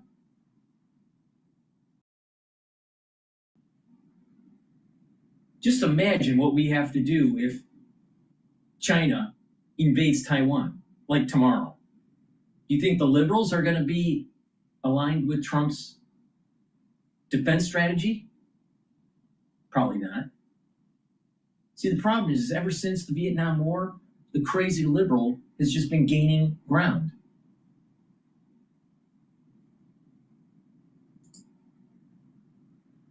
Activity. They need to learn there are right and wrong ways to approach politics. He went on to say, I'm afraid that what we now learned is the wrong thing, which is anything goes at any time for any reason. Frank, people and young people especially were looking at this video within 5 minutes of this assassination happening. Is the corrosion generational? The corrosion is throughout the country. The video was horrific. And I was teaching while this happened. And someone's going to show me the video. And fortunately, my students pulled it away from me and said, don't look at it. You don't want to see it. Well, unfortunately, I saw it, and I couldn't believe what I saw. And this is not Hollywood. This is not entertainment. This is a human being. I've seen a lot worse. Rights to share his point of view with students who are there voluntarily. And that I really hope that we can, over the next 24, 48, 72 hours, sit down and discuss what is missing at home, why we seem to have lost the values of civility and decency and respect.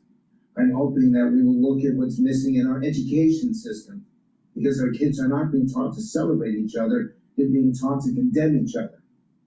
I hope that we have a discussion about social media and its role in forwarding and endorsing and pushing out this kind of messaging that makes it potentially acceptable to behave in such an inhumane way. And in the end, I want us to look at ourselves, as I have been doing over the last 24 hours, and the things that I have said. And It's all about, it boils down. You can take all this bullshit rhetoric. It all boils down, God, country, and family. If you don't have those in your life, bam, you got a society that's devolving. It's that simple. What happened? Where will we go from here? We're spending time with Frank Luntz today on Balance of Power.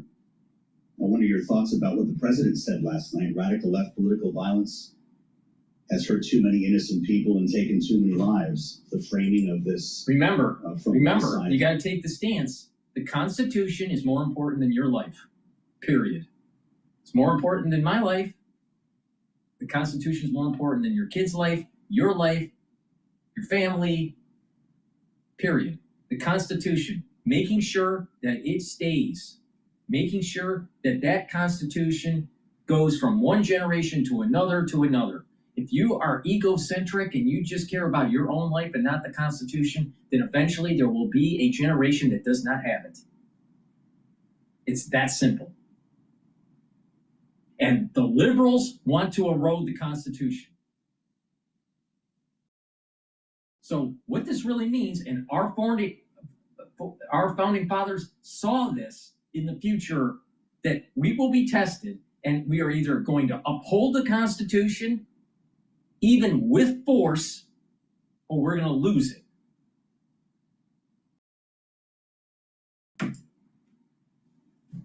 People, and the reason why I always do your show, and I've got a commitment that I have to get to momentarily, I always do your show, always, because you have never asked an offensive question. You have never asked a question that's political or divisive or toxic. You have never behaved this way. And I want your viewers and your listeners to know. I watch a lot of this. I watch a lot of Balance of Power. I play it almost every day on my show. And guess what? The host on the show is always demonizing Trump. Never, ever does he say anything positive. He's part of the fucking problem. That we only speak the truth, even if it helps somebody else. Because in the end, we will be a stronger country, and we will grow from this horrible moments if we affirm the importance of the truth, and if we don't, then this is only the beginning. Yeah, we're going to war. I'm telling you, war is coming. Called you, Frank, and I just appreciate your honesty and candor today. And thank you for hosting the show. This guy right here, this guy is part of the problem. Part of the problem right there, because he can't say anything positive about Trump. To have Frank Luntz with us on this day of days. And it's common in DC circles because he wants to be able to call and get a senator or get a representative on his show or get some sort of talking head. And if you're a pro-Trumper, you're not going to get that. You got to toe the line. You got to be kind of like either right in the middle or, Trump is really a mean guy. You see this all the time in Harvard. You probably see it at work.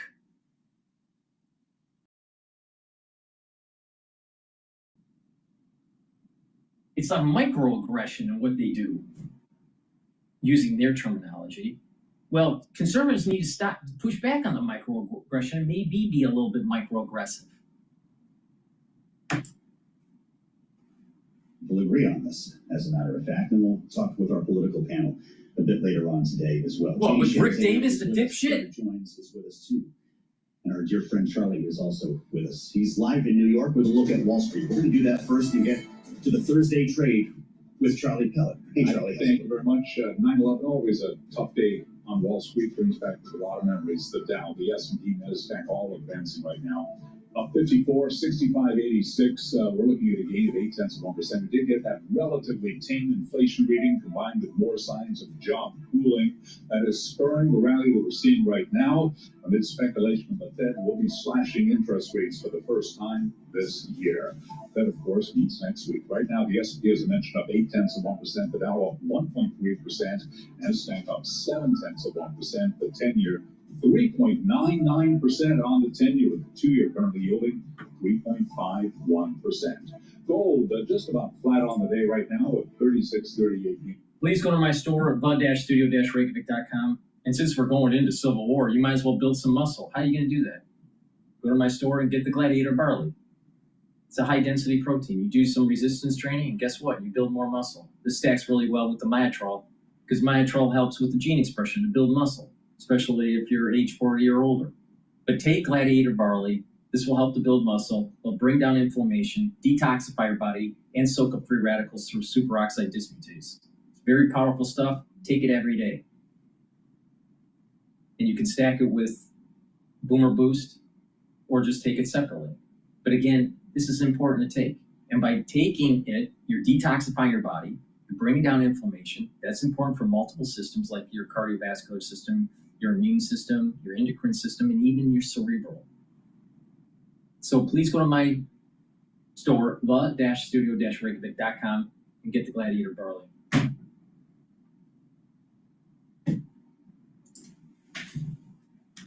Charlie Pellet, he'll have a lot more in about 15 minutes as we work our way through each hour. We check in with Charlie to keep tabs on markets, and so far it's been a pretty impressive move today. Once again, people start calling the top.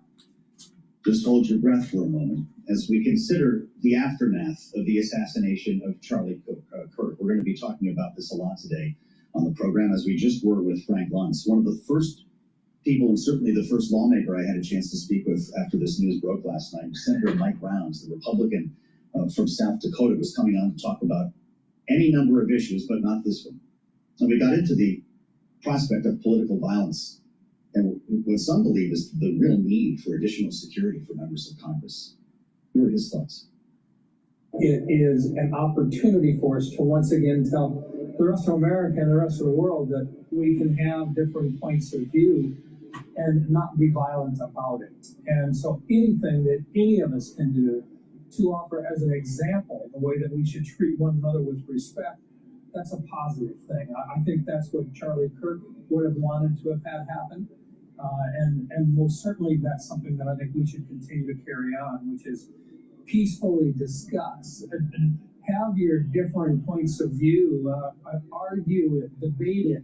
It's healthy for America, but our founding fathers wanted that to be done in such a fashion that we could still be one strong, unified nation, even if we have different points of view. And there's nothing wrong with having different points of view. Well, I appreciate your point of view on that, Senator. We were looking at some polling from Ipsos from back in July that asked voters about political extremism and threats to our democracy. This poll with Reuters showed 27% of Americans ranked political extremism as the most important problem facing the U.S. How about you?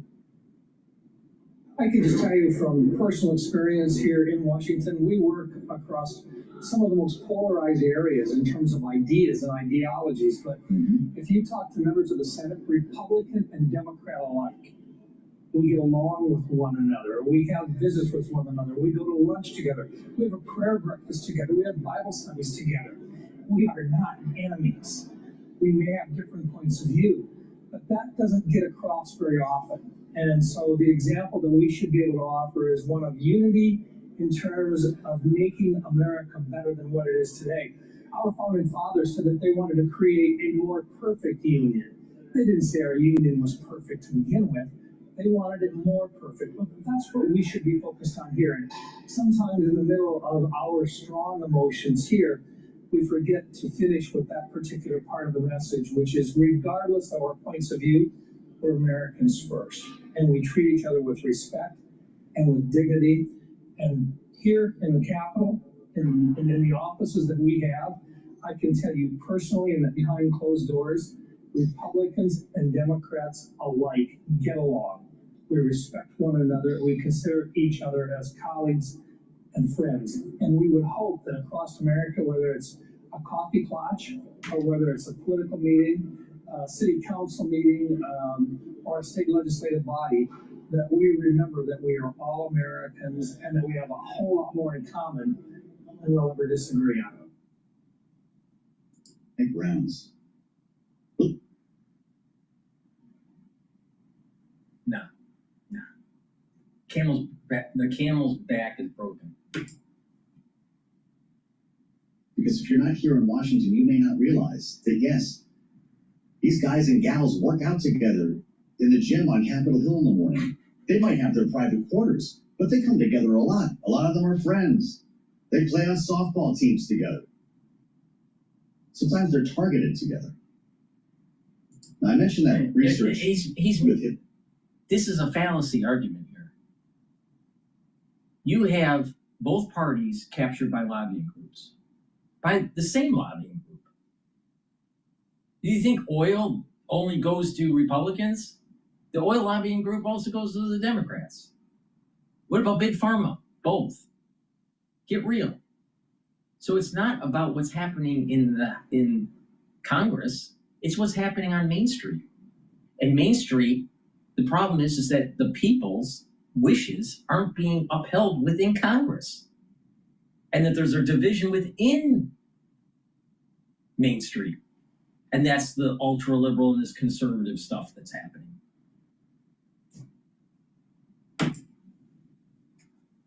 That Republicans and Democrats are fairly even on when it comes to their worry. Now, it's a whole host of different things they're worried about when it comes to political extremism, the friction, the polarization, and even the violence in the past. So that definitely, and without a doubt, is the number one issue today in America. Fascinating. We find as well nativism, an animating force in America today. What are you learning when you talk to voters about this? This is really what's driving. So I would make the argument that it's driving most of our politics today, right? And nativism, what is nativism? It's so demonizing those that have a more restrictive view of it tend to be Republicans. See? Those that have a less restrictive view tend to be Democrats. And that is the conflict today. We see it across America. Right? Wait, it's about nativism. So it's the Republicans that must be at fault. That's what that's the implicitness of this argument that they have. This is the point I'm making. If you're a conservative person, don't back down because they're just going to take advantage of you standing down. Don't be stupid. Because they just keep on doing this. And they've been doing it ever since the Vietnam era. This isn't something modern.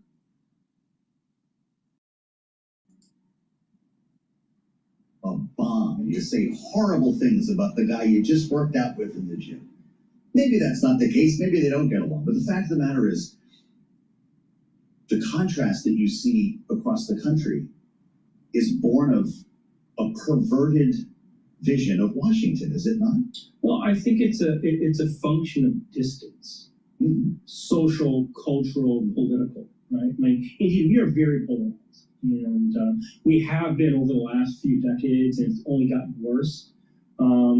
But this polarization, as I said before, is cultural, it's geographic. As an example, we see it play out in these sort of ecosystems, virtual ecosystems that can be very, very hateful at times. Yeah. But ultimately, the problem of distance is a problem of empathy, the inability to put oneself in the other one's shoes. And I think that's what the senator was hammering home, that at the end of the day, we might disagree on many things, but we can sort of model the other one's life. We can understand where they're coming from. But for many, that's very difficult when they just engage in ultimately the virtual or social world. It's a version of road rage when you don't have to actually talk to people face to face. You act like a different person. Well, it's much easier to criticize online and social media than it is face to face. Ultimately, the last point I would make there, which I think it's very interesting the way you framed it. Leadership matters in a world that's fractured, where we don't engage. I don't know my senator or my local town leader or the local dog catcher like I used to. I just walk down the street. I know them mostly virtually. And often, and we know this based upon public opinion data, often I'll follow their lead. It's called queuing. I'll follow Trump's lead. I'll follow Biden's lead because I'll give him the benefit of the doubt and I trust him. And when leadership calms things and says, we work together, this has a salutary effect. But when leadership and leaders basically throw barbs back on the other side, this is problematic because the average American doesn't necessarily have, as you said before, you were alluding to, have contact with the other side. That's right. And so here we are on this 24th anniversary of 9/11. And you're going to hear a lot of people talk about the unity that we all felt in this country. There was an American flag on every house. Does this feel like the opposite? Yeah, we're in a difficult place right now. I think this assassination of Charlie Kirk obviously is devastating. It really weighs heavy on the body politic, and a body politic that was already strained. A widespread belief that the system was broken, it no longer worked for the average person. He was for many, a shining glimmer of hope for something different.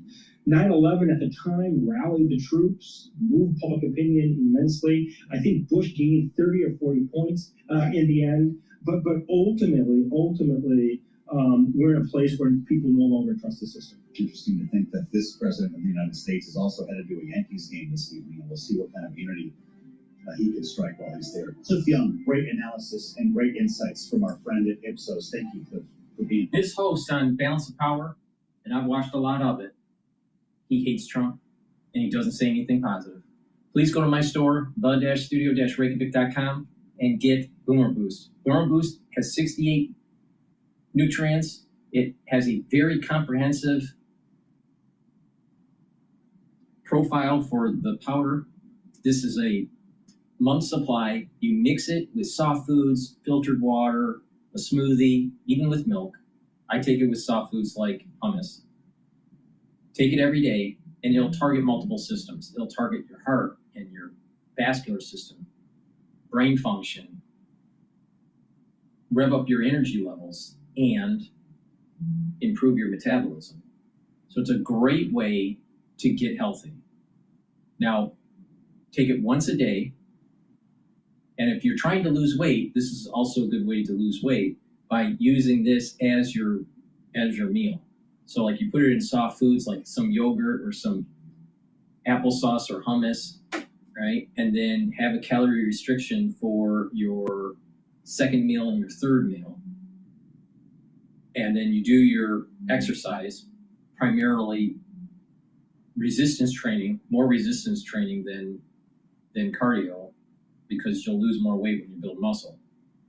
This will also help with muscle, with strength and maintaining strength and building strength.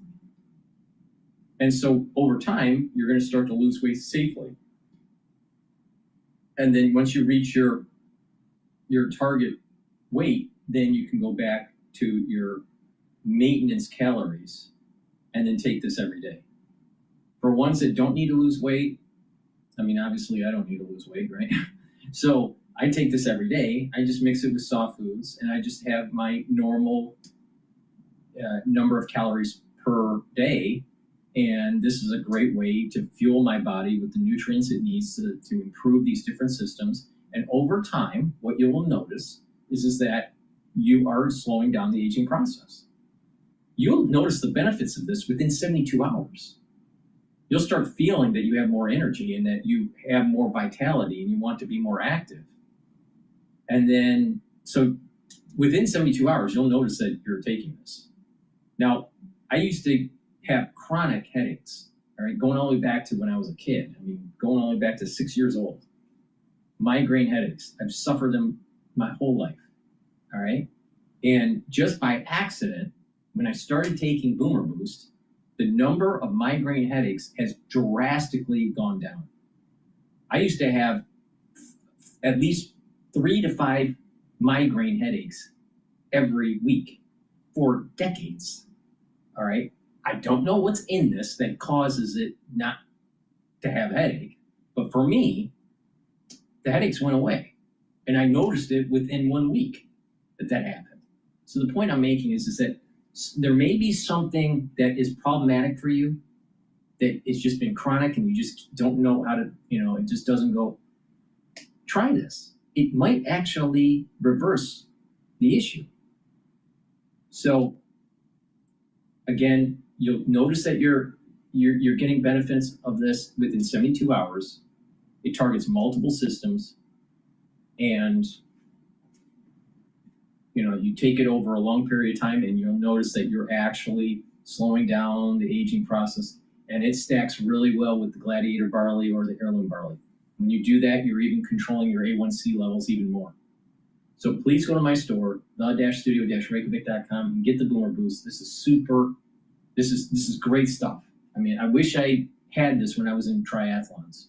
I would have used this as a fuel source for my triathlons. So if you're an athlete, you can benefit from this for pre-workout fuel source or post-workout fuel source. So there's a lot of ways to use this. So please go to my store, get it, get healthy. It's powerful stuff. Go to my store, the-studio-reykjavik.com. Use discount 5 to get $5 off any orders. If you spend $100 or more, you get a free gift until supplies last.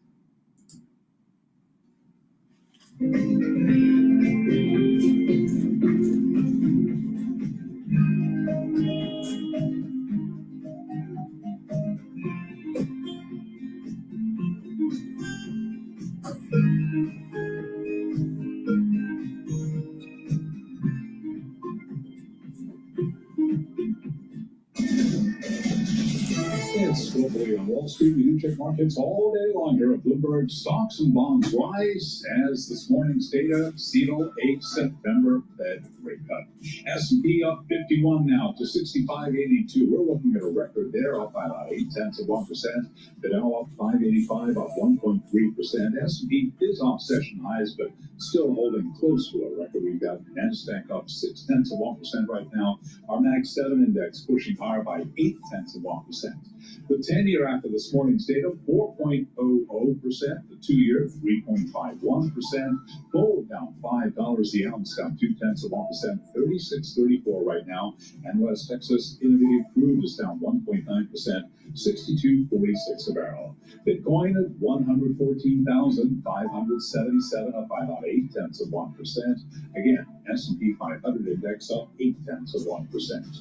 This morning's reading on consumer prices was in line with expectations, while initial jobless claims jumped to the highest in almost 4 years. As for the economic backdrop, Tiffany Wilding is economist at PIMCO, and she was interviewed this morning on surveillance. We are really entering this kind of period of weakness, potential weakness. We'll see some fiscal supports that are offsetting the tariff effects, but they don't kick in until, the beginning of 2026, so call it February, March, when consumers are starting to get really big refunds for retroactive tax cuts. But until then, we're really kind of in this period of weakness. Tiffany Cindy Wilding of PIMCO. Apple hit with a pair of downgrades today in the latest sign of caution toward the iPhone maker, which has sharply underperformed its large cap tech peers this year. Apple shares, they're trading higher by about 0.8%. And Oracle retreating after yesterday's 36% surge. Oracle right now lower by 4.2%. For on-demand news, 24 hours a day, subscribe to Bloomberg News now wherever you get your podcasts. Back we go to Washington, and once again, here is your host, Joe Matthew. Okay, Charlie, great to have you with us. As always, Charlie will be back coming up top of the hour around 1 o'clock as we welcome our global television audience to the Thursday edition of Balance of Power with the latest on Wall Street. It has been a buffo session so far. A lot of breakouts following that Oracle earnings report on the AI front. It's really been something to watch.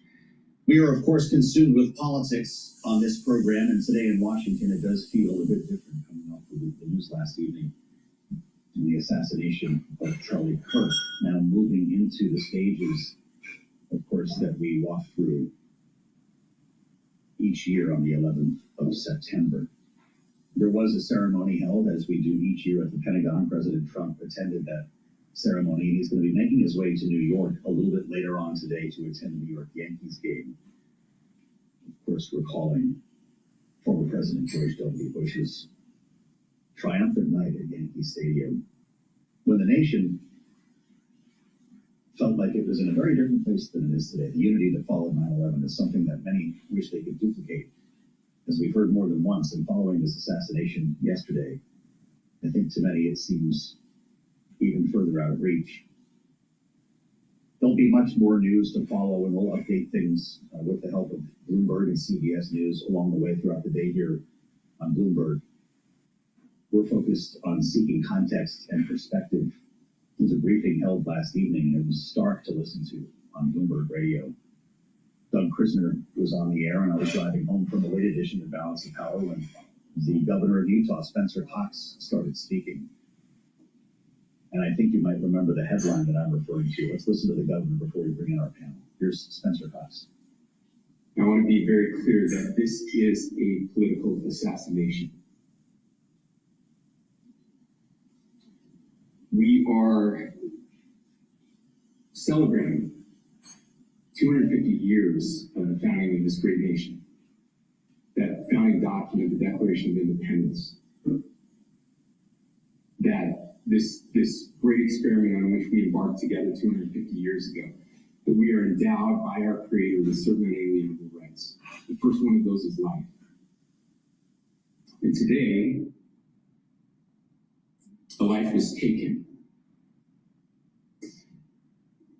Charlie Kirk was first and foremost a husband and a dad to 2 young children.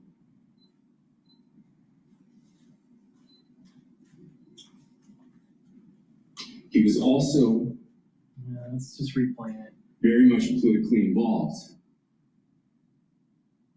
And this is where we start with our panel.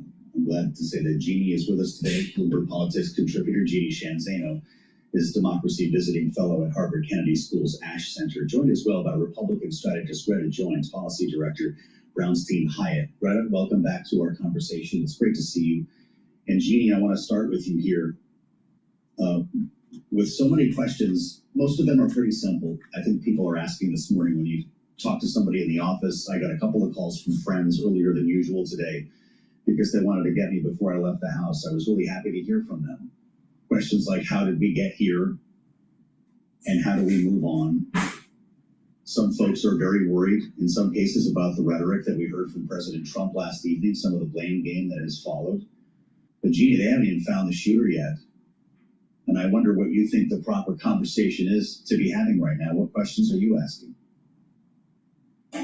I think the proper conversation is, of course, to extend our condolences to Charlie Kirk's very young family and to celebrate the work that he did. I am obviously a Democrat, but I know of Charlie Kirk's work very, very well because I'm fortunate enough to spend much of my professional life on college campuses. And you can hardly have been on a college campus in the last 10 years without being introduced to Charlie Kirk in one form or another. And just today, Joe, I, like you, was hearing from people, and I heard from an alum who had started the Turning Point group on campus, and I had worked with her as a faculty member on that, and she is now working on the Hill, and she just recalled how life-changing Charlie Kirk and Turning Point were for her and other conservative students on campus. And so I think that's the proper conversation to have. And then I think the other proper conversation to have is about, you mentioned the rhetoric, and I think that is the rhetoric we use to respond to this. Because one thing I think we all have to be careful about, particularly those on my side of the aisle, is to say political violence is unacceptable, but. And remember, anything before a but is a lie. We should never be saying, but we disagreed with him or we found it offensive. It's got to be political violence is unacceptable. And the same goes with the other side. No, there is but. There's comma but. Right. No, there is a but. You try to have civil discourse, but when you have a group of people that are eroding your constitutional freedoms, and you have you have a judicial branch that's not protecting because it's been captured by a group of people that want to erode the Constitution, then there is no other recourse than war. That is civil war. When there's no recourse. So there is a but. Now it's a fat tail event. Let me just not say a fat tail event. It's a low probability event, but it's a high impact event. But there is a but. It's a rare case, but there is a but. What do you mean there's no but? I mean, do you not have a history of society in general in any culture? There is a but. What are you talking about? There's no but.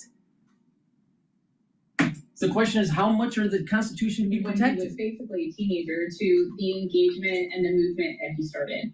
And I think that as we move forward, his legacy, he would certainly want to be his family and his faith. And I think it's just, as Republicans, I think we're trying to reconcile that. Wrong. It's not about the family. It's not about the faith. It's about protecting the Constitution. Like I keep on saying, this is where everybody gets it wrong. The Constitution is more important than your life. Period. God, I just can't stand these people. They're not even educated. All right, let me rewind so I stop interrupting because this is live. So I have to rewind it here. Do you worry this is an inflection point that leads to something worse or something better? I don't know. I think as you talk to Republicans today, the anger is palpable. Charlie's enduring legacy was certainly his commitment. It's going to get worse. It's not going to get better. Why? Look, do you think things have been getting better since 1968? Really? Really? You think things are getting better? Civilly? No, it's not. Even the universities are captured by a bunch of hippie liberals. And to engaging with and discussing things with the other side. And I think what is so frustrating is, here as a Republican, is hearing from those on the far left, and certainly not my partner here on the panel today, really encouraging and mocking the. But Jeannie hates Trump. We play it every day. How she demonizes Trump all the time, 24/7. And she demonized him so much as a representative from my own university. She was elevated to Harvard.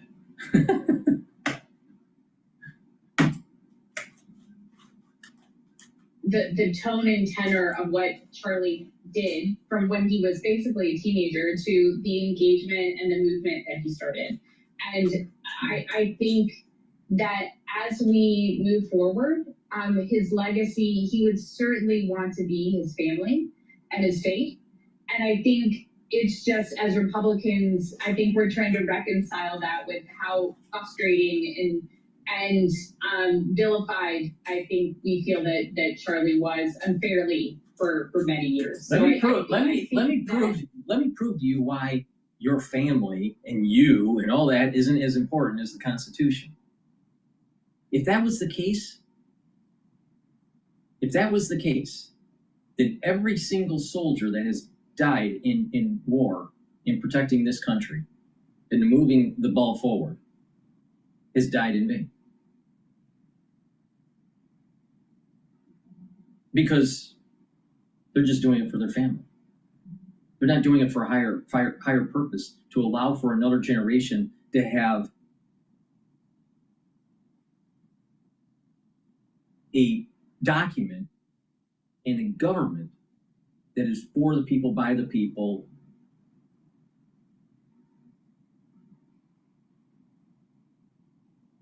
Then if it's just for your family, it's just ego.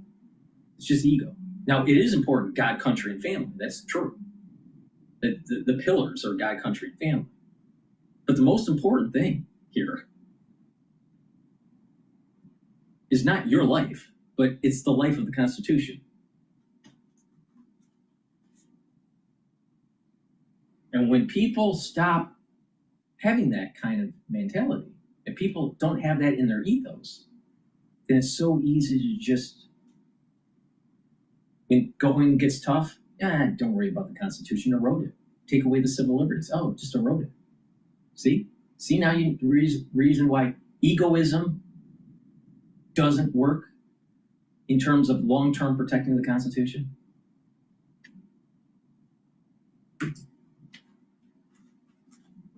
It is, it's a challenging moment for the country, but I think that, frankly, conservatives' feelings on this point, I think are valid. Mm-hmm. You know, there were a lot of progressives who felt vilified by some of Charlie Kirk's comments as well, which I'm not going to spend a lot of time exploring on the program here. Greta, I just wonder your thoughts on what we heard from Congressman Don Bacon today, Republican from Nebraska. He says he wishes President Trump would unite the country after this shooting, but, quote, he's a populist. He says populists dwell on anger. And I have to remind people, we had Democrats killed in Minnesota too, right? Does he have a point, Greta?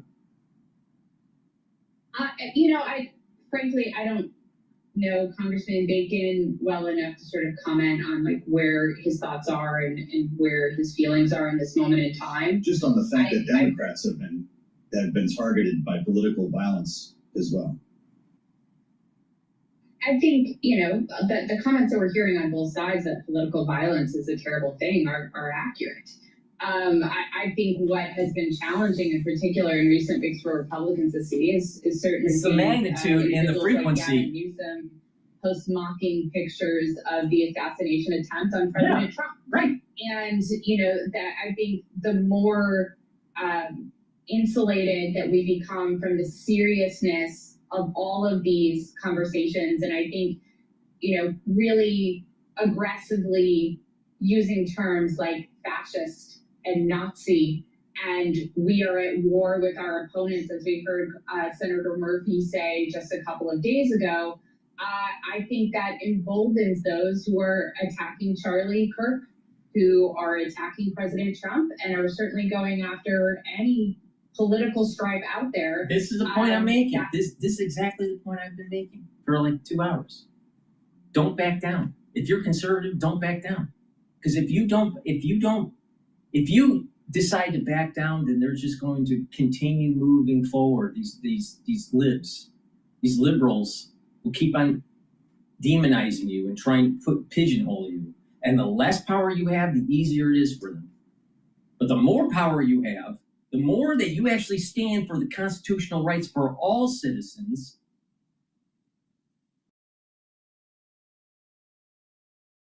legal citizens, the more power you're going to have. They want you to back down. Don't back down. Why? If you're conservative, don't back down.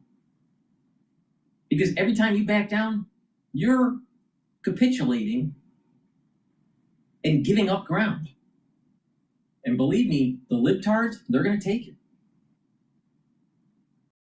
You just go on TikTok or even X and see lots of people gleefully celebrating the death of Charlie. Isn't that sickening? You may not like them, but there's hundreds of these posts, if not thousands. There's a rot that is happening in American society where there's a lack of regard for property rights, and a lack of regard for life. Now let's go to that whole lack of regard for life.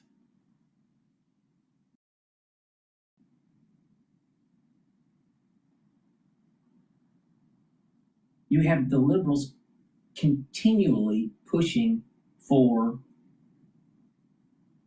let's kill the baby. Let's kill the fetus. It's my right. It's my body, my choice, right? Didn't seem like we had too much of a choice in 2020.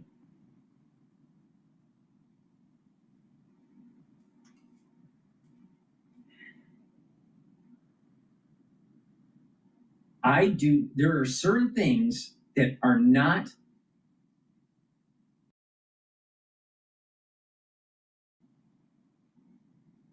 coplanar to the Constitution. There are certain ideologies that are not coplanar to it. And because they're not coplanar, then you have to fight back. This idea that, relativism and everything is okay, and that it's just everyone's perspective is equally weighted, that's tied into DEI. Postmodernism in philosophy, that's all DEI. That's just a tributary of postmodernism philosophy. And that all perspectives should be equally weighted and all perspectives should be equally protected. No, not necessarily. So when you have certain perspectives that aren't coplanar to the actual Constitution, then what should you do? Should you just let them continually gain ground and erode the Constitution? Because if they were coplanar to the Constitution, why is the Constitution being eroded? Why are liberals eroding the Constitution? I thought it was coplanar. It's not. That's the whole issue here. And the conservatives need to push back. Now, if you are taking away from the liberals, they're going to say, you're a Nazi, you're a fascist.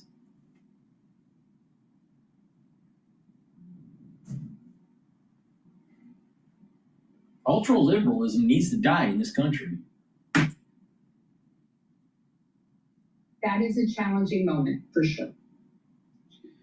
Well, of course, Jeannie, we remember in June, the Minnesota Speaker of the House, Emerita Melissa Hortman, was killed in a shooting at her home along with her husband, Mark. Her fellow Democratic lawmaker, State Senator John Hoffman, and his wife were also shot and wounded.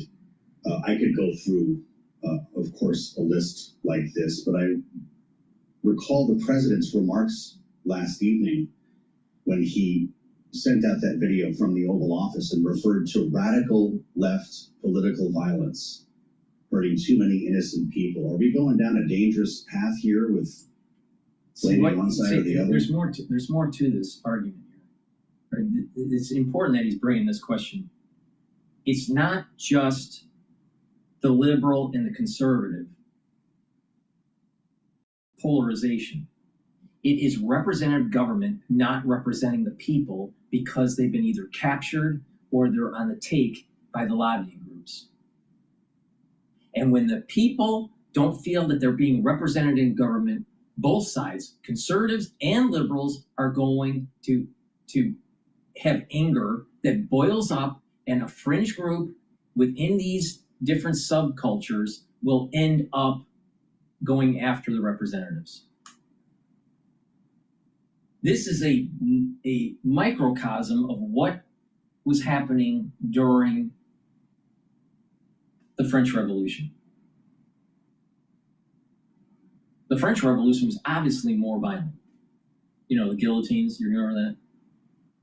But this is a microcosm of it. When you have representative government on the take and only paying attention to powerful interests and not the will of the people, when there is this division of the haves and the have-nots, or I'm reading a book here, not to go off on a tangent, but The Haves and the Have-Yachts, which is an excellent book. But the reality of the situation is that there is an economic division that's taking place within society. And there's anger because the representatives are not fixing the fucking problem. So don't be surprised that the representatives get bumped off, because that's exactly what happened during the French Revolution. So it's a little bit more beyond conservatives and liberals. It's also powerful interest groups controlling the passage of bills in Congress.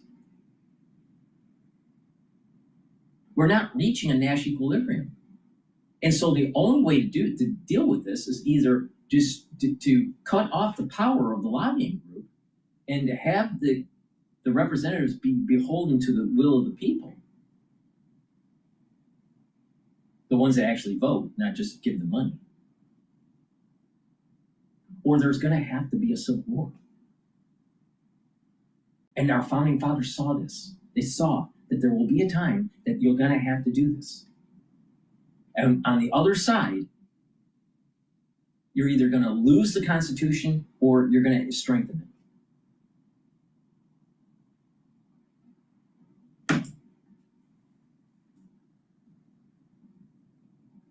I think so, and I think that Representative Bacon's words are well taken, and I too wish the president would not have said that last night. You mentioned the shootings of the state senators. We also had the horrific firebombing of Josh Shapiro, the governor of Pennsylvania's house, a Democrat, where he and his family were. We had the attempted kidnapping of Gretchen Whitmer, Democrat, Michigan governor. We had the Speaker of the House, Nancy Pelosi's husband, brutally beaten. We've had political violence increasing on both sides, and in every situation, it is deplorable. I would also just caution that when you look at the research on political violence and when you look at the history of political violence in this country, probably the most politically violent decade before now was in the 1960s. See? Rhetoric plays a role, and we are certainly at a different point with social media and our access to it. She's right about that. But that is not the primary or only factor. Another key factor, and probably the key factor in the drumming up of political violence, is the inability of people to get their government in Washington, D.C. to respond to their needs. Finally, someone is telling the truth. Talk about the rhetoric because it's much more enticing to talk about.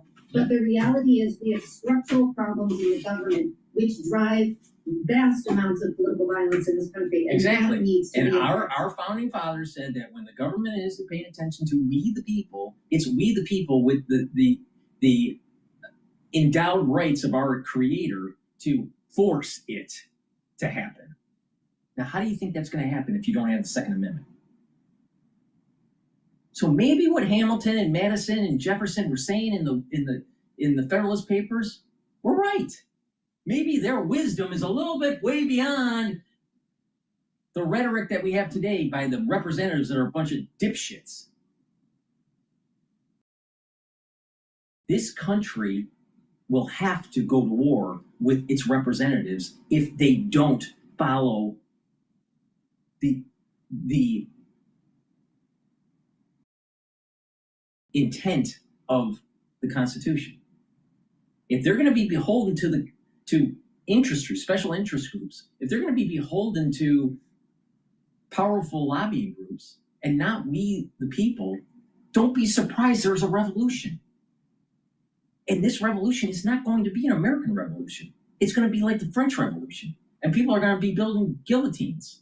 And they're going to be beheading people. Because it's going to be a lot more bloody.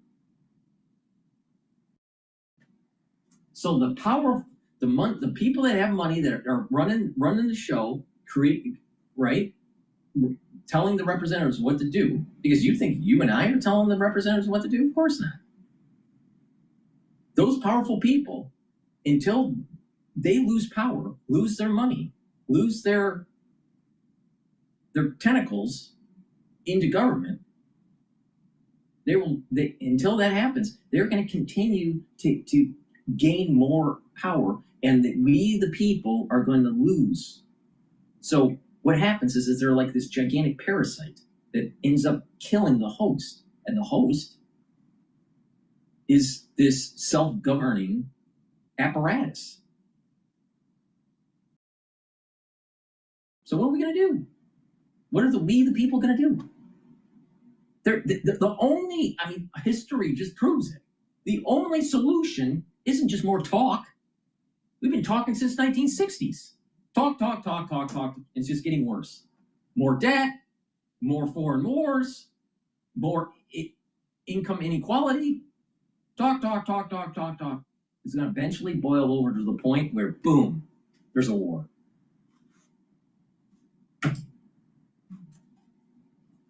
And on Charlie Kirk, I will just say, to echo a bit of what Greta said, he was this person who loved to go on college campuses where we celebrate free speech and engage with everybody. And he did so with joy. And I'm always reminded, he was joyful right before the horrific shooting yesterday. And I'm reminded of I don't want to speak ill of the dead. I never really watched Charlie Kirk, because I think it's just generational. I'm too old to listen to him.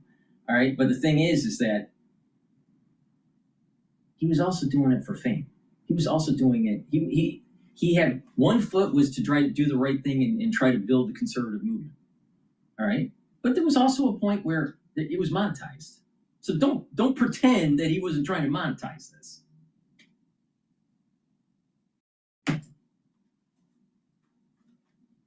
God Save America said, the Democrats need to find some joy in their party, because you can't have a party without fun and joy, Joe Matthew. And that is what Charlie Kirk brought to the party of the GOP. And that is why so many young people were attracted to him. And again, unless you are surrounded by young people, it's hard to know that. That doesn't mean all of them, because there's vast progressives and liberals who didn't like him. But Charlie Kirk had fun, most fun, more fun, just like his mentor, Rush Limbaugh, engaging with people who disagreed with him as he did those who agreed with him. So there was a joy to him that we should not forget. And Democrats want to emulate that on the left. They haven't been able to, because there's only one Charlie Kirk. But that is something important to keep in mind about his prowess and what 31, 32 years old he was able to bring. There's only one Charlie Kirk, but everyone's a Charlie Kirk now. Now the question is, are you going to stand up for your constitutional rights? Because there's a powerful group of people that wants to silence you, just like they silenced Charlie. You going to stand up? You going to stand up and actually protect the Constitution? Are you going to stand up and realize that your life is not as important as the Constitution? Or are you going to just be self-centered? Because if you're just self-centered, this whole system that we have is going to collapse.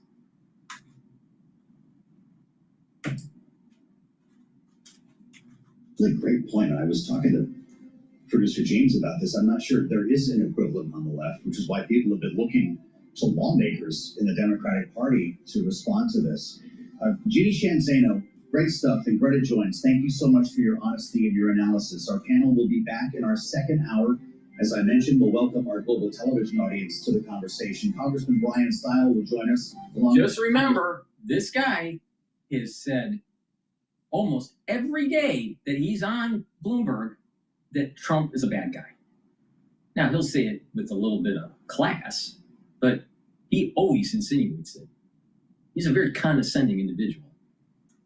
Please go to my store, the-studio-reykjavik.com, and get the C60. C60 is a very strong, very potent antioxidant, 1,000 times stronger than vitamin C. It'll soak up free radicals, help with the health of the mitochondria. Your energy will improve. It'll help with your immune system, your endocrine system, your vascular system, brain function. Help the health of the neurons. Super important. It helps with cardiovascular health because it's soaking up free radicals at the vascular level to prevent the oxidation of LDL.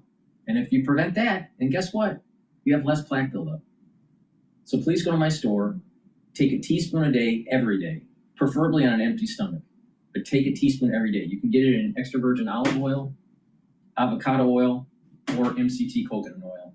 You can get it in a 2 ounce, a 4 ounce, or an 8 ounce configuration. Take it every day, take a teaspoon a day. I've been taking this since 2016, all right? I'm in my 50s. And C60 is part of the anti-aging protocol that I have. In a nutshell, the foundation, the multivitamin, and the probiotics. The 4 pillars, Max 35 or cleanse to boost up that immune system. The second pillar, the C60 to soak up free radicals. The third pillar, the turmeric, the ashwagandha, the lignans to help with the immune system by bringing down inflammation, but it also helps your cardiovascular system. And Boomer Boost to rev up your metabolism and increase your energy levels. But you're also targeting multiple systems with Boomer Boost. You're targeting your heart, your vascular system, musculature, and your brain function. So that's a really powerful stack to slow down the aging process. And you can build off of it based on the other items that I have in my store, or you can customize. But the point here is to get healthy. You think the government is going to take care of you? You think the crazy liberals are going to take care of you with just issuing out more dollars for Medicare and Medicaid? Meanwhile, your healthcare costs, if you're working for a company, your monthly contribution for your insurance keeps on going up, while the health of Americans are continually to decline. So you're paying more, but you're getting less coverage and you're getting less outcomes from it. Or are you going to take charge of yourself through individualism, not collectivism, but through individualism and actually get healthy? You want to save a ton of money at the societal level, like tens of billions of dollars, maybe $100 billion, maybe more a year? People get healthy so they don't have chronic diseases like diabetes, heart disease, and cancer. That's the way you do it. Because most of those are self-induced. Please go to my store, the-studio-reykjavik.com, and get the great products that I offer. Please subscribe to all my channels. All the links are in the description of this video. Help support the work that I do. It's about individualism instead of collectivism. It's about maintaining the Constitution versus individuals that want to erode it. Thank you for listening and have a nice day.